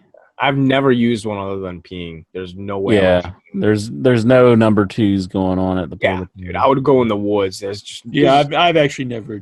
I'd shit my pants before I do it. Honestly, I agree with you, dude. I'd rather shit my pants than on a porta potty. I really don't want to put my ass cheeks on that for sure. I'll go live on Facebook and shit my pants before I shit on porta. Same way on the bus. The buses. Yeah, it's hard to even pee on the bus though, because it's like moving, and you're like, you don't want to get any on your leg or something. Those are even worse for the people that actually sit on them to poop. It's like, dude, people are leaking everywhere all over this thing. Yeah, exactly. Like, this is. I try to never use them if I have to, but every once in a while you have to use them. It's always messy business, but you gotta go. But yeah, the porta potties. Yeah, I've never sat down on one of those. I don't think I ever will. They just seem so nasty. Tyler says porta potties and squatty potties are padlocked in Canada. Well, how does someone get in them? Yeah, I don't think there's public squat. Maybe there are public squatty potties. I don't think so. I mean, that'd be awesome. Or you have to put like a quarter in at the squatty potty. Tyler, did Incher ever get paid back the dirty borrowed dollar? No, I never got that dollar. What is back. that? I think when I mentioned my brother opened the door to ask for the dollar. Yeah. Tyler, what wrestlers would you use to replace action stars in action movies and why? I.e., Buff Bagwell as Rocky or Michael Hayes as Kiefer Sutherland in Lost Boys. It's an interesting one. Yeah. RVD and, as any Jean-Claude Van Damme movie. He could be the new time cop. I don't think RVD could have the acting ability that RVD even JVD or Jean-Claude Van Damme has. Right. JCVD. How about Rusev in Rocky 4? Rusev and Rocky 4. Nah, I don't know. Dolph's pretty good in that role. I'd like that. I'd go for it. I definitely Lana, especially Lana. She'd be good at it. Yeah. Did you see the new picture with Rob Van Dam? Apparently, he's on to 3 girls now. Katie Forbes apparently introduced the 3rd one now. Jeez, it's too much, man. I don't know. I'm grossed out by her, dude. It's kind of a weird relationship, yeah. Yeah, I just. He's just getting old and trying to. Yes, he thinks he's getting younger by just messing with these 25-year-old all plastic surgery out chicks, and it's just it's a bad look. I don't know. I'd much rather. I like natural girls, man. I don't like all the extra. I agree. Lips are falling out. That's one thing I really dislike are the giant lips. I don't think that looks good. Mm-hmm. And the ass, the proportions are off. The ass is huge, and then the thighs are like, dude, that looks ridiculous. I can't even imagine that being attractive. I don't know. Yeah, I agree. Maybe it's just me. Porta potty. I was gonna say porta potty Van Buren, Marty Van Buren. Do West Virginians refer to all humans not born and raised in West Virginia as foreigners? No, I don't think so. You did call me Northerner. You're the Northerner, yeah. That is a weird thing to say. Northerners. I was just being silly. I can imagine people saying that though down south. Like if I were to move down, like, oh, you don't Northerners. Like, goddamn, dude. Mm-hmm. I could see. You're welcome. They say you're a Yankee. They wouldn't say. There you go. There you go. Yeah, Yankee. I'm a fucking Yankee. My uncle, he was born in Pennsylvania, and then he lived in South Carolina or North Carolina, but he had a big blue pickup, and he named it the Confederate Yankee. I never quite understood it, but yeah, he thought it was hilarious. Marty Van Buren, with the recent scathing allegations of wokeness coupled with undeniable weight loss and follicle liberation, is Jackie Jones the Metallica of podcasts? The Metallica podcast. Yeah, I'd say that's a good. Except like the new Metallica. Some of their songs doesn't seem so. Yeah, I'm not a guy who hates. I know a lot of people like the Black Album's the shits, and I actually really like the Black Album, but I will admit most of the stuff after that is shit, especially like the last few things. Mm-hmm. Dobbs Dean Maya. Who do you think would be a good sexual chocolate character in 2020? DJ Curly Bear, White Chocolate. Keith Lee. Not even just because he's big and black, but he's like comedic wise, he could do that. I can see that. He's got the charisma. It's chocolate baby. Yeah, Keith Lee. He entry I think would be the sexual butterscotch. Mm-hmm. The sexual butterscotch? Is that why you got me in your pocket all the time? You're walking around with the butterscotch. They are good. They are good. See, butterscotch is I don't eat ice cream, but that used to be my favorite, like sundae, and then then they started caramel, which is good, but not quite as good as butterscotch. But I don't think you can get butterscotch anymore. I'm sure they make it, but just probably hard. Yeah, to I find. don't know, but I'm out of the ice cream loop. But I remember it was getting harder and harder to find. Friendlies still had butterscotch, but there's not many friendlies left. Dobbs Dean Maya, would you sell your soul for fame, money, or hoes? I think we kind of covered this earlier. If that was all real, I wouldn't sell my soul for anything. Mm-hmm. You gotta have your soul. Yeah. Some hoes wouldn't be worth like just burning for eternity. Mm-hmm. Like Katie Forbes for my soul? Like, no thanks. I'm Yeah. keeping my soul. I don't want Katie Forbes and her two hoe-ass friends. MVB wants to know, would you let Big Mosh bed your high school crush? I mean, I guess she don't have any say in it. If like she likes Big Mosh, that's what she's gonna do. You ready for the Uber fun board?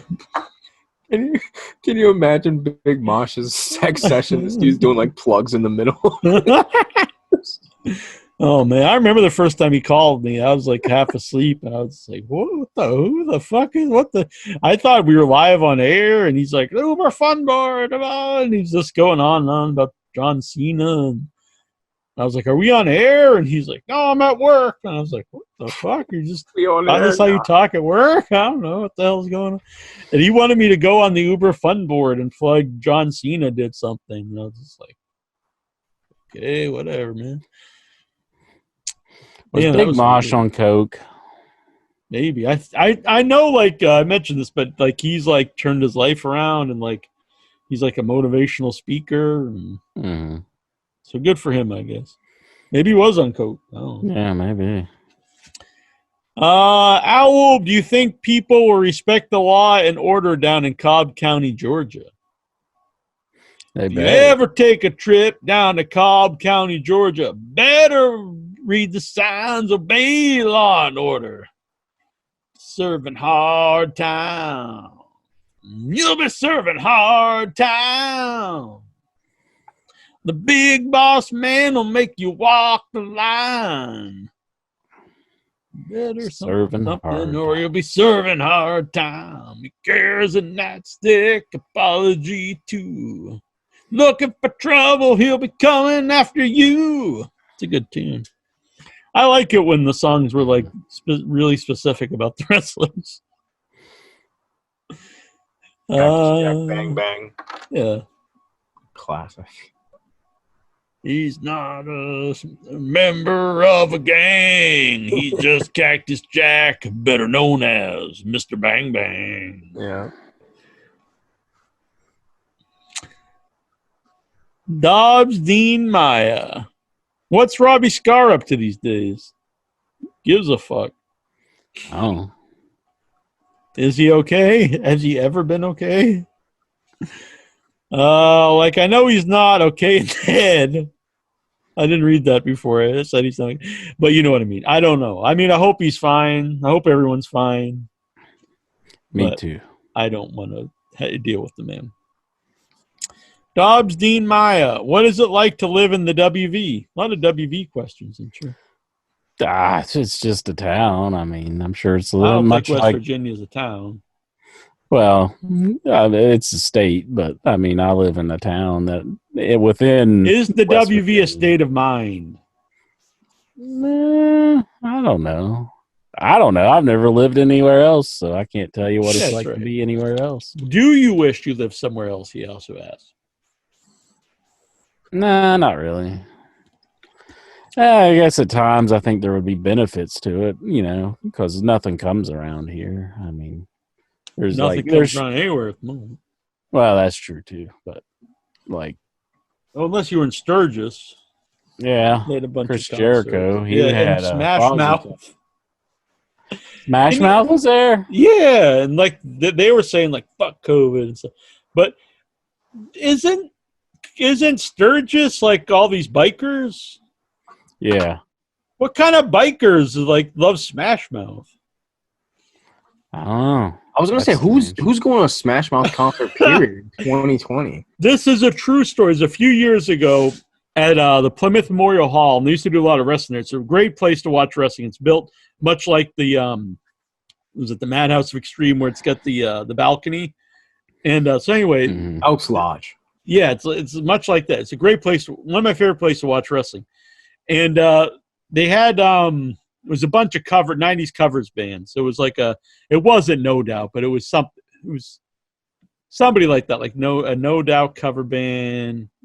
There was like 3 cover bands that weren't really real bands, and Smash Mouth, which I felt bad for them. It's like these 3 fake bands and the real Smash Mouth were all playing the together. Real Smash Mouth. I just remember that All-Star song just played and played and played and That's played. the worst. Can you imagine remember, like bikers going out to see Smash Mouth? Like, yeah, man, it's all about getting out in the wind and putting on All-Star. Get your game on, go play. Maybe that's how they're reinventing themselves. They're like Maybe. a biker band. I can't even see them seeing. I guess they got to take what they get. Either, to be honest, but yeah, I guess they got to take what they get. So, Vince Rudo, what is interesting in this picture? Where's the picture? It's a picture of the cow. I guess I could share the screen. This is not going to be very interesting. Or just send me the link. Or man, this is complicated now that we did. Copy image. Where am I going to send it? Where am I sending this to you? In here, maybe? In here, or no, I'll probably see it, I guess. Let's see, Zoom. I don't think that worked. No, it's not working. Or man, can you send it in did you send it in the conversation in Zoom? Yeah, I can't do it this way. I have to actually send it as a file. Oh, what a pain in the ass. Man.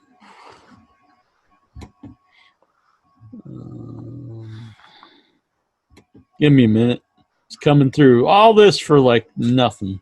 This is not going to be good. This will not have a good payoff.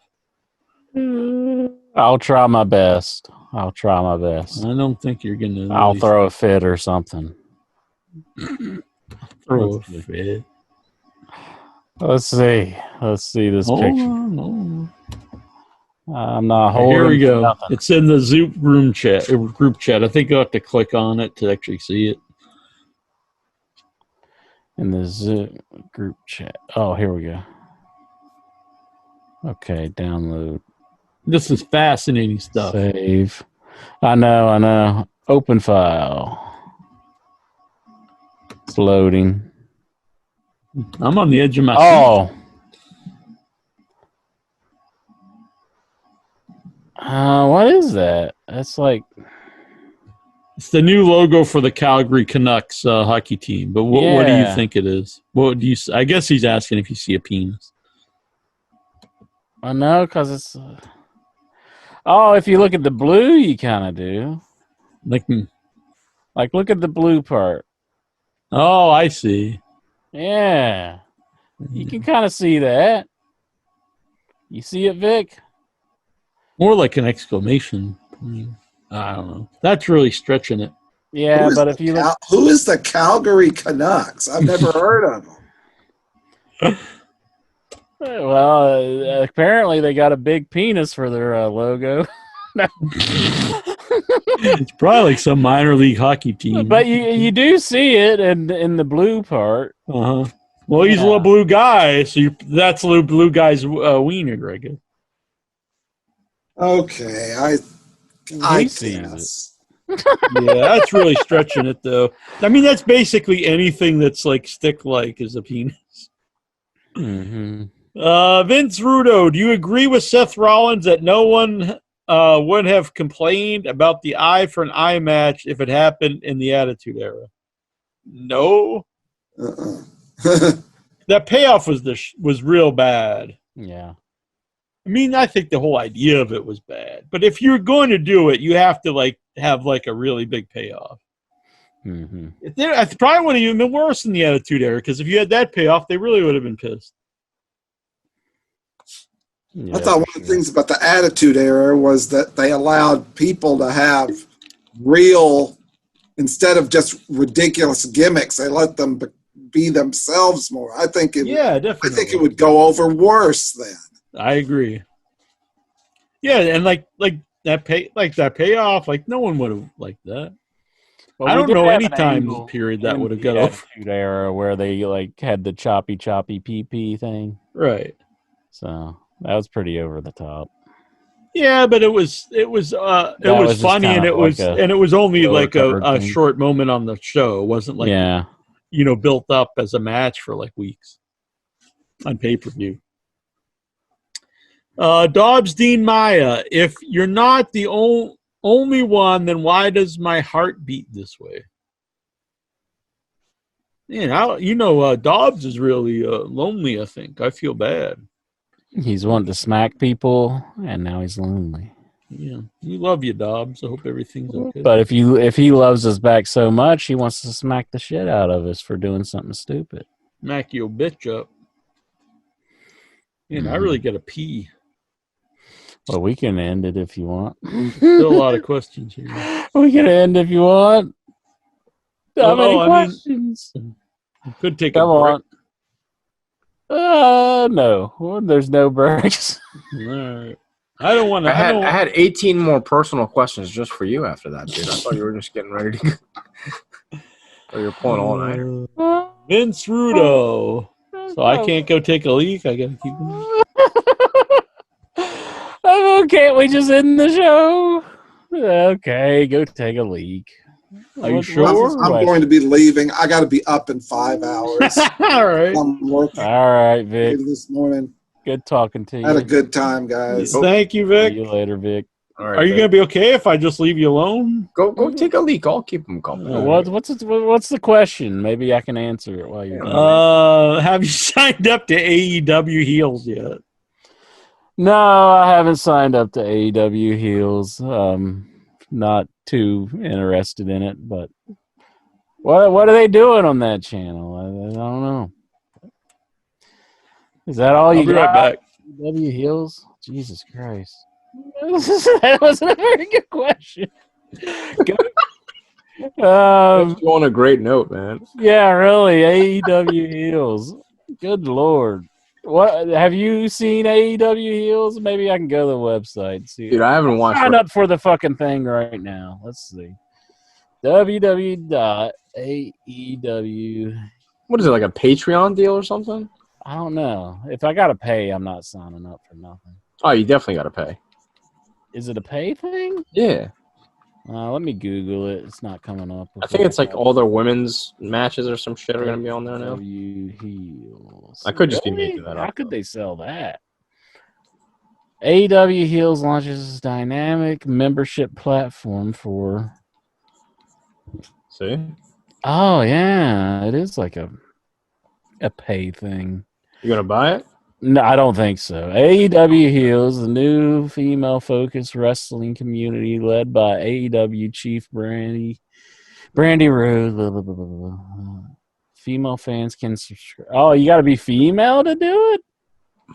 Yeah. Female fans can subscribe to AEW Heels. Wait, what?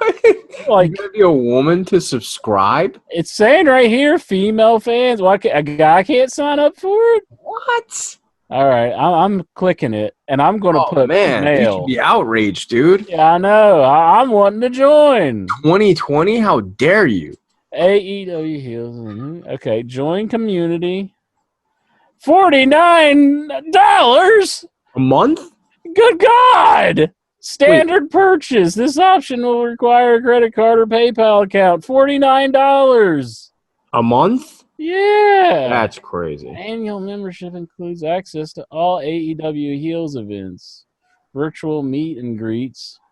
Like I'm just wondering when the buck's gonna drop and they're gonna be like, "Are you male or female?" And if I put male, they say no. Right? Like, what are you not gonna take my $50 if I'm not a woman? Yeah, really. What does that mean? And honestly, how many women are actually signing up? Come on, dude. Every Add single to cart. I am not purchasing this. So, but I'm just trying to see how far along I can get. Yeah, but you Please. know every single person that's purchased this has been a guy. There's probably 6 women on this site. Oh, I'd say for sure. Please register or log in. I need a wonderful union account. Huh?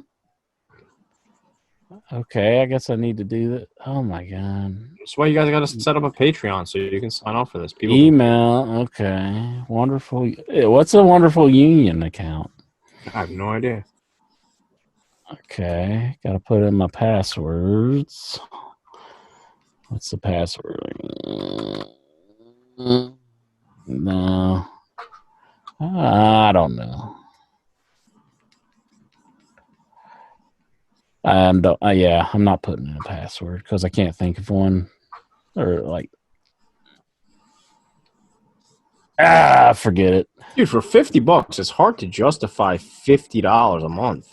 $50 just to be, like, see some women's wrestling matches. Yeah, and I'm sure if they're doing the virtual meet and greets, like you're paying extra for autographs and stuff shipped out. I'm sure. So what is this? Just to get the opportunity to like buy stuff? Like, great. I guess so. I think they're going to have like events, like I guess their own special shows. I guess. Yeah, they're saying that now, man. But I mean, how are they going to do that when with COVID, there's hardly any shows going on right now? Yeah. $49. Did you see Joey Janela apparently handed his Twitter over to AEW? Because he said it's like unhealthy for him.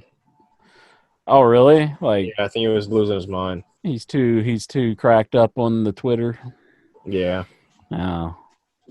I heard something about like a YouTuber recently said he hired somebody just to run his social media accounts. Oh, that's like every celebrity, I would say, pretty much. I would think every celebrity probably does that.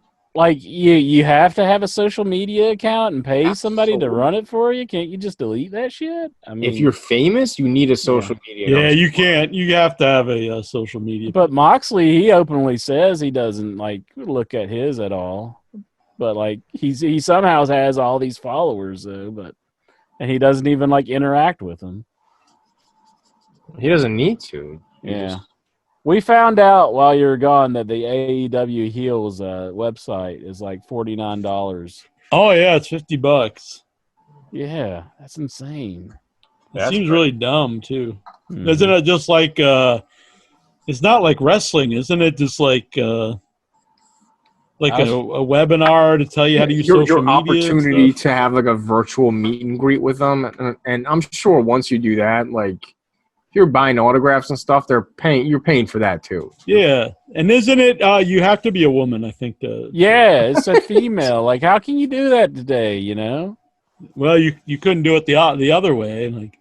Like I was trying to join and like I wanted to get to the part to where it'd be like click male or female, and if like I clicked male, it would be like no, you can't join this. Mm-hmm. You know? Mm-hmm. Yeah, you probably just lie though, can't you? Are they going to come to your house and check? They're going to come and see what's doing down there. But yeah, you got brighter since I left. Have you heard about? Would you pay somebody to run your social media account, Jack? I mean, that is a common thing, though. I'm sure. I know, but like, would I personally? Yeah, just thinking like I've asked people to run in your head page because I know I never used the Twitter. I wouldn't pay him to do it, but if I had a bunch of money, you know, I could see doing it, to be honest. Because a lot of my actor friends don't necessarily like social media, but they have to have one. Even getting roles, like a lot of it comes to how many followers you have and things like that. I'm actually looking for somebody to take over my social media. What you paying? How much? I don't know, man. If you actually share it and you find me work, I would definitely give you a percentage off of it. I'm being dead serious. I just can't, like, I hate social media. Like, I just can't deal with it. Yeah. And I just essentially need somebody to just like share my artwork on there and just like respond to people. It's like, do it up, Pincher. Huh. Do it up, boy. I'm too lazy to even do my own. I know. See, that you'd be a terrible candidate for it. Then. I know. I don't. See, you're attacking people for doing it. No, I'm just saying, like, to pay somebody to do it. I mean, it's you have to have one that bad. I didn't realize that. Snoop Dogg pays somebody $100,000 a year to roll his blunts. Yeah, I heard about that. There's just a guy that rolls his blunts. Can you imagine that? Like getting paid 6 figures to roll somebody's blunts? That's pretty crazy. It's like, gosh. Andrew, would you do that for $100K? Would you learn how to? Would you learn all about the culture of marijuana since you hate it so much? Probably for that much money. But, like, do I have to smoke it? I mean, but you'd have to know how to roll a blunt. Really tolerate it, smoke my pole. it, you know? I tried rolling cigarettes once before. Why? I wasn't very good at that. One of the guys I watch at work, they had cigarette rolling thing, and I was trying to learn how to roll them for him. I'm trying to check my color because it was like all out of whack. Yeah, maybe your camera kind of like shifted or something, like the focus on it or something. It's looking a little better now. It was like super bright and kind of blue, but it doesn't look too bad now. Yeah, he had like a little machine where you roll. Oh, did your lights go out? No, I was trying to do something here. No, now you're just black. Yeah. You're gone. Hey, That's creepy. Like, Look like the leprechaun for a second. Yeah. All right. That we'll go with that. Like, all right.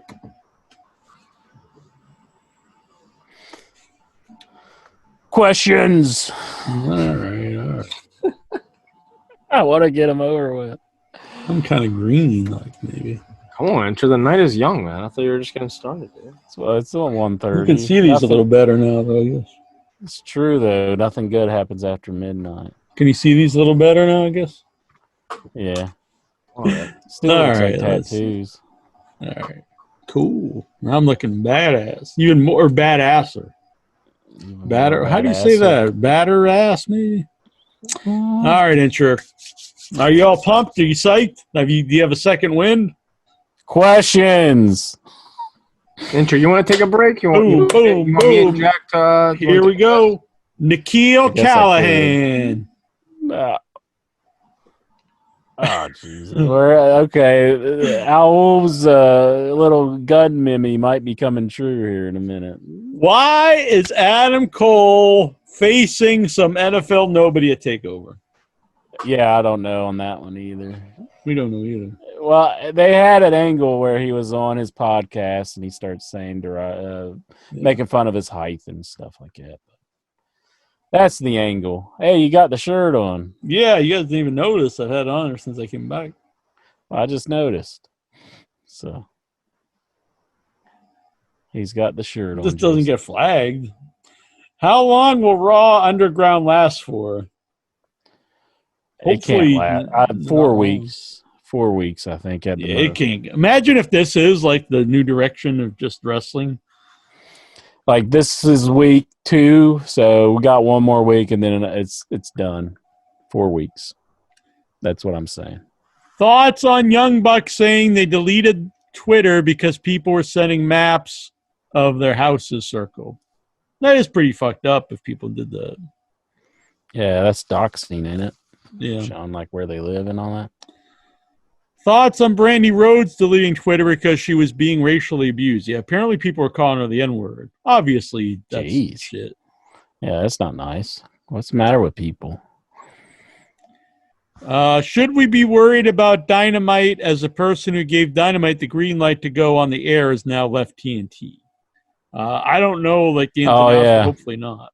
I heard about that. Like, that he was the main reason that they were on TNT. Mm-hmm. Hopefully there's nothing to worry about there. Hopefully they're pulling in enough ratings where they want to get rid of them. Yeah. I'd say in today's time, though, they got to be drawing like a decent amount. I think they especially in the key demos. Mm-hmm.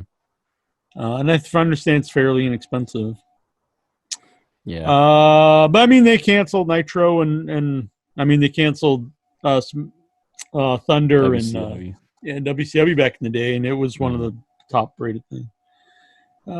Should we be? Well, we did that. Are you looking forward to MJF versus Moxley at All Out? And should MJF win the title? I'm definitely looking forward to it. I would like MJF as champ. I think it would be good. Yeah. Because he is another guy who does have like that star feel to him, and he would be like kind of an AEW homegrown talent. And it was fun when they had a heel Jericho's champ. Mm-hmm. I actually kind of like Jericho's champ again, but I'm good with MJF. Thoughts on Chris Jericho's banning Cornette from watching and appearing on AEW programming? Yeah. I thought it was just kind of a fun thing, maybe try to alleviate tension, but he'll probably get mad about it. It's like, come on, Corny, just take it easy. Yeah, it's just, I know you hate to say this, but it's just wrestling. I mean, let's see here. Sorry. I don't know. Just the hatred for Kenny Omega and the Young Bucks. It just doesn't seem to make sense anymore. It's just like, I agree. It's like you can dislike them, but like to hate them as like people and everything they've ever done or will do. It's just kind of like, I don't even really care for Kenny Omega, but like, I would never just say he's like this, like this the biggest piece of shit in every way. I mean, it's kind of stupid. Where was that? Who would you pick to beat Cody for the TNT title? Nobody at the moment, but Brian Pillman Jr., since they're burying the poor guy, and like he needs something to help him. If they're going to sign him, have they signed him, or is he just? I don't think so. Oh, okay. But he's in the crowd every week, so I assume eventually. It's in the works. Do you think AEW All Out needs to be somehow in a different location from the current arena? I mean, in a perfect world, yeah, but I mean, you can't really do much. You can't do much, yeah. I actually like the place they're at. Yeah, the Dailies place. It seems fun. But who will be in the group Retribution? I heard Donovan Dijak or Divakovic or whatever they call him. I heard he was one of them, but he's like a tall dude. So yeah, all those people look pretty short. Maybe Ali. Yeah, it's possible. Mustafa Ali. Well, his name's just Ali now, isn't it? Yeah, I'm not a fan of this angle for many reasons. No, I can't. I don't care much for it. Jack, do you miss watching WWE programming? Nope. Would you miss it if it was like back to normal?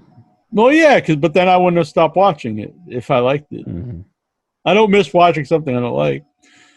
But even when it was normal, it was pretty rough to get through. Oh, yeah, it was still bad. It wasn't like unwatchable, though, and there'd be stuff on there I'd like, but then it just came to a point where I didn't want to watch it at all. Mm-hmm. Like, really just didn't want to watch it, so I just stopped. Are you excited for SummerSlam and TakeOver 30? Nope. Yeah, SummerSlam's, this is very lackluster. I don't even know. Randy Orton. I think it's like Randy Orton's going to face who's he going to Mysterio's face? kid? No, Randy. He's going for the title. Drew McIntyre. Oh, really? Orton, Are they going to put the belt on Randy Orton? Well, just whoever wins out of that match, but doesn't sound too hot. That's about the only match I can think of right now. Yeah, I can look it up. Yeah. It just doesn't sound very hot to me. TakeOver. I mean, I'm sure TakeOver would be good. TakeOver is normally always pretty good, so they have good shows. Maybe I'll go to WWE.com. Maybe they'll tell me.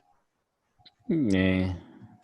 I'm sure we need to really prolong the show and look up some more stuff. No, we don't.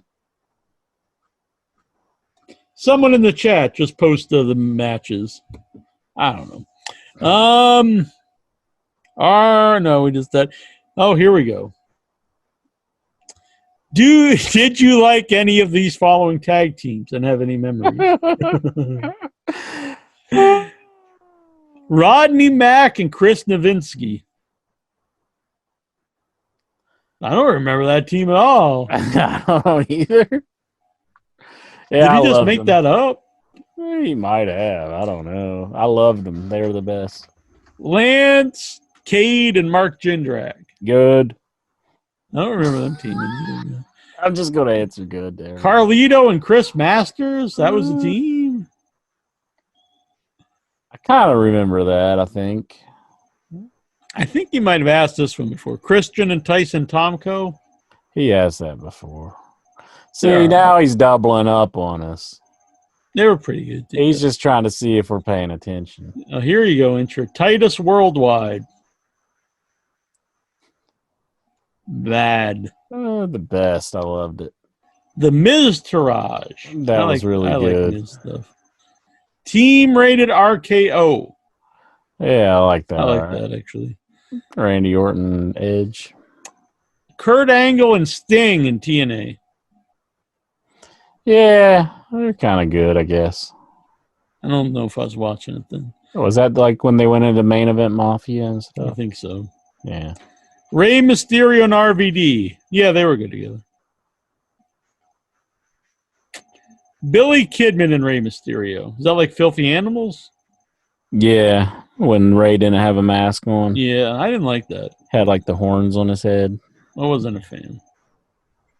Not too crazy. Eddie Guerrero and Rey Mysterio. Good stuff. Yeah, I would say that would be good. Why do wrestling fans criticize everything? Nothing better to do. I think that's the internet. People just like to criticize. Mm-hmm. Like criticize them, sure. What are you criticizing me for? I'm such a good guy. I'm just trying to sit here and love some Spaceballs, and Jack's just like, I know you're sitting there always loving the over. Fucking all about the balls. Cove in the desert, you dumb bitch. That is kind of accurate, though. No, it's not. I can't find the sun. Fuck SummerSlam. Fuck it. Do you like the There's ranking matches system on in AEW? I like the, who's the number one contender and stuff. I don't think you really need to tell me the wins and losses. Yeah. Because it kind of makes a lot of people seem kind of like nobody.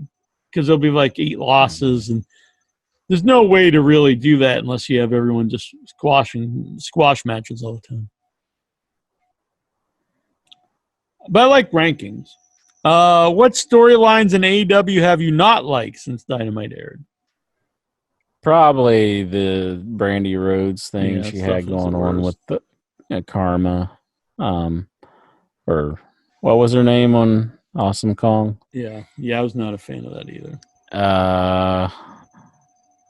That's the one that stands out the most. I can be honest, I'm not a big fan of Brody Lee with the Dark Order. I think it could be better, but like I just like I don't know why he wants to do a Vince McMahon character, you know? I don't either. I think he'd be better as just this big. Just being Brody Lee and just cutting promos. I think that would be a lot better. And if he was going to do a Vince McMahon character, I said it before, I think he needs to go all out. Yeah, he doesn't fit the character. Yeah, he's I got don't like think a it's long really ponytail and beard and Yeah, he's a big burly guy, and he's trying. I don't get it. yeah. Vince Rudo, Kamala dies, then Joe Biden announces that Kamala Harris will be running his running mate. Coincidence or proof that the Illuminati is real? Ooh. Totally proof. People have less evidence for a lot of other things they believe. So. That's true. Jujubee, would you want to watch this? It's You Cannot Kill David Arquette. Yes, I want to see this, and I believe I'll be getting the screener through Fantasia Fest. Is this where he's doing the death matches and stuff? Yeah, they made a documentary about it while he was doing that, and because I'm Tristan and I are covering Fantasia Festival, big festival in Canada, and that was on the list of screeners we can get. So I'm trying to. I'll probably get the screener. I don't know if we'll get David Arquette on Without Your Head or not, but I'll try. Mm-hmm. We'll see. Cool. Tyler Stevens, who would be featured for the In Your Head swimsuit calendar? In Your Head swimsuit calendar. Right here, baby. Steven? He was doing the Kamala thing. That's true. I was Canadian Kamala. Like UB or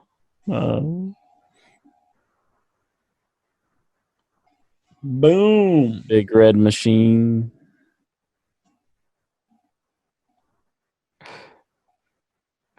The girl who blocked me from her. Yeah, now you want to see her hoo-ha. Very nice lady. Whatever. You just like her because she blocked me. You wouldn't even know who she was if it wasn't for that. Very interested in her life and her goals, her dreams. What really made her tick as a human. You're just oozing insincerity right now. I feel bad for you, Intro.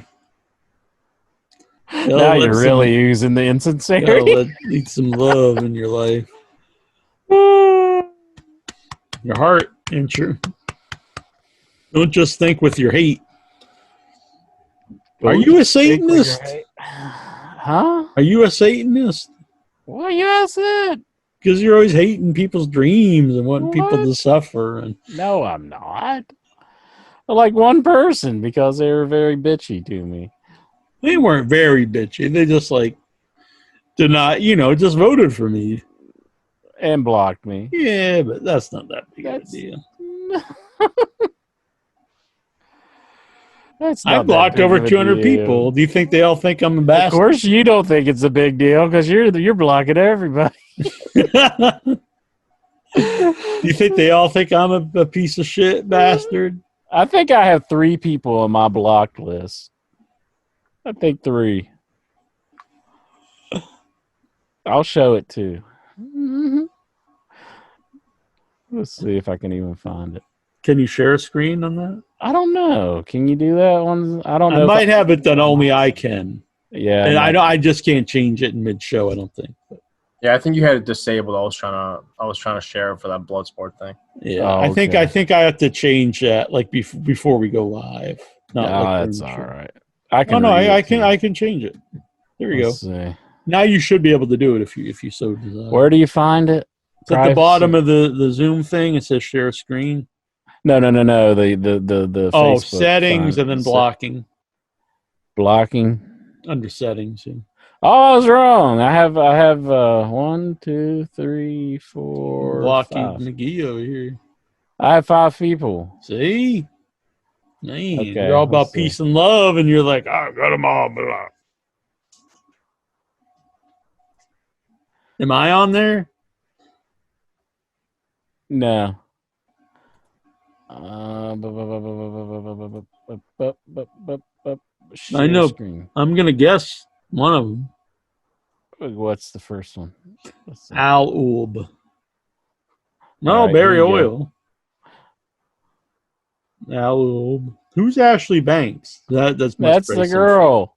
Oh, it is? I don't even remember this one. Any fan. Mm. And that one was pretty recent. Block messages. Mm. Yeah, that's my block list. No blocked events or anything. No, I didn't do that. Yeah, Jackie Cuckett. It started kind of, was never very funny. I like the name, and I think his very first post was funny. It was like, fuck my wife, please. Yeah. Take on the Henny Youngman line. But then, a lot of the other stuff they posted, I think they thought they were funny, but it wasn't particularly funny. But I didn't, whatever. And then they just started going crazy. Yeah. They're posting about this Tommy Kovac Some guy does a podcast, and like I don't know how that's connected to me. Mm-hmm. I have nothing to do with it. I don't even know who that is. I mean, I know the guy, and I've actually warned my co-host on Without Your Head not to do the show because other women I've had on the show have told me like he's creepy to them. Mm-hmm. So I don't know how that does anything to me. I actually told people not to do it. He had this burner account, and I think it's funny because he's telling me to have some balls. Like, you mean he's not really this guy? He's not really James E. Cuckett? Yeah, a burner account is telling me to have some balls, and it's like, okay, I'm the one without any balls here. Here he is, just totally anonymous. Have some balls. And I can just delete this account and it won't affect me whenever it's like, okay, buddy, whatever.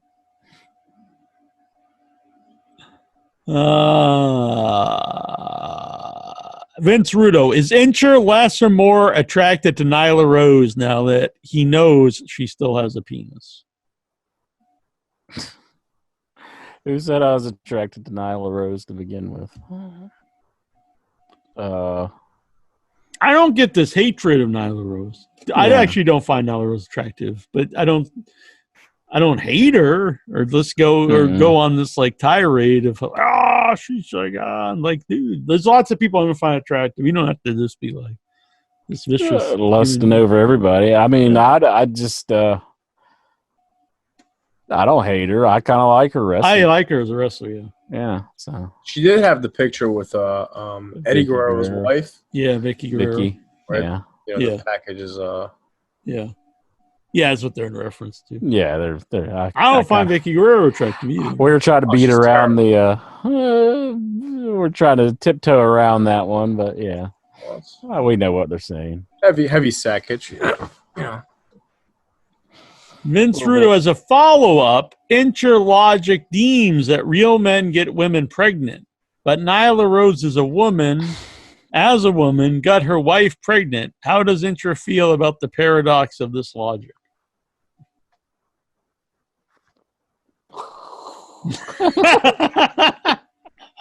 I don't know. I'm just I do that for a silly bit for the show. There you go. I like that. The mind blown thing. It'd be cool if we could cut to a GIF if it was just like.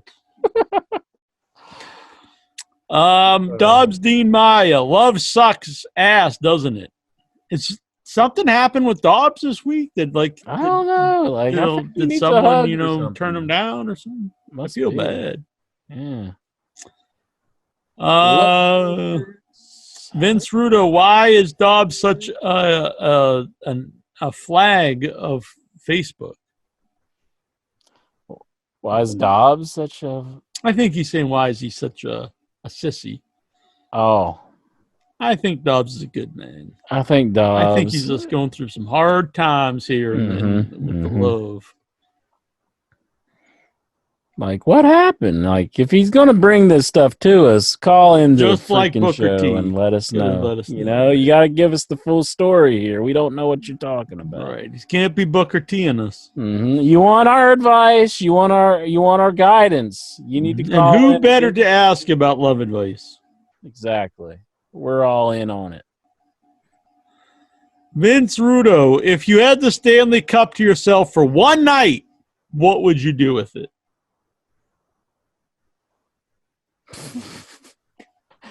I'd probably just set it in my room and say, "There's the Stanley Cup." I get a selfie with it. Yeah, a selfie. That would be good. I don't really have any desire to do anything to it, but I don't want to care about hockey. Maybe make a YouTube video with it. Unbox it. I put it in a box and then I take it out of the box. Yeah, it's the Stanley Cup. That's what I got in the box. Nikhil Callahan. He's got another 12 questions. What? No, I'm just kidding. We're making up for last week. Who is that Jim Cornette fake? Oddly enough, we just talked about him. And why the hell did he add me on Facebook and tag me on something? Bloody weirdo. Hell if I know. We probably shouldn't give him this much publicity. I guess. No, the only reason I brought it up is because I Yeah, showed my same block with me, list, yeah. and that was a recent one. I just said, why do I got to listen to somebody tell me to have balls, and they're on a burner. Why didn't he say you had balls to begin with? He's saying I should stand up for myself and blah, blah, blah. Oh, I see. I got the text thing, but I was just like, what do I even That's need to hear why this? it's easy just to block. Yeah, pretty much. Maybe I just get more people like that, and sure, that's why I've got so many blocks. Thoughts on the NWA bringing back the weekly pay-per-view? Terrible idea. I didn't know this was happening, but that's not a good idea. The weekly pay-per-view? Yeah, I'm totally tuned out on NWA. I don't know what's going on in that company, but Pay-per-view itself is like so hard now since the network. Once they had the network, $10 a month, trying to get people to buy a pay-per-view is really rough. I get the AEW ones because I actually really like AEW, but even that is just hard to do. You can't expect people to pay whatever it is a week for a pay-per-view. I don't think any company should be charging more than $10 for a pay-per-view nowadays. But I don't think it's feasible, for most people. Yeah. To make a profit. But yeah, I mean, that's a bad model. I don't see how that's going to work. Jason Mitten, have you ever made love in a rocking chair? No. Let's make love in a rocking chair. Hey. Tyler says unblock everyone. I did unblock not everyone, but most people when I got healthier. And some people. How big was your block list then? You were scrolling like 5 times just to get to the bottom of it here. Hundreds. But I actually blocked one of the people here, Shaheen. And now we're buddies. So yeah, Shaheen, not unreasonable. You can. Jeez. I think I reached out to Jack when he got sick. Actually, I think that's it was very nice of you. I appreciate it. Kind of squashed it. Someone did recently too, but it was like I'm like thinking like that's nice and all, but it's like what 5 years ago. Was it Boxman? Fucking guy. No, it was, him and I recently. He blocked me now. So. Oh really? Yeah. It's over. Trump. He's a super Trump guy. Yeah, I've noticed. Yeah. That's the only time I think he ever replies to my posts. If it's yeah. Very weird. I don't know. Vince Rudo, have you ever farted in front of your co-host in real life? I farted lots of times around Incher. I'd say I farted around you. Then I'd giggle. And then Incher would get pissed. I wouldn't get pissed, did I? Nah, I did actually, because it was right to change my diet. Well, even still to this point, but more so right when I changed the diet. And I was eating a lot of vegetables. It produces a lot of gas. And so the last time when I was with Mitten, we shared a room in Buffalo. There was a lot of fart. A lot. Okay. So you gassed Mitten? Did he pass out quite a bit. He was just like, "Oh my God, you're disgusting." My dog snored at the right time too. It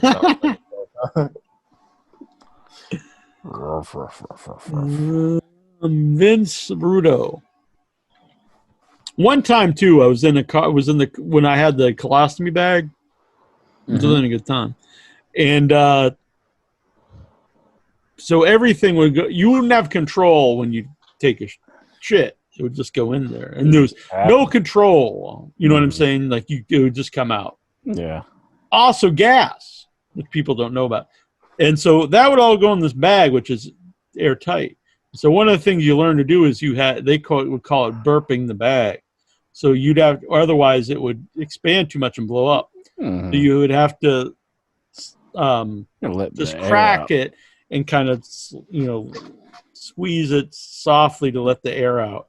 And it was, and when I first got it, the nurse at the time was like, it's going to smell spicier than normal because it hasn't gone all the way through your body. It's spicier. Very strange term to use spicier. I don't think I'd use spicier. It smelled worse. So anyway, I would say this shit is going to smell shittier. So, so when I had this for several months, I had to learn to burp it. And so one time I was in the car with Annabelle, and we were going to Brookline, actually. We were going to a theater, going to Coolidge Corner Theater. And I was like, oh, you got to do this bang. She's like, well, I'll pull over. And I'm like, no, because we're driving with the windows down. You're not going to notice. As soon as we got to a red light.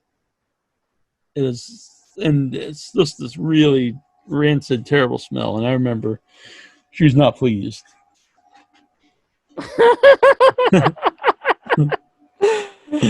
You refused to let her pull over. So well, we were driving with the windows down. It was summertime. So you must smell this stink. Still, no one's going to notice. But as soon as I started doing it, we hit the red light. Then what can you do? That's why she was wanting to pull over. Oh, who knew? I didn't know we would hit a red light. Still, though, you're releasing your sewer gas in her car. Why don't you just get the fuck out? The windows were down. You just blow out, whatever. That's just common courtesy. Get out of the fucking car and do it. I can't jump out of a moving car. Well, she offered to pull over. She wasn't like, jump the fuck out. But the wind was, I figured it would be fine. Who knew we'd hit a red light? Let me release my sewer gas in your car. Oh, shit. That's awful. Let me take a shit right here. It would be bad. It would like blow because it would get gas and just blow up like a balloon. Yeah. Vince Rudo, do you think Brandy Rhodes is the black version of Stephanie McMahon or the black version of Dixie Carter? Why can't she just be the version of Dixie Carter? Why can't she just be herself? Yeah. But I mean, yeah, I don't know. Tyler, can Jack eat one moonshine pickle? I don't know. I feel good that I haven't drank in 18. I don't really want to drink. He doesn't want to be pressured. Doesn't want to eat the pickle. If he doesn't want to eat the pickle, the guy doesn't want to eat the pickle. Okay? Like very Seinfeldish. What about these pickles? What's the deal with? Did you just fart? No, that's my dog. That was your dog. It was weird because I actually just as leaned you were over. leaning over. Yeah, No, it's my dog. I thought Jack was blasting us now. I was leaning back to look at the questions, and then it was funny. Tyler also wants to know because actually, where I'm looking, like my microphone is blocking the view, so I had to lean back to read. I could just scroll, I guess. Tyler, can Jack show the dead animal from the basement? No, I don't think it's there anymore. If it is, it's just like a stain. That's a gassy animal right there. Oh, he's beautiful. He's like almost as big as Shaheen. Yeah, he's a big pug, man. He's a big pug. I love pugs. Yeah, I got 3 of them. Damn, he's huge. Yeah, it's a big dog, man. That's like a workout just lifting him up. It's a big pug. And the last question here, Incher. Really? You're not just lying to me, are you? The 15-part. Yeah. Tyler wants to know, can Shaheen do some designs for the new In Your Head merchandise? He's offered before, hasn't Sure. Absolutely. All I've right. offered it before, man. I'd love to. he? Mm-hmm. All right, that'd be sweet. We will think of something cool and do it up. Yeah, man. I'm always down. Excellent. I'm Thank always you, down to Shane. do that. Where the hell am I? You're in your basement. All right. Well, I think that's it. Nice quick show? It's 2 a.m. Yeah. So 9, 10, So 5 hours? 12, 1 o'clock, 2 o'clock. Damn, didn't seem like 5 hours. Seemed like 8. that's 5 No, hours. no. Well, we got some gifts. Just to We recap. did. I'm wearing my man. That seemed like days ago. Mm-hmm. I'm wearing mine. I got my head shaver. Got my JYD card. And I got the drink here that I already drank. It's already gone. So. I got JYD. I got this shirt.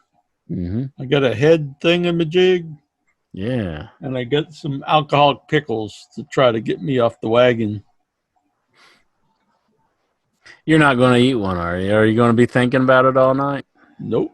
I think you got the willpower now. I'm fine. You won't be eating the pickles. I'll be fine. I just bought new pickles today. I just don't need them. I got some Sucker Punch spicy dill garlic pickles. Sucker Punch spicy dill pickle. Okay. Garlic dill. Garlic They were dill. suggested to me by Lisa Sheets out there. She's like, these are the best pickles. I got them. Intro didn't even get mad at us tonight. No. Let's You go. know that's like an ASMR thing that like the ASMR girls It's use. probably It. turning you on, huh? No, not when you're doing it. Oh shit! I forgot you looked that up on YouTube, man. Goddamn. Look at that. Look into my eye. No, you're Are you hypnotizing getting me. calm, Intro? No. Think about pleasant thoughts. Intro, are you gonna do any new stuff on your YouTube other than like games and stuff? I like doing the games. I think it's kind of neat, but I seen your suggestion where you said I should try different type of foods and review it. Yeah, man. I ate some calamari for the first time with Jack and Dave. Yeah, that was like 20 years ago. Yeah, I was gonna say, when's the last time you've seen this? Dude, But you were saying that it could happen last week. I was just saying that I tried it for calamari the other week. First time. But I don't know. Like, I don't really think about like trying foods that much. Like, We got the video of that, but I don't know where it is. oh yeah, put it up on YouTube. Oh, we do that. I don't know where it is. It's probably on one of those little discs. I think the video camera at the time was one of those ones with the discs. Yeah, I don't even know if I could read those anymore. I don't know you'd where the have hell they to are. probably have the original camera that you recorded it on to transfer it. I bet, Yeah, which is a pain in the butt. I don't have that anymore. Isn't it funny how like technology's become like, you know, like that we've had so many steps into just digital, like just on a drive, you know.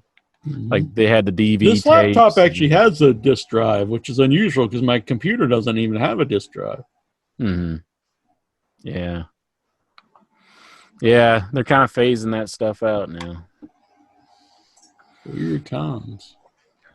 This is kind of I'm going to start tickling myself with this. I rub my nipples. Okay.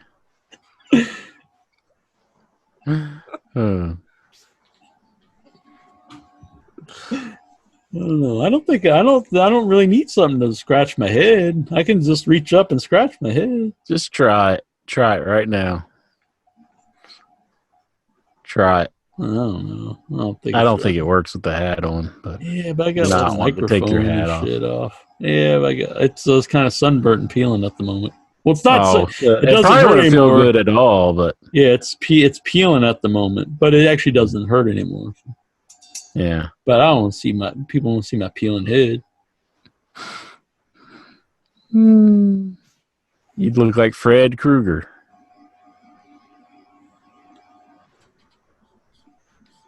Scratch your scope, Incher. Can you feel that? Why do you send you that? Like, what's the story behind that?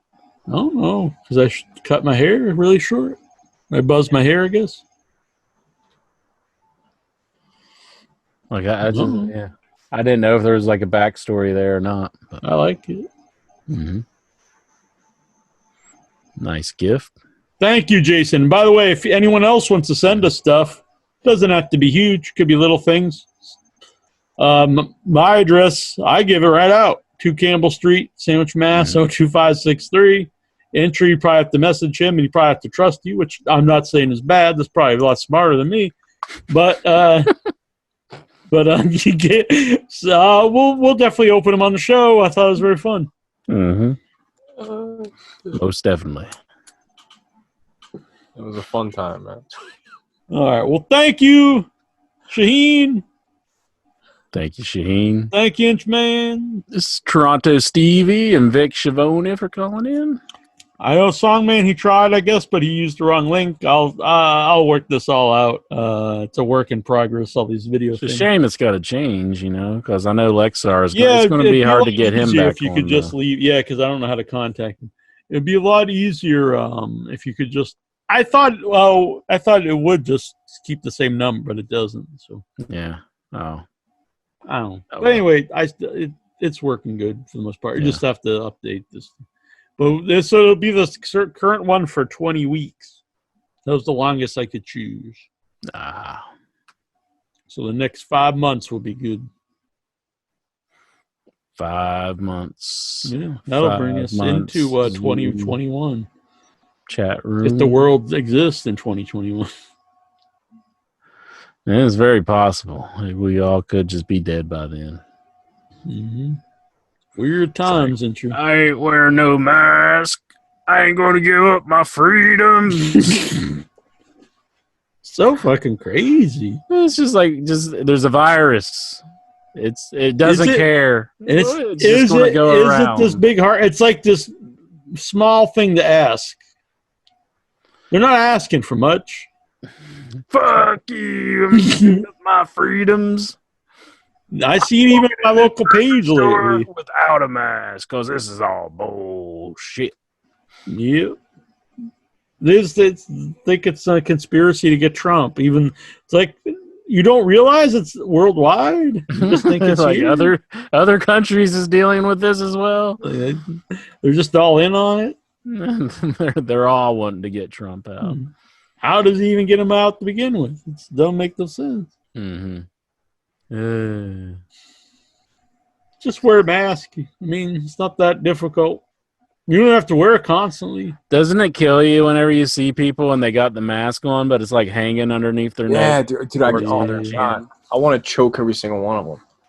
It's so frustrating. Put the mask on over the nose. It doesn't work if it's under your nose. Yeah. I feel bad for people workplaces where you have to wear it the whole time. Yeah, that does suck. But if you're just out and about and you just put it on to go into the 7-Eleven or the Walmart, it's not a hardship.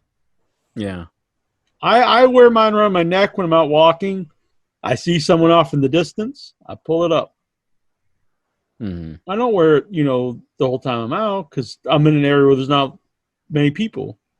Yeah. But when people around, I put it up. And that's what they say. If you're in an area where you cannot social distance, then wear a mask. Yeah.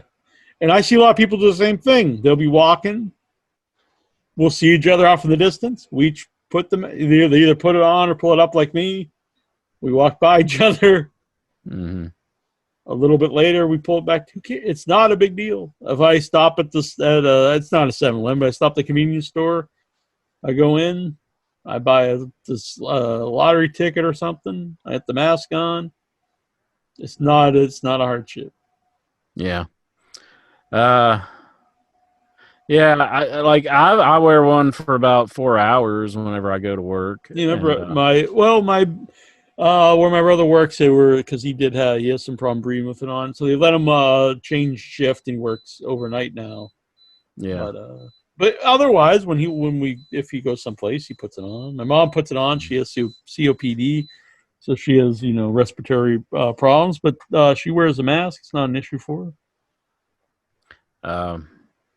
But yeah, it is tough if you got to work a long shift and keep one on. Yeah, and then don't be a shit. Don't be an asshole to people who work there. Yeah, for sure. But oh well. I guess that's why it. Looks like a lot of things will be closing down again. Yeah, we'd get this thing nipped in the bud, if everybody would do what they're supposed to be doing, Yeah, I think it some would other be countries pretty much are- under control.